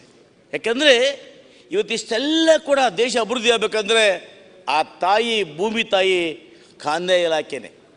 ಆ ಭೂಮಿಯಿಂದಲೇ ಇಷ್ಟೆಲ್ಲ ಅಭಿವೃದ್ಧಿಯನ್ನು ನಾವು ಮಾಡಲಿಕ್ಕೆ ಸಾಧ್ಯ ಆಗಿದೆ ಅಧ್ಯಕ್ಷರೇ. ಪ್ರತಿಯೊಬ್ಬ ವರ್ಗಕ್ಕೂ ಕೂಡ ಅನುಕೂಲ ಆಗಿದೆ ಅಧ್ಯಕ್ಷರೇ. ಈ ಕಂದಾಯ ಇಲಾಖೆಯಲ್ಲಿ ರೈತರಿಗೆ, ಜಮೀನುಗಳಿಗೆ ಭಾಳ ಸಮಸ್ಯೆ ಆಗಿರ್ತಕ್ಕಂಥದ್ದು ಪಿ ನಂಬರ್ ಅಧ್ಯಕ್ಷರೇ. ಈ ಪಿ ನಂಬರ್ ಅಂದರೆ ಭಾಳ ಜನಕ್ಕೆ ಗೊತ್ತಾಗುತ್ತೆ, ಅದು ಗೊತ್ತಾಗೋದಿಲ್ಲ ಅಧ್ಯಕ್ಷ. ಒಂದು ಮಾತು ಹೇಳ್ತೀನಿ ಅಧ್ಯಕ್ಷರೇ, ಈ ಪಿ ನಂಬರ್ ಎಲ್ಲಿಂದ ಬಂತು ಅಂತ ಒಂದು 2 ನಿಮಿಷ ಹೇಳ್ತೀನಿ ಅಧ್ಯಕ್ಷರೇ. ಹಿಂದೆ ನಾವು ಏನು ಮಾಡ್ತಾಯಿದ್ವಿ, ಇವತ್ತು ನೀವೇನು ಈ ಭೂಮಿಯಲ್ಲಿ ಪಾಣಿಯನ್ನು ನೋಡ್ತೀರಿ, ಈ ಹಿಂದೆ ಈ 65ರ ಹಿಂದೆ ಈ ಪಹಣಿ ಇರಲಿಲ್ಲ ಅಧ್ಯಕ್ಷರೇ. ಆ ವಾಸ್ತವವಾಗಿ ನಾವು ಜಮೀನನ್ನು ನಿರ್ದಿಷ್ಟ ಮಾಡಬೇಕು ಅಂದರೆ ಆ ಸರ್ವೆ ಇಲಾಖೆಯಿಂದ ವಾಸ್ತವವಾಗಿ ನಾವು ನಿರ್ದಿಷ್ಟವಾಗಿ ಮಾಡ್ತಾಯಿದ್ವಿ ಅಧ್ಯಕ್ಷರೇ. ಸರ್ವೆ ಇಲಾಖೆಯವರು ಈ ಕಡೆ ಬಾ ರಂಗಣ್ಣ, ರಂಗಣ್ಣ ಈ ಕಡೆ ಬಾ ಮಾತಾಡಿರ್ತ ಬೆಲೆ ಅಧ್ಯಕ್ಷರೇ. ಆ ಸರ್ವೆ ಇಲಾಖೆಗಳಲ್ಲಿ ಆ ಸ್ಥಳಕ್ಕೆ ಹೋಗಿ ಆ ಸ್ಥಳದ ಆಕಾರವನ್ನು ನಿಗದಿ ಮಾಡಿ ಟಿಪ್ಪಣಿ ತಯಾರು ಮಾಡಿ ಆ ಟಿಪ್ಪಣಿಗೆ ಕಂದಾಯವನ್ನು ಕೂಡ ಅವರೇ ನಿಗದಿ ಮಾಡ್ತಾಯಿದ್ರು. ಇವತ್ತು ಒಂದು ನಂಬರಲ್ಲಿ ಅಧ್ಯಕ್ಷರೇ, ಖರಾಬನ್ನು ತೆಗಿಬೇಕು ಅಂದರೆ ನಿಮಗೆ ಗೊತ್ತಿರಲಿಲ್ಲ ಅಧ್ಯಕ್ಷರೇ. ಅಂದಿನ ಕಾಲದಲ್ಲಿ ಅಧ್ಯಕ್ಷರೇ, ನನ್ನ ಮಾಹಿತಿ ಪ್ರಕಾರ 1892, 1926 ಮತ್ತು 1968ರಲ್ಲಿ 3 ಬಾರಿ ಸರ್ವೆ ಸೆಟ್ಲ್ಮೆಂಟ್ ಆಗಿದೆ ಅಧ್ಯಕ್ಷರೇ. ಆ ಸರ್ವೆ ಸೆಟ್ಲ್ಮೆಂಟಲ್ಲಿ ಏನು ನಾವೊಂದು ಆ ಆಕಾರವನ್ನು ನಿಗದಿ ಮಾಡಿ ಕೊಡ್ತಾರೆ, ಆಕಾರವನ್ನು ತಯಾರು ಮಾಡಿ ಅದರ ಪ್ರಕಾರ ನಾವು ಕಿರ್ದಾದ ಬರ್ತದೆ ಅದ್ರ ಬದಲು ಅಧ್ಯಕ್ಷ. ಯಾವಾಗಂದರೆ ಹಿಂದೆ ಶಾನ್ ಬಗರು, ಅದಕ್ಕೆ ಜೋಡಿದಾರರು ಇರ್ತಾಯಿದ್ರು, ಅದು ಮುಂದೆ ಬರ್ತೀನಿ ನಾನು ಅಧ್ಯಕ್ಷ. ಇದಾದ ನಂತರ ಈಗ ಏನಾಗ್ತಾಯಿತ್ತು, ಆ ಹಿಂದೆ ಪಾಣಿ ಇರಲಿಲ್ಲ ಅಧ್ಯಕ್ಷರೇ. 65ರ ಹಿಂದೆ ಪಾಣಿ ಇರಲಿಲ್ಲ. ಅವಾಗ ಏನು ಮಾಡ್ತಾಯಿದ್ರು? ಬಂತೆ ಅಧ್ಯಕ್ಷ, ಬರಬೇಕಲ್ಲ, ವಿಷಯಕ್ಕೆ ಬಂದೇ ಗೊತ್ತಾಗೋದು ನಿಮಗೆ. ಆಮೇಲೆ ಅಧ್ಯಕ್ಷರೇ, ಅದಾದ ನಂತರ RR ಇಂಡೆಕ್ಸ್ ಅಂತ ಪಾಣಿ ಹೆಸರು ಬರಿತಾಯಿದ್ರು. ಅಧ್ಯಕ್ಷ ಅಂದರೆ records of rights, index of lands. ಅಂದರೆ ಒಂದು ಜಮೀನನ್ನು ಕ್ರಯ ಮಾಡಿ ಪರಬಾರೆ ಆದರೆ ಆ ಮುಟೇಷನನ್ನು RR ಮುಖಾಂತರ ಕೊಡ್ತಾಯಿದ್ರು ಅಧ್ಯಕ್ಷರೇ. ಅದಾದ ನಂತರ ಸಿಸ್ಟಮ್ ಹೊಸದಾಗಿ ಬಂತು. ಏನು? ಕೈ ಬರಹದಲ್ಲಿ ಪಾಣಿ ಬರೀತಕ್ಕಂಥದ್ದು. ಅದು 1965ರಲ್ಲಿ ಶುರುವಾಯಿತು ಅಧ್ಯಕ್ಷರೇ. 65ರಿಂದ 2000 ತನಕ ಕೈಯಲ್ಲಿ ಬರೆಯತಕ್ಕಂಥ ಪಾಣಿಗಳು ಪ್ರಾರಂಭ ಆಯಿತು. ಅಧ್ಯಕ್ಷರೇ, ಇಲ್ಲಿ ಯಾಕೆ ಬಂದೆ ಅಂದರೆ, ಆ ಸಮಯದಲ್ಲಿ ನಾವು ಈ ದರ್ಖಾಸ್ತು ಜಮೀನುಗಳನ್ನು ಮಂಜೂರು ಮಾಡ್ತಾಯಿದ್ದೀವಿ ಅಧ್ಯಕ್ಷರೇ. ಆ ದರ್ಖಾಸ್ತು ಮಂಜೂರು ಮಾಡಬೇಕಾದಾಗ ಉದಾಹರಣೆಗೆ ಒಂದು ನಂಬರ್ 110 ಅಂತಿದ್ದರೆ ಅದರ 200 ಎಕರೆ ಇತ್ತು ಅಂದರೆ ಸುಮಾರು ಜನ ನಾವು ಮಂಜೂರು ಮಾಡ್ತಾಯಿದ್ವಿ, 2 ಎಕರೆ 3 ಎಕರೆ ಅಂತ. ಆ ಪಾಣಿಯಲ್ಲಿ 110ರ ಪೈಕಿ 2 ಎಕರೆ ಮುನಿಯಪ್ಪ ಅಂತ ಬರೀತಕ್ಕಂಥದ್ದು. ಅಧ್ಯಕ್ಷ, ಇದಾದ ನಂತರ SM ಕೃಷ್ಣ ಸಾಹೇಬರು ಈ ಪಾಣಿಯನ್ನು ಕಂಪ್ಯೂಟರೈಸ್ ಮಾಡಬೇಕು ಅಂತೇಳಿ ಒಂದು ಆದೇಶವನ್ನು ಮಾಡಿದರು. ಅಧ್ಯಕ್ಷರೇ, 2001-2ರಲ್ಲಿ ಈ ಪಾಣಿ ಕಂಪ್ಯೂಟರೈಸ್ ಮಾಡಲಿಕ್ಕೆ ಬಂತು ಅಧ್ಯಕ್ಷರೇ. ಅದು ಮಾಡಿದ ಮೇಲೆ ಒಳ್ಳೆಯದಾಯಿತು, ಕೆಟ್ಟದ್ದು ಆಯಿತು. ಇನ್ನೂ ಕೂಡ 10-11 ವರ್ಷ ಆದರೂ ಕೂಡ ಆ ಪಾಣಿ ಲೋಪದೋಷಗಳನ್ನು ಸರಿ ಮಾಡ್ತಾನೇ ಇದ್ದೀವಿ ಅಧ್ಯಕ್ಷರೇ. ಆ ಸಮಯದಲ್ಲಿ ಏನಾಯಿತು, ಪೈಕಿ ಅನ್ನೋದನ್ನು ಕಂಪ್ಯೂಟರ್ ಬರೆಯೋಕ್ಕೆ ಬರಲಿಲ್ಲ. ನೆಕ್ಸ್ಟು ಪಾಣಿಯಲ್ಲಿ, ಕೈ ಬರಹದ ಪಾಣಿಯಲ್ಲಿ ಈಜಿಯಾಗಿ ಪೈಕಿ ಅಂತ ಬರೀತದೆ ಅಧ್ಯಕ್ಷರೇ. ಆದರೆ ಕಂಪ್ಯೂಟರ್ RTC ಆದಮೇಲೆ ಆ ಯಾರು ಆಪ್ರೇಟರ್ಸು ಅವ್ರ ಪೈಕಿಯಿಂದಲೇ ಫೀ ಅಂತ ಕೊಟ್ಟರು. ಅಂದರೆ ಎಕ್ಸಾಂಪಲ್ಗೆ ನಿಮ್ಮ ಸ್ಪೀಕರ್ ರುದ್ರಪ್ಪ ಲಂಬಾಣಿ ಸರ್ ಇದ್ದರೆ ನಿಮಗೆ 3 ಎಕರೆ ಆಗಿದ್ದರೆ P1 ಅಂತ ಕೊಟ್ಟರು ಅಧ್ಯಕ್ಷರೇ. ಅದನ್ನು ಪಾಣಿಯಲ್ಲಿ P1 ಹಂಗೆ ಉಳ್ಕೊಂಡ್ಬಿಡ್ತು ಅಧ್ಯಕ್ಷರೇ. P1 ಏನು ತೊಂದರೆ ಅಂದರೆ, ಆ P1ಗೆ ಟಿಪ್ಪಣಿ ಆಕಾರ ಬಂದಿರೋದಿಲ್ಲ. ದರ್ಖಾಸ್ತು ಮಂಜೂರಾಗಿರುತ್ತಷ್ಟೇ. ನಿಮಗೆ ಪೆಂಡಿಂಗ್ ನಂಬರ್ P1 ಇತ್ತು ಅಂದರೆ P ನಂಬರ್ಗೆ ಬ್ಯಾಂಕಲ್ಲಿ ಲೋನ್ ಸಿಗೋದಿಲ್ಲ, ರಿಜಿಸ್ಟರ್ ಆಗೋದಿಲ್ಲ, ನೀವು ಯಾರು ಕ್ರಯ ಮಾಡೋಕ್ಕಾಗಲ್ಲ, ಕನ್ವರ್ಷನ್ ಆಗೋದಿಲ್ಲ, ನೀವು ಯಾವುದೇ ರೀತಿ ಅಭಿವೃದ್ಧಿಯನ್ನು ಮಾಡಲಿಕ್ಕೆ ಸಾಧ್ಯ ಇಲ್ಲ. ಅಧ್ಯಕ್ಷರೇ, ಈ ರಾಜ್ಯದಲ್ಲಿ P ನಂಬರ್ ಸಮಸ್ಯೆ ಎಷ್ಟಾಗಿದೆ ಅಂದರೆ ಅಧ್ಯಕ್ಷರೇ, ಎಷ್ಟೋ ಜನ ಹತಾಶ ಆಗಿಬಿಟ್ಟಿದ್ದಾರೆ. ನಾವು ಕಳೆದ ಈ BJP ಸರ್ಕಾರದಲ್ಲಿ ಮನವಿ ಮಾಡಿರೋ ಅಧ್ಯಕ್ಷರೇ, P ನಂಬರ್ ತೆಗಿಬೇಕು ಅಂತ. ಅಧ್ಯಕ್ಷರೇ, ಭಾಳ ಲಾಜಿಕ್. ಪಾಪ ಮನುಷ್ಯ ಬದುಕಿಲ್ಲ ಅಂತೇಳಿ ಒಬ್ಬ ಆಯುಕ್ತಿದ್ರು, ಅದು ಅವಾರ್ಡ್ ಕೊಡಬೇಕು ಬಹುಶಃ ಅವ್ರಿಗೆ. ಅಧ್ಯಕ್ಷರೇ, ಎಷ್ಟು ಲಾಜಿಕಾಗಿ ಮಾಡಿದ್ರು ಅಂದರೆ, P ನಂಬರ್ ತೆಗಿಬೇಕು ಅಂತ ಹೇಳಿದ ತಕ್ಷಣವೇ ಏನು ಮಾಡಿದ ಅಧ್ಯಕ್ಷ ಅಂದರೆ, ಇವತ್ತು 110ರಲ್ಲಿ 30 ಜನ ಓನರ್ಸ್ ಇರ್ತಾಯಿದ್ರು. ಆ 30 ಜನ ತೆಗೆದು ಒಂದೇ ಪಾಣಿಯಲ್ಲಿ ಸೇರಿಸ್ಬಿಟ್ರು. ಸರ್ಕಾರಕ್ಕೆ ವರದಿ ಕೊಟ್ಟರು, P ನಂಬರ್ಗಳನ್ನ ವಜಾ ಮಾಡಿದ್ದೇವೆ. ಏನು ವಜಾ ಆಗಿಲ್ಲ. ಇಂಡಿವಿಜುವಲ್ 2 ಎಕರೆ ಇರ್ತಾಯಿತ್ತು, ಅದನ್ನು ಸೇರಿಸಿ ಬುಟ್ಟಿಯಲ್ಲಿ ಒಟ್ಟಿಗೆ ಹಾಕ್ಬಿಟ್ರಿ. ಆಮೇಲೆ ಅಧ್ಯಕ್ಷರೇ, ಈ P ನಂಬರ್ ತೆಗಿಬೇಕು ಅಂದರೆ ಸರ್ಕಾರದ ಕಾನೂನು ಮಾಡಿದೆ ಇವರು. ಏನು? 1 to 5. ಏನಂದರೆ 1 to 5 ಅಂದರೆ ಯಾರು ಒಬ್ಬ ಮನುಷ್ಯನಿಗೆ ಮಂಜೂರಾಗಿದ್ದರೆ ಆ ಒರಿಜಿನಲ್ ಮಂಜೂರಾಗಿ ಕಟ್ತಾ ಬೇಕು. ಎರಡನೇದಾಗಿ ಅವರಿಗೆ ಸರ್ಕಾರಿ ಜಮೀನು ಯಾವ ರೀತಿಯಾಗಿ ಬಂತು ಅಂತ ದಾಖಲೆ ಕೊಡಬೇಕು. ಮೂರನೇದಾಗಿ ತಹಸೀಲ್ದಾರ್ ಅವರು ಆ ಜಮೀನನ್ನು ಸರ್ಟಿಫೈಡ್ ಮಾಡಬೇಕು. ಅಧ್ಯಕ್ಷ, ಒಂದು ಮಾತು ಕೇಳ್ತೀನಿ. ಈಗ ನಮ್ಮ ತಂದೆ ಅವಿದ್ಯಾವಂತ, ನಾನೊಬ್ಬ ಹಳ್ಳಿಯಲ್ಲಿ ಹುಡ್ದವನು ಅಧ್ಯಕ್ಷರೇ. ನಮ್ಮಪ್ಪ LTM, ಅಮ್ಮ LTM, ಕುಪ್ಪನಹಳ್ಳಿ ಅಂತ ನಮ್ಮದು. ಅಧ್ಯಕ್ಷರೇ, ನಮ್ಮದೆಲ್ಲ ಹಿಂದೆ ದೊಡ್ಡ ಮನೆ ಇರಲಿಲ್ಲ, ನಾವೆಲ್ಲ ಬಡತನ ಹುಡ್ದವರು, ನಮ್ಮದೆಲ್ಲ ಚಿಕ್ಕ ಚಿಕ್ಕ ಮನೆಗಳು. ಅಧ್ಯಕ್ಷರೇ, ಯಾವತ್ತೋ ಕಾಲದಲ್ಲಿ ಸಾಗು ಹಿಟ್ಟು ತೊಗೊಂಡಿರ್ತೀವಿ ಅಧ್ಯಕ್ಷರೇ, ಸಾಗು ಹಿಟ್ಟು ನಮ್ಮಲ್ಲಿ ಕಳೆದೋಗ್ತವೆ. 20-30 ವರ್ಷ ಆದರೆ ಸಾಗು ಹಿಟ್ಟು ನಮ್ಮಲ್ಲಿ ಉಳಿಯೋದಿಲ್ಲ. ಅಧ್ಯಕ್ಷರೇ, ಸರ್ಕಾರಿ ಕಚೇರಿಗಳಲ್ಲಿ ಮೂಲ ಕಡತಗಳು ನಾಪತ್ತೆ ಆಗಿಬಿಡ್ತವೆ. ಇವತ್ತು ನೋಡಿ, ಇವರು 50 ವರ್ಷ ಇದು ಮುಂಜಿನ 50 ವರ್ಷ ಹಿಂದಿನ ದಾಖಲೆಯನ್ನು ಕೇಳ್ತಾರೆ ಅಧ್ಯಕ್ಷರೇ. ಎಲ್ಲಿನ ತಂದು ಕೊಡಬೇಕು? ಆ ಸಮಯದಲ್ಲಿ ಆ ಒಂದು ಇವತ್ತು ದುರಸ್ತಿ ಆಗ್ತಾ ಇಲ್ಲ, ಪೋಡಿ ಆಗ್ತಾ ಇಲ್ಲ. ಇವತ್ತು ಅಧ್ಯಕ್ಷ ರಾಜ್ಯದಲ್ಲಿ ಇವತ್ತು ಲಕ್ಷಾಂತರ ಜನಕ್ಕೆ ಹೇಳಿ ಸರ್, ಹೇಳ್ತೀನಿ ಇನ್ನು ಬರ್ತೀನಿ, ಮುಂದಕ್ಕೆ ಬರ್ತೀನಿ, ಇನ್ನೂ ಇದೆ ಮುಂದಕ್ಕೆ ಬರ್ತೀನಿ ಅಧ್ಯಕ್ಷರೇ. ಆದರೆ ಅಧ್ಯಕ್ಷರೇ, ಒಂದು ಕಡೆ ಪೋಡಿ ಸಮಸ್ಯೆ ಆದರೆ ಎರಡನೇದಾಗ್ತದೆ ಅಧ್ಯಕ್ಷರೇ, ಈ 1 to 5 ಏನು ಮಾಡಿದಾರಲ್ಲ ಅದನ್ನು ತೆಗಿಬೇಕು. ಇವತ್ತು ಒಂದು ವೇಳೆ ಒಂದು ನಂಬರ್ನ ದುರಸ್ತಿ ಮಾಡಬೇಕು ಅಂದರೆ ಇವತ್ತು ಅದನ್ನು ಮಾಡೋಂಗಿಲ್ಲ ಅಧ್ಯಕ್ಷರೇ. ಆ ಫೈಲಲ್ಲಿ 50 ಜನದಿದ್ದರೆ 50 ಜನದನ್ನೇ ಒಟ್ಟಿಗೆ ಒಂದೇ ಸಲ ಮಾಡಬೇಕಾಗ್ತದೆ ಆ ಗ್ರಾಮದ ಪೂರ್ತಿ.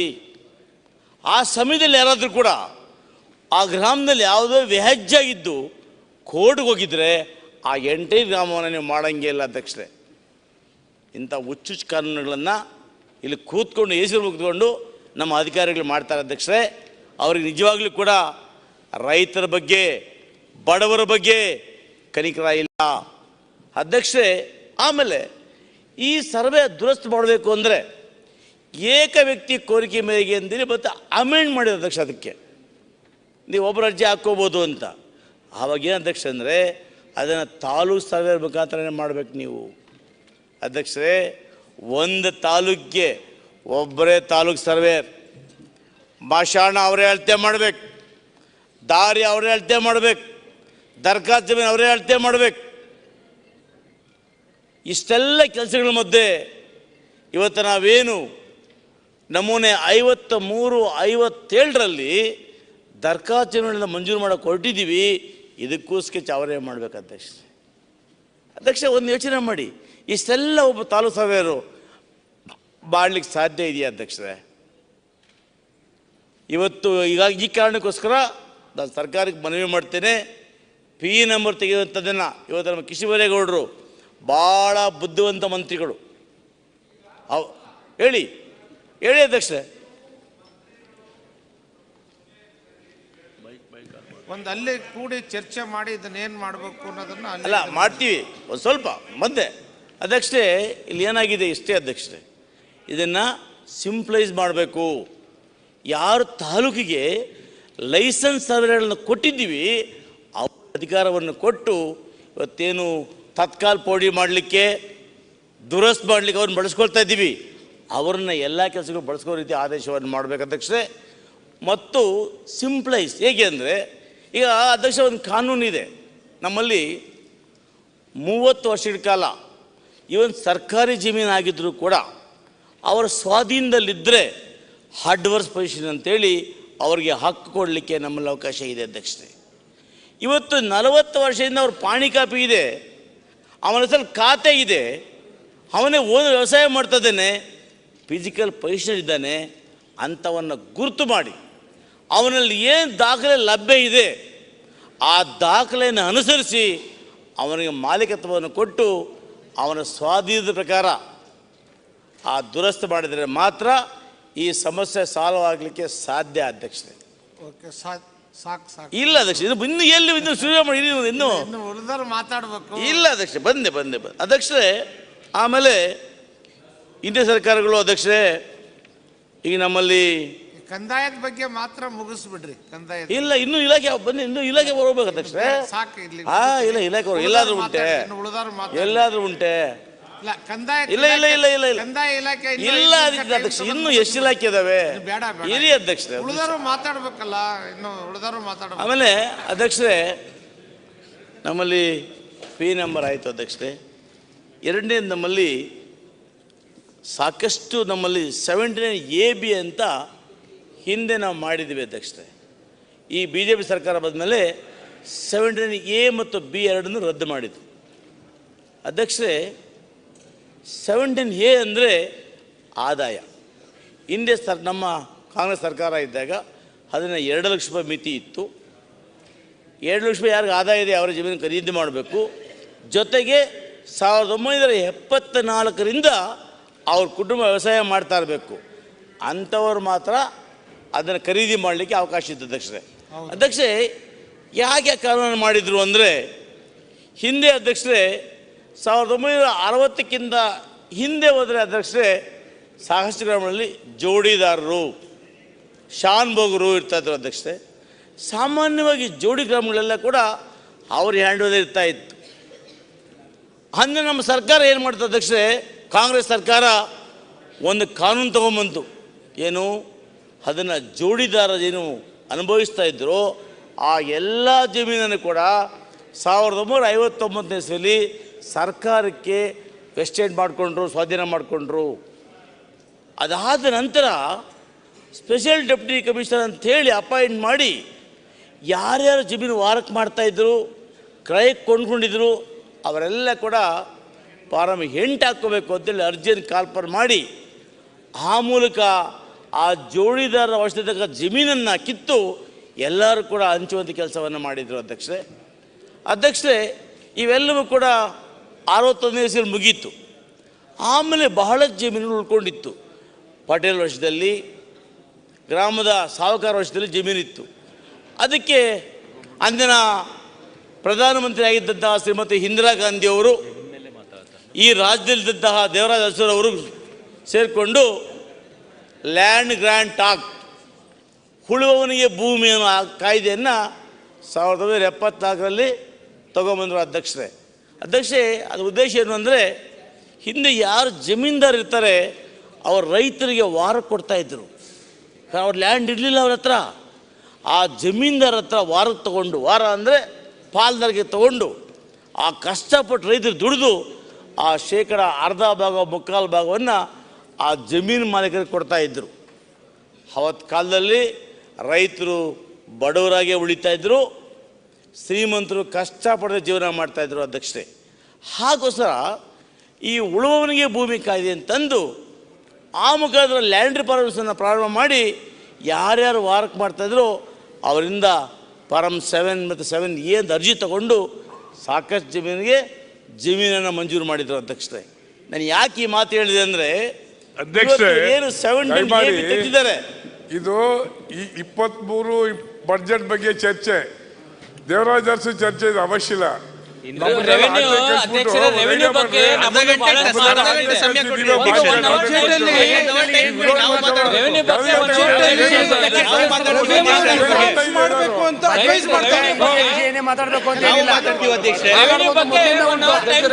ಬಜೆಟ್ಲಿ ಮೊದಲಿಂದ ಮಾತಾಡ್ಬೋದು. ಸಾಕಷ್ಟು ನಮ್ಮ ರೆವಿನ್ಯೂ ಬಗ್ಗೆ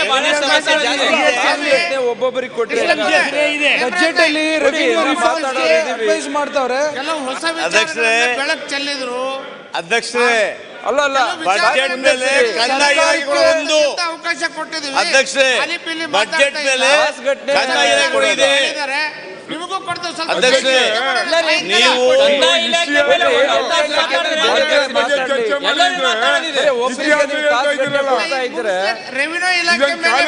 ಮಾತಾಡ್ತಿದ್ದಾರೆ. ಅವ್ರು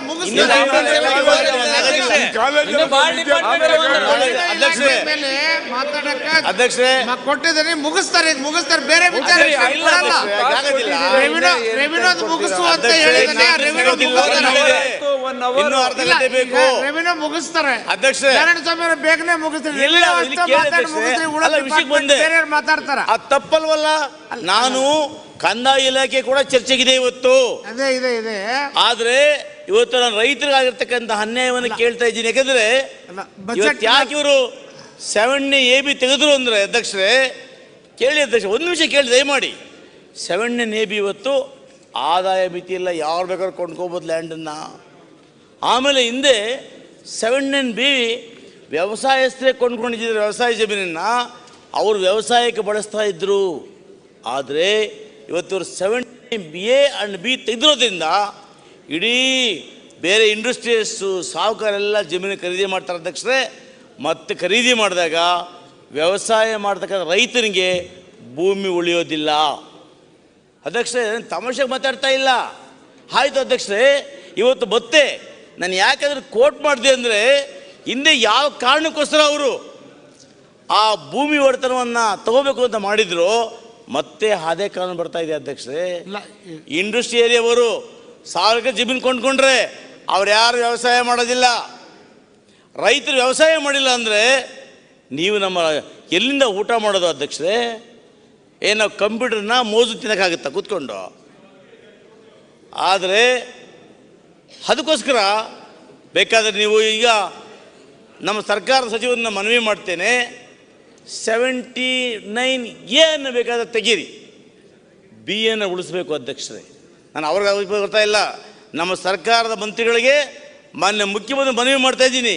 ಯಾಕಂದರೆ ಆ B ಅನ್ನು ಉಳಿಸಿದರೆ ನೀವು ಇವತ್ತು ವ್ಯವಸಾಯಗಾರನೇ ಜಮೀನು ಖರೀದಿ ಮಾಡ್ತಾನೆ, ವ್ಯವಸಾಯ ಮಾಡ್ತಕ್ಕಂಥ ರೈತನೇ ಖರೀದಿ ಮಾಡಿದರೆ ಅವನಿಗೆ ಪರಂಪರೆ ಆಗುತ್ತೆ, ವ್ಯವಸಾಯ ಮಾಡಲಿಕ್ಕೆ ಜಮೀನು ಇರ್ತದೆ ಅಧ್ಯಕ್ಷರೇ. ಓಕೆ ಆಯ್ತು, ಈಗ ಬಂದೆ ಇನ್ನು ನೆಕ್ಸ್ಟ್ ಬರ್ತೀನಿ ಅಧ್ಯಕ್ಷರೇ. ಆಮೇಲೆ ಇಲ್ಲ ಇದೆ ಅಧ್ಯಕ್ಷರೇ, ಇಲ್ಲ ಅಧ್ಯಕ್ಷರೇ, ನೀವು ನೋಡಿ ನೀವು ಅಷ್ಟೇ ಮಾತ್ರ ಸೀನಿಯರ್ ಕೇಳಿ, ನಾರಾಯಣ ಸ್ವಾಮಿ ನಾನು ಒಂದು ಇಲಾಖೆ ಮಾತಾಡಿ ಹೇಳಿ ಇಲ್ಲ, ಚೆನ್ನಾಗಿ ಮಾತಾಡಿ, ಧನ್ಯವಾದಗಳು ಅಧ್ಯಕ್ಷರೇ. ಆಮೇಲೆ ಈಗ ಒಳ್ಳೆ ಬೆಳಕನ್ನು ಚೆಲ್ಲಿದಿರಿ. ಬಂದೆ ಅಧ್ಯಕ್ಷರೇ, ಒಂದು ನಿಮಿಷ. ಆಮೇಲೆ ಅಧ್ಯಕ್ಷರೇ ಅಲ್ಲ, ಆಮೇಲೆ ಕೊಡಿ ಅಧ್ಯಕ್ಷರೇ, ಆಮೇಲೆ ಕೊಡಿ ಸರ್. ನೀವು ಆಮೇಲೆ 2 ತಾಸು 4 ತಾಸು ಕೊಟ್ಕೊಳ್ಳಿ, ಮುಗಿಸ್ತಾರೆ ಬೇರೆ ಕೊಡಿ. ಇಲ್ಲ, ನಾನು ಮುಗಿಸಲ್ಲ ಅಧ್ಯಕ್ಷ, ಇನ್ನೂ ಬೇಕು ಒಬ್ಬರಿಗೆ ಮಾತಾಡ್ಬೇಕಲ್ಲ ಉಳಿದಾರು.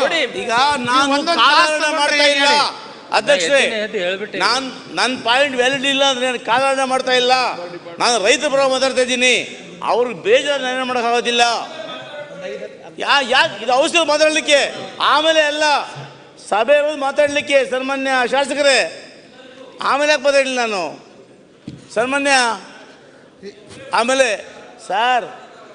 ಸರ್ ಚರ್ಚೆ ಮಾಡಲಿಕ್ಕೆ ಇನ್ನೂ ಕೂಡ 5 ದಿವಸ ಇದೆ, ನೀವು ಮಾತಾಡಿ, ನಾನು ಬೇಡ ಅಂತ ಹೇಳಿದ ಅಧ್ಯಕ್ಷರೇ. ಇಲ್ಲ, ಅದು ಮಾನ್ಯ ಅಧ್ಯಕ್ಷರೇ, ಸದಸ್ಯರ ನಾವೆಲ್ಲ ರೆವಿನ್ಯೂ ಮೇಲೆ ಒಂದೊಂದು ತಾಸಲ್ಲ ಇನ್ನ ಬಹಳಷ್ಟು ಡಿಪಾರ್ಟ್ಮೆಂಟ್ ಇವೆ. ಎಲ್ಲ ರೈತರ ಮಕ್ಕಳೇ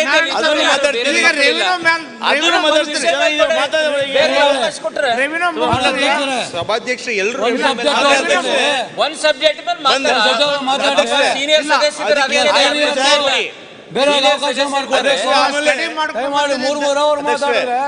ಕನ್ವರ್ಷನ್ ಎಲ್ಲರೂ ರೈತರ ಮಕ್ಕಳು ಅಧ್ಯಕ್ಷ ಲ್ಯಾಂಡ್ ಕನ್ವರ್ಷನ್ ಅನ್ನ ದಯಮಾಡಿ ಅವಕಾಶ ಮಾಡ್ಕೊಡ್ಬೇಕು ಎಲ್ಲರಿಗೂ. ಹೇಳ್ತಾರೆ ಈಗ ನನಗೆ ಪರ್ಮಿಷನ್ ಕೊಟ್ಟಿದ್ದಾರೆ, ಮಾಡ್ತಾ ಮಾತಾಡ್ರಿ ನೀವು ಮಾತಾಡಿ ಅಧ್ಯಕ್ಷರ. ಆಮೇಲೆ ರೆವಿನ್ಯೂ ಮೇಲೆ ಕನ್ವರ್ಷನ್ ಅಧ್ಯಕ್ಷರೇ ಇನ್ನೂ ಏನು ಮಾಡ್ತಾ ಇದ್ದೀವಿ, ಅಪ್ಲಿಕೇಶನ್ 95 ಹಾಕಿ ಕ್ರಮಬದ್ಧವಾಗಿ ಭೂ ಪರಿವರ್ತನೆ ಮಾಡಿಸ್ತಾ ಇದ್ದೀವಿ ಅಧ್ಯಕ್ಷರೇ. ಅದನ್ನೇನು ಮಾಡಿಬಿಟ್ರು ಇವರು, ಸಿಂಪ್ಲಿಫೈ ಮಾಡಿಬಿಟ್ರು, ಅಫಿಡವಿಟ್ ಅಂತ ಮಾಡಿದರು ಅಧ್ಯಕ್ಷರೇ. ಅಫಿಡವಿಟ್ ಕನ್ವರ್ಷನಲ್ಲಿ ನಿಮಗೆ ಯಾವುದೇ ದಾಖಲೆ ಅಗತ್ಯ ಇಲ್ಲ, ನಿಮ್ಮ ಹೆಸರು ಪಾಣಿ ಕಾಪಿ ಇದ್ದರೆ ಕನ್ವರ್ಷನ್ ಮಾಡ್ತಾರೆ. ಇದರಿಂದ ಇವತ್ತೇನಾಗ್ತಾ ಇದೆ, ಭಾಳಷ್ಟು ಫೇಕ್ ಕನ್ವರ್ಷನ್ಸ್ ಆಗ್ತಾಯಿದೆ ಅಧ್ಯಕ್ಷರೇ. ಸೊ ಹಂಗಾಗಿ ಕನ್ವರ್ಷನ್ ಸಿಸ್ಟಮನ್ನು ಬದಲಾವಣೆ ಮಾಡಬೇಕು ಅಂತೇಳಿ ನಾನು ತಮ್ಮ ಮೂಲಕ ಮನವಿ ಮಾಡ್ತೇನೆ ಅಧ್ಯಕ್ಷ. ರೆವಿನ್ಯೂ ಭಾಳಷ್ಟು ಇತ್ತು, ಬೇರೆ ಕೊಡ್ತೀನಿ ಜೊತೆಗೆ ಅಧ್ಯಕ್ಷ. ಈಗ ಕೃಷ್ಣಪ್ಪ ಮಾತಾಡಿದ ಮೇಲೆ ನೇಮಿರಾಜ್ ಆಯ್ತು ಅಧ್ಯಕ್ಷರೇ. ಇದು ಅಧ್ಯಕ್ಷರೇ ನಾವು ಕೇಳ್ತಾ ಇದ್ದೀವಿ ಮಾನ್ಯ ಅಧ್ಯಕ್ಷರು.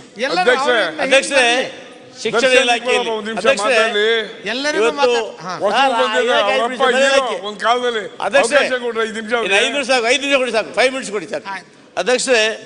ಶಿಕ್ಷಣ ಇಲಾಖೆ ಅಧ್ಯಕ್ಷರೇ, ಶಿಕ್ಷಣ ಇಲಾಖೆಯಲ್ಲಿ ಇವತ್ತು ಏನಾಗಿದೆ, ಸರ್ಕಾರಿ ಶಾಲೆಗಳಲ್ಲೂ ಕೂಡ ಭಾಳ ಹಳೆವು ಅಧ್ಯಕ್ಷರೇ. ಹಿಂದೆ ಅದಕ್ಕೆ BJP ಸರ್ಕಾರ ವಿವೇಕ್ ಯೋಜನೆ ಅಂತೇಳಿ ಒಂದು ತಾಲೂಕಿಗೆ 20 ಶಾಲೆ ಅಂತ ತಗೊಂಡ್ರೆ ಅಧ್ಯಕ್ಷರೇ. ಆ 20 ಶಾಲೆ ಇದುವರೆಗೂ ಕೂಡ ಯಾವುದು ಪೂರ್ತಿಯಾಗಿಲ್ಲ. ಜೊತೆಗೆ ಆ ಎಲ್ಲ ಶಾಲೆಗಳು ಕೂಡ ಶಿಥಿಲ ಆಗಿದ್ದಾವೆ ಅಧ್ಯಕ್ಷರೇ. ಆ ಮಕ್ಕಳು ಶಾಲೆಗಳಲ್ಲಿ ಕೂತ್ಕೊಳ್ಳೋಕೆ ಭಯಪಡ್ತಾರೆ. ಇವತ್ತು ನಾನು ಮನವಿ ಮಾಡ್ತೀನಿ ಸರ್ಕಾರಕ್ಕೆ, ಆ ಶಾಲೆಗಳನ್ನು ಇವತ್ತು ಹೊಸದಾಗಿ ಮಂಜೂರು ಮಾಡಲಿಕ್ಕೆ ವಿಶೇಷ ಹಣವನ್ನು ಮಂಜೂರು ಮಾಡಬೇಕು ಅಧ್ಯಕ್ಷರೇ. ಬಹಳಷ್ಟು ಶಾಲೆಗಳಲ್ಲಿ ಇವತ್ತು ಶೌಚಾಲಯ ಕೊರತೆ ಇದೆ ಅಧ್ಯಕ್ಷರೇ. ಹೆಣ್ಮಕ್ಳ ಶಾಲೆಯಲ್ಲಿ ಪಾಪ ಆ ಹಳೆ ಶೌಚಾಲಯ, ಆ ಶೌಚಾಲಯದಲ್ಲಿ ಸ್ವಚ್ಛ ಮಾಡಲಿಕ್ಕೆ ಜವಾನ ಇಲ್ಲ ಅಧ್ಯಕ್ಷರೇ. ಇವತ್ತು ಅನೇಕ ಕಡೆಗಳಲ್ಲಿ ಶೌಚಾಲಯವನ್ನು ಮಕ್ಕಳ ಕೈಯಲ್ಲಿ ಮಾಡಿಸ್ತಾರೆ ಅಧ್ಯಕ್ಷರೇ. ನಿಜಕ್ಕೂ ಕೂಡ ದುರಂತ ನಮಗದು. ನಾನು ಆ ವಿಶೇಷವಾಗಿ ಸಚಿವರು ಅದಕ್ಕೆ ಗಮನವನ್ನು ಕೊಟ್ಟು ಆ ಶಾಲೆಗಳನ್ನು ಅಭಿವೃದ್ಧಿಪಡಿಸಲಿಕ್ಕೆ ಹೆಚ್ಚು ಒತ್ತು ಕೊಡಬೇಕು. ಜೊತೆಗೆ ಅಧ್ಯಕ್ಷರೇ, ಬಹಳಷ್ಟು ಕಡೆ ಟೀಚರ್ಸ್ ಶಾರ್ಟ್ ಫಾಲ್ ಇದೆ. ಇವತ್ತು ಅನೇಕ ಶಾಲೆಗಳಲ್ಲಿ ಗೆಸ್ಟ್ ಟೀಚರ್ ತೊಗೊಂಡು ಪಾಠ ಮಾಡ್ತಾಯಿದ್ದೀವಿ ಅಧ್ಯಕ್ಷರೇ. ಆ ಗೆಸ್ಟ್ ಟೀಚರ್ಸ್ ಕೂಡ ನಾವು ಸಂಬಳ ಸರಿಯಾಗಿ ಕೊಡ್ತಾ ಇಲ್ಲ. ನಮಗೆ ವೇಜಸನ್ನು ಫಿಕ್ಸ್ ಮಾಡಿದ್ದಾರೆ ಸರ್ಕಾರ. ನಾನು ಒತ್ತಾಯ ಮಾಡ್ತೀನಿ ಸರ್ಕಾರಕ್ಕೆ, ಏನು ಸರ್ಕಾರ ದಿನಗೂಲಿ ನೌಕರರಿಗೆ ನಿಗದಿ ಮಾಡಿದೆ, ಕನಿಷ್ಠ ವೇತನ ನಿಗದಿ ಮಾಡಿದೆ, ಆ ಕನಿಷ್ಠ ವೇತನವನ್ನು ಗೆಸ್ಟ್ ಟೀಚರ್ಸ್ ಕೂಡ ಕೊಡಬೇಕು ಅಂತೇಳಿ ನಾನು ಸರ್ಕಾರವನ್ನು ವಿನಂತಿಯನ್ನು ಮಾಡ್ತೀನಿ ಅಧ್ಯಕ್ಷರೇ. ಮುಗಿಸ್ಬಿಡ್ರಿ. ಜೊತೆಗೆ ಅಧ್ಯಕ್ಷರೇ, ಈ ಇವತ್ತೇನು ಹೊಸ ಯುಗದಲ್ಲಿ ಎಲ್ಲ ಮಕ್ಕಳು ಕೂಡ ಪೇರೆಂಟ್ಸ್ ಎಲ್ಲ ಕೂಡ ಪ್ರೈವೇಟ್ ಶಾಲೆಗಳನ್ನು ಅಟ್ರಾಕ್ಟ್ ಆಗ್ತಾರೆ. ಯಾಕೆ ಅಧ್ಯಕ್ಷ ಆಗ್ತದೆ? ನಮ್ಮಲ್ಲಿ ಆ ಹೊಸ ಹೊಸ ಶಾಲೆಗಳನ್ನು ಕಟ್ತಾ ಇಲ್ಲ ಅಂತ. ಅಧ್ಯಕ್ಷ, ನನ್ನ ಅನಿಸಿಕೆ ಇದೆ, ಪ್ರತಿ ಗ್ರಾಮ ಪಂಚಾಯಿತಿಗೊಂದು ಒಂದು ಮಾದರಿ ಶಾಲೆ ಅಂತೇಳಿ ಎಲ್ಲ ಸೌಲಭ್ಯಗಳನ್ನು ಕೊಟ್ಟು ನಿರ್ಮಾಣ ಮಾಡಿ ಅಲ್ಲಿಗೆ ಬಸ್ ಅನುಕೂಲ ಮಾಡಿಕೊಟ್ರೆ ಬಹುಶಃ ನಾವು ಆ ಬಡ ಮಕ್ಕಳನ್ನು ವಿಶೇಷ ಸವಲತ್ತುಗಳನ್ನು ಕೊಟ್ಟು ವಿದ್ಯಾಭ್ಯಾಸ ಮಾಡಿಸ್ಲಿಕ್ಕೆ ಅನುಕೂಲ ಆಗುತ್ತೆ ಅಧ್ಯಕ್ಷರೇ. ಅಧ್ಯಕ್ಷರೇ, ಜೊತೆಗೆ ಇವತ್ತು ಸಹಕಾರ ಇಲಾಖೆ ಬೇಡ ಬೇಡ ಅಯ್ಯೋ ಇನ್ನು ಇಲಾಖೆ ಇದೆಯಲ್ಲ, ಸಾಕು ಅಧ್ಯಕ್ಷರೇ, ಮಾತಾಡ್ತಾರೆ. ಸಹಕಾರ ಇಲಾಖೆ ಇದೆ, ಮಹಿಳಾ ಇಲಾಖೆ ಇದೆ, ಎಲ್ಲ ಇದೆಯಲ್ಲ. ಇನ್ನೂ ಈಗ ಮಾತಾಡ್ಲಿಕ್ಕೆ ನಿಮಗೆ ಸಮಯ ಬೇಕು. ಬಜೆಟ್ ಮೇಲೆ ಎಲ್ಲರೂ ಮಾತಾಡ್ಬೇಕಲ್ಲ, ಎಲ್ಲರೂ ಇಲ್ಲ ಎಲ್ಲರೂ ಮಾತಾಡ್ಬೇಕು. ಈಗ ಸಮಯ ಬಹಳಷ್ಟು ಕೊಟ್ಟಾಗಿದೆ. ಮಾಡ್ರಿ ಕೃಷ್ಣಪ್ಪ ಈ ಕಡೆ ನೋಡ್ರಿ, ನೀವು ಮಾತಾಡ್ರಿ. ನಿಮ್ದು ಮಾತಾಡ್ರಿ, ನಮ್ ಕೆಲಸ ಏನ್ ಹೇಳಿ. ಈಗ ನೀವು ಮಾತಾಡ್ರಿ ಹೇಳಿದ್ದೇನೆ. ಇಲ್ಲ ಇಲ್ಲ, ಶುರು ನಾನು ಮುಗಿಸಿ ಹೆಂಗೆ ಶುರು ಮಾಡ್ತೀನಿ ನೀವು? ಆಯ್ತಾಯ್ತು, ಅವ್ರು ಹೇಳಿ ಹೇಗೆ ಶುರು ಮಾಡೋದಕ್ಕೆ ಮನಾಪಲಿ ಮುಗಿಸ್ರಿ. ನೀವೆಲ್ಲ ಮಾತಾಡಕತ್ತ ಅಧ್ಯಕ್ಷರೇ 45 ನಿಮಿಷ ಇಲ್ಲ ಅಧ್ಯಕ್ಷ, 10 ನಿಮಿಷ ಆಗಿಲ್ಲ. ನಾ ಬಂದು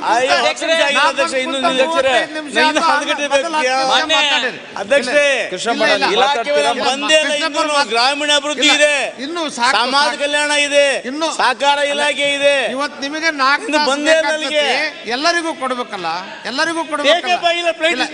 ಆಯ್ತು, ಚೆನ್ನಾಗಿ ಮಾತಾಡಿದ್ರಿ ರೆವಿನ್ಯೂ ಇಲಾಖೆ ಮೇಲೆ.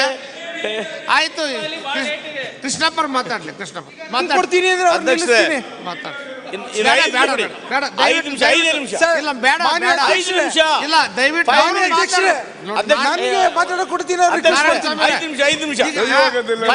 ಚೆನ್ನಾಗಿ ಮಾತಾಡ್ತಿದೆ, ಅವರು ಮಾತಾಡ್ಬೇಕಲ್ಲ, ಅವರಿಗೂ ಕೊಡ್ಬೇಕಲ್ಲ. ತಾವು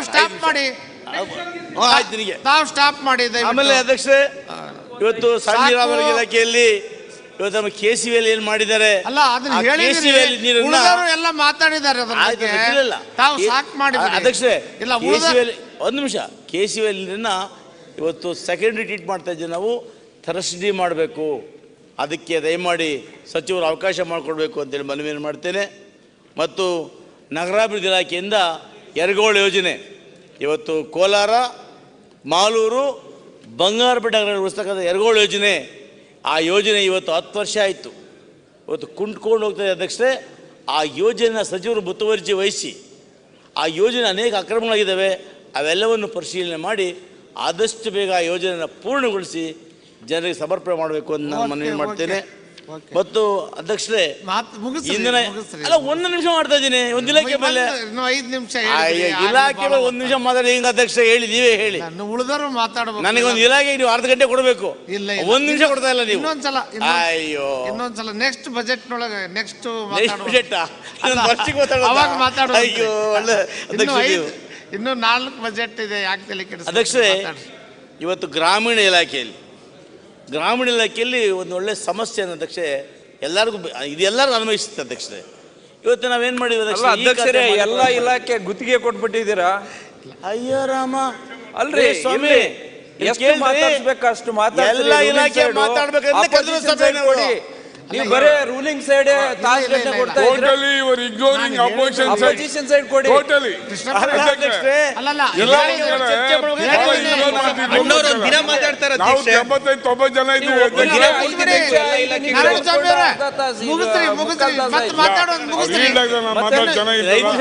ಮುಂದಿನ ಸೆಷನ್ ಮಾತಾಡುವಂತ ಮುಗಿಸ್ರಿ. ಎಲ್ಲ ಇಲಾಖೆ ಮಾತಾಡ್ತಾರೆ, ಮುಗಿಯೋದಿಲ್ಲ. ಒಂದ್ ದಿನ ಮಾತಾಡ್ತಾರೆ.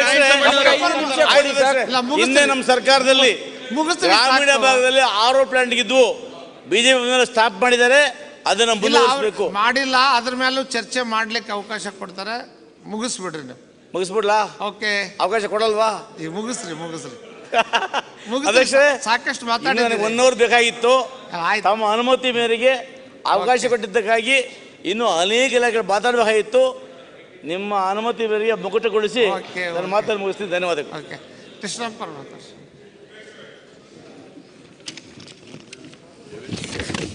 ಸನ್ಮಾನ್ಯ ಮುಖ್ಯಮಂತ್ರಿಯವರು 22, 23, 24 ಬಜೆಟನ್ನು ಮಂಡನೆ ಮಾಡಿರೋದು ಸ್ವಾಗತ. ಸುಮಾರು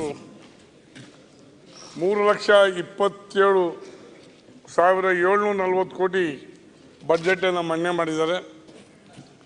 ಅವರ ಚಿಂತನೆ ಈ ರಾಜ್ಯದ ಸರ್ವತೋಮುಖ ಬೆಳವಣಿಗೆ ಅಂತ ಭಾವನೆಯನ್ನು ಇಟ್ಕೊಂಡು ಮಾಡಿದ್ದಾರೆ.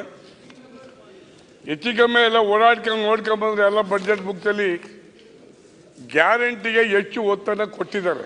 ಯಾಕೆಂದರೆ ಅವ್ರು ಮಾತು ಕೊಟ್ಟಿದ್ದಾರೆ, ಉಳಿಸ್ಕೋಬೇಕಲ್ಲ, ಹಾಗಾಗಿ ಕೊಟ್ಟಿದ್ದಾರೆ. ಅಧ್ಯಕ್ಷ, ಏನು ನಿರುದ್ಯೋಗದ ಉದ್ಯೋಗ ಸೃಷ್ಟಿ ಮಾಡ್ತೀವಿ ಅಂತೇಳಿ ಅಧಿಕಾರಕ್ಕೆ ಬಂದಂಥ ಈ ಸರ್ಕಾರ ನಿರುದ್ಯೋಗದ ಬಗ್ಗೆ ಒಂದು ಚಕಾರ ಎಲ್ಲೂ ಮಾತಾಡಿಲ್ಲ. ಪ್ರತಿ ವ್ಯಕ್ತಿಯಲ್ಲೂ ಭಾಷಣ ಮಾಡ್ತಿದ್ರು. BJP 2 ಕೋಟಿ ಕೊಡ್ತೀವಿ, 2 ಕೋಟಿ ಕೊಡ್ತೀವಿ ಅಂತ, ನಾವು ಕೊಡ್ತೀವಿ ಅಂತೇಳಿ ಪ್ರತಿ ದಿವಸ ಭಾಷಣ ಮಾಡಿದಂಥ ಜನ ಇವತ್ತು ಅದ್ರ ಬಗ್ಗೆ ಒಂದು ವ್ಯಾಖ್ಯಾನನೂ ಮಾಡಿಲ್ಲ. ನಿರುದ್ಯೋಗಿದವರಿಗೆ ಗಮನ ಹರಿಸಬೇಕಾಗಿತ್ತು, ಯಾಕೋ ಏನೋ ಅಳಿಸಿಲ್ಲ. ಶ್ರೀಮತಿ ಪ್ರಿಯಾಂಕಾ ಗಾಂಧಿಯವರು 6ನೇ ಗ್ಯಾರಂಟಿಯನ್ನು ಕೊಟ್ಟಿದ್ರು ಬೆಳಗಾಂದಲ್ಲಿ. ಅಂಗನವಾಡಿ ಕಾರ್ಯಕರ್ತರಿಗೆ, ಬಿಸಿ ಊಟ ಸಿಬ್ಬಂದಿಗೆ ಗೌರವಧನವನ್ನು ಹೆಚ್ಚಿಸ್ತೀವಿ ಅಂತ ಹೇಳಿದರು ಬೆಳಗಾಂ ಅಧಿವೇಶನದಲ್ಲಿ. ಆದರೆ ಈ ಒಂದು ಬಜೆಟ್ನಲ್ಲಿ ಅದ್ರ ಬಗ್ಗೆ ಒಂದು ಶಬ್ದನೂ ಎತ್ತಿಲ್ಲ. ಗ್ಯಾರಂಟಿ 5, 6 ಅನ್ನೋದನ್ನು ಮೊದಲು ಈ ಸರ್ಕಾರ ಕನ್ಫರ್ಮ್ ಮಾಡಬೇಕಾಗ್ತದೆ. ಆಸ್ ಆನ್ ಟುಡೇ ಇದು 5 ಅಂತ ನಾವು ತಿಳ್ಕೊಂಡಿದ್ದೀವಿ. ಬಹುಶಃ ಆ ಗ್ಯಾರಂಟಿ ಹೇಳಿದ ಓಡ್ತಾ ಇದ್ಕೊಂಡಂಥ ಜನ ಆ ಅಂಗನವಾಡಿ ಕಾರ್ಯಕರ್ತರ ಬಗ್ಗೆ, ಊಟ ಸಿಬ್ಬಂದಿ ಬಗ್ಗೆ ಏನೂ ಮಾತಾಡದೇ ಇರೋದು ಆ ಒಂದು ವರ್ಗದ ಜನತೆಗೆ ಅನ್ಯಾಯ ಮಾಡ್ದಂಗೆ ಆಗುತ್ತೆ ಅಂತ ಈ ಸಂದರ್ಭದಲ್ಲಿ ನಾನು ಹೇಳಕ್ಕೆ ಬಯಸ್ತೀನಿ. ಅಧ್ಯಕ್ಷ, ಖಾಸಗಿ ಸಹಭಾಗಿತ್ವದಲ್ಲಿ ಆರೋಗ್ಯ, ಪ್ರವಾಸೋದ್ಯಮ ಕ್ಷೇತ್ರ ಅಭಿವೃದ್ಧಿ ಮಾಡ್ತೀವಿ ಅಂತ ಹೇಳಿದ್ದಾರೆ. ಪ್ರವಾಸೋದ್ಯಮ ಭಾಗ್ಯ ಸರಿ ಮಾಡಲಿ, ಅದಕ್ಕೇನು ಖಾಸಗಿನ ಎನ್ಕರೇಜ್ ಮಾಡ್ಬೋದು. ಆದರೆ ಆರೋಗ್ಯನ ಮಾಡೋಕ್ಕಾಗೋದಿಲ್ಲ. ಈಗ ಅವ್ರು ಒಳ್ಳೆ ಹಾಸ್ಪಿಟಲ್ ನಡೆಸ್ತಾ ಇದ್ದಾರೆ. ನಿಮ್ಮ ಉದ್ದೇಶ ಏನು? ನಿಮ್ಮ ಕೈಲಿ ಹಾಸ್ಪಿಟಲ್ ನಡೆಸೋಕ್ಕಾಗೋದಿಲ್ಲ, ಪ್ರೈವೇಟೈಸೇಷನ್ ನಾವು ಮಾಡ್ತೀವಿ 50-50 ಅನ್ನೋದಾದರೆ ಅರ್ಥ ಇದೆಯಾ? ಎಜುಕೇಷನ್ ಇಂಡಿಪೆಂಡೆಂಟ್ ಮಾಡ್ತಾರೆ, ಹಾಸ್ಪಿಟಲ್ 106 ನಾಯಿಗಳ ಥರ ಎಲ್ಲ ನರ್ಸಿಂಗ್ ಹೋಮ್ ಇದ್ದಿವೆ. ಮತ್ತಿರ್ಗೆ ನೀವು ಅವ್ರ ಜೊತೆ ಯಾಕೆ ಹೋಗ್ತೀರಿ? ನಿಮ್ಮ ಸರ್ಕಾರದ ಹಾಸ್ಪಿಟಲ್ ತೆರೆಯುವಂಥ ಸಾಮರ್ಥ್ಯ ಇಲ್ವಾ ಅಂತಕ್ಕ ಚಿಂತನೆಯನ್ನು ಈ ಸರ್ಕಾರ ಮಾಡಬೇಕಾಗುತ್ತೆ. ಅಧ್ಯಕ್ಷರೇ, ಪ್ರವಾಸೋದ್ಯಮಕ್ಕೆ ಕೊಡಲಿ, ಪ್ರೈವೇಟಿಗೆ ಕೊಡಲಿ, ಹೆಚ್ಚು ಅವಕಾಶ ಕೊಡಲಿ, ಸಂತೋಷ. ನಾಟ್ ಫಾರ್ ಹಾಸ್ಪಿಟ್ಲಿಗೆ ಇದನ್ನು ಮಾಡಬಾರ್ದು ಅನ್ನೋದು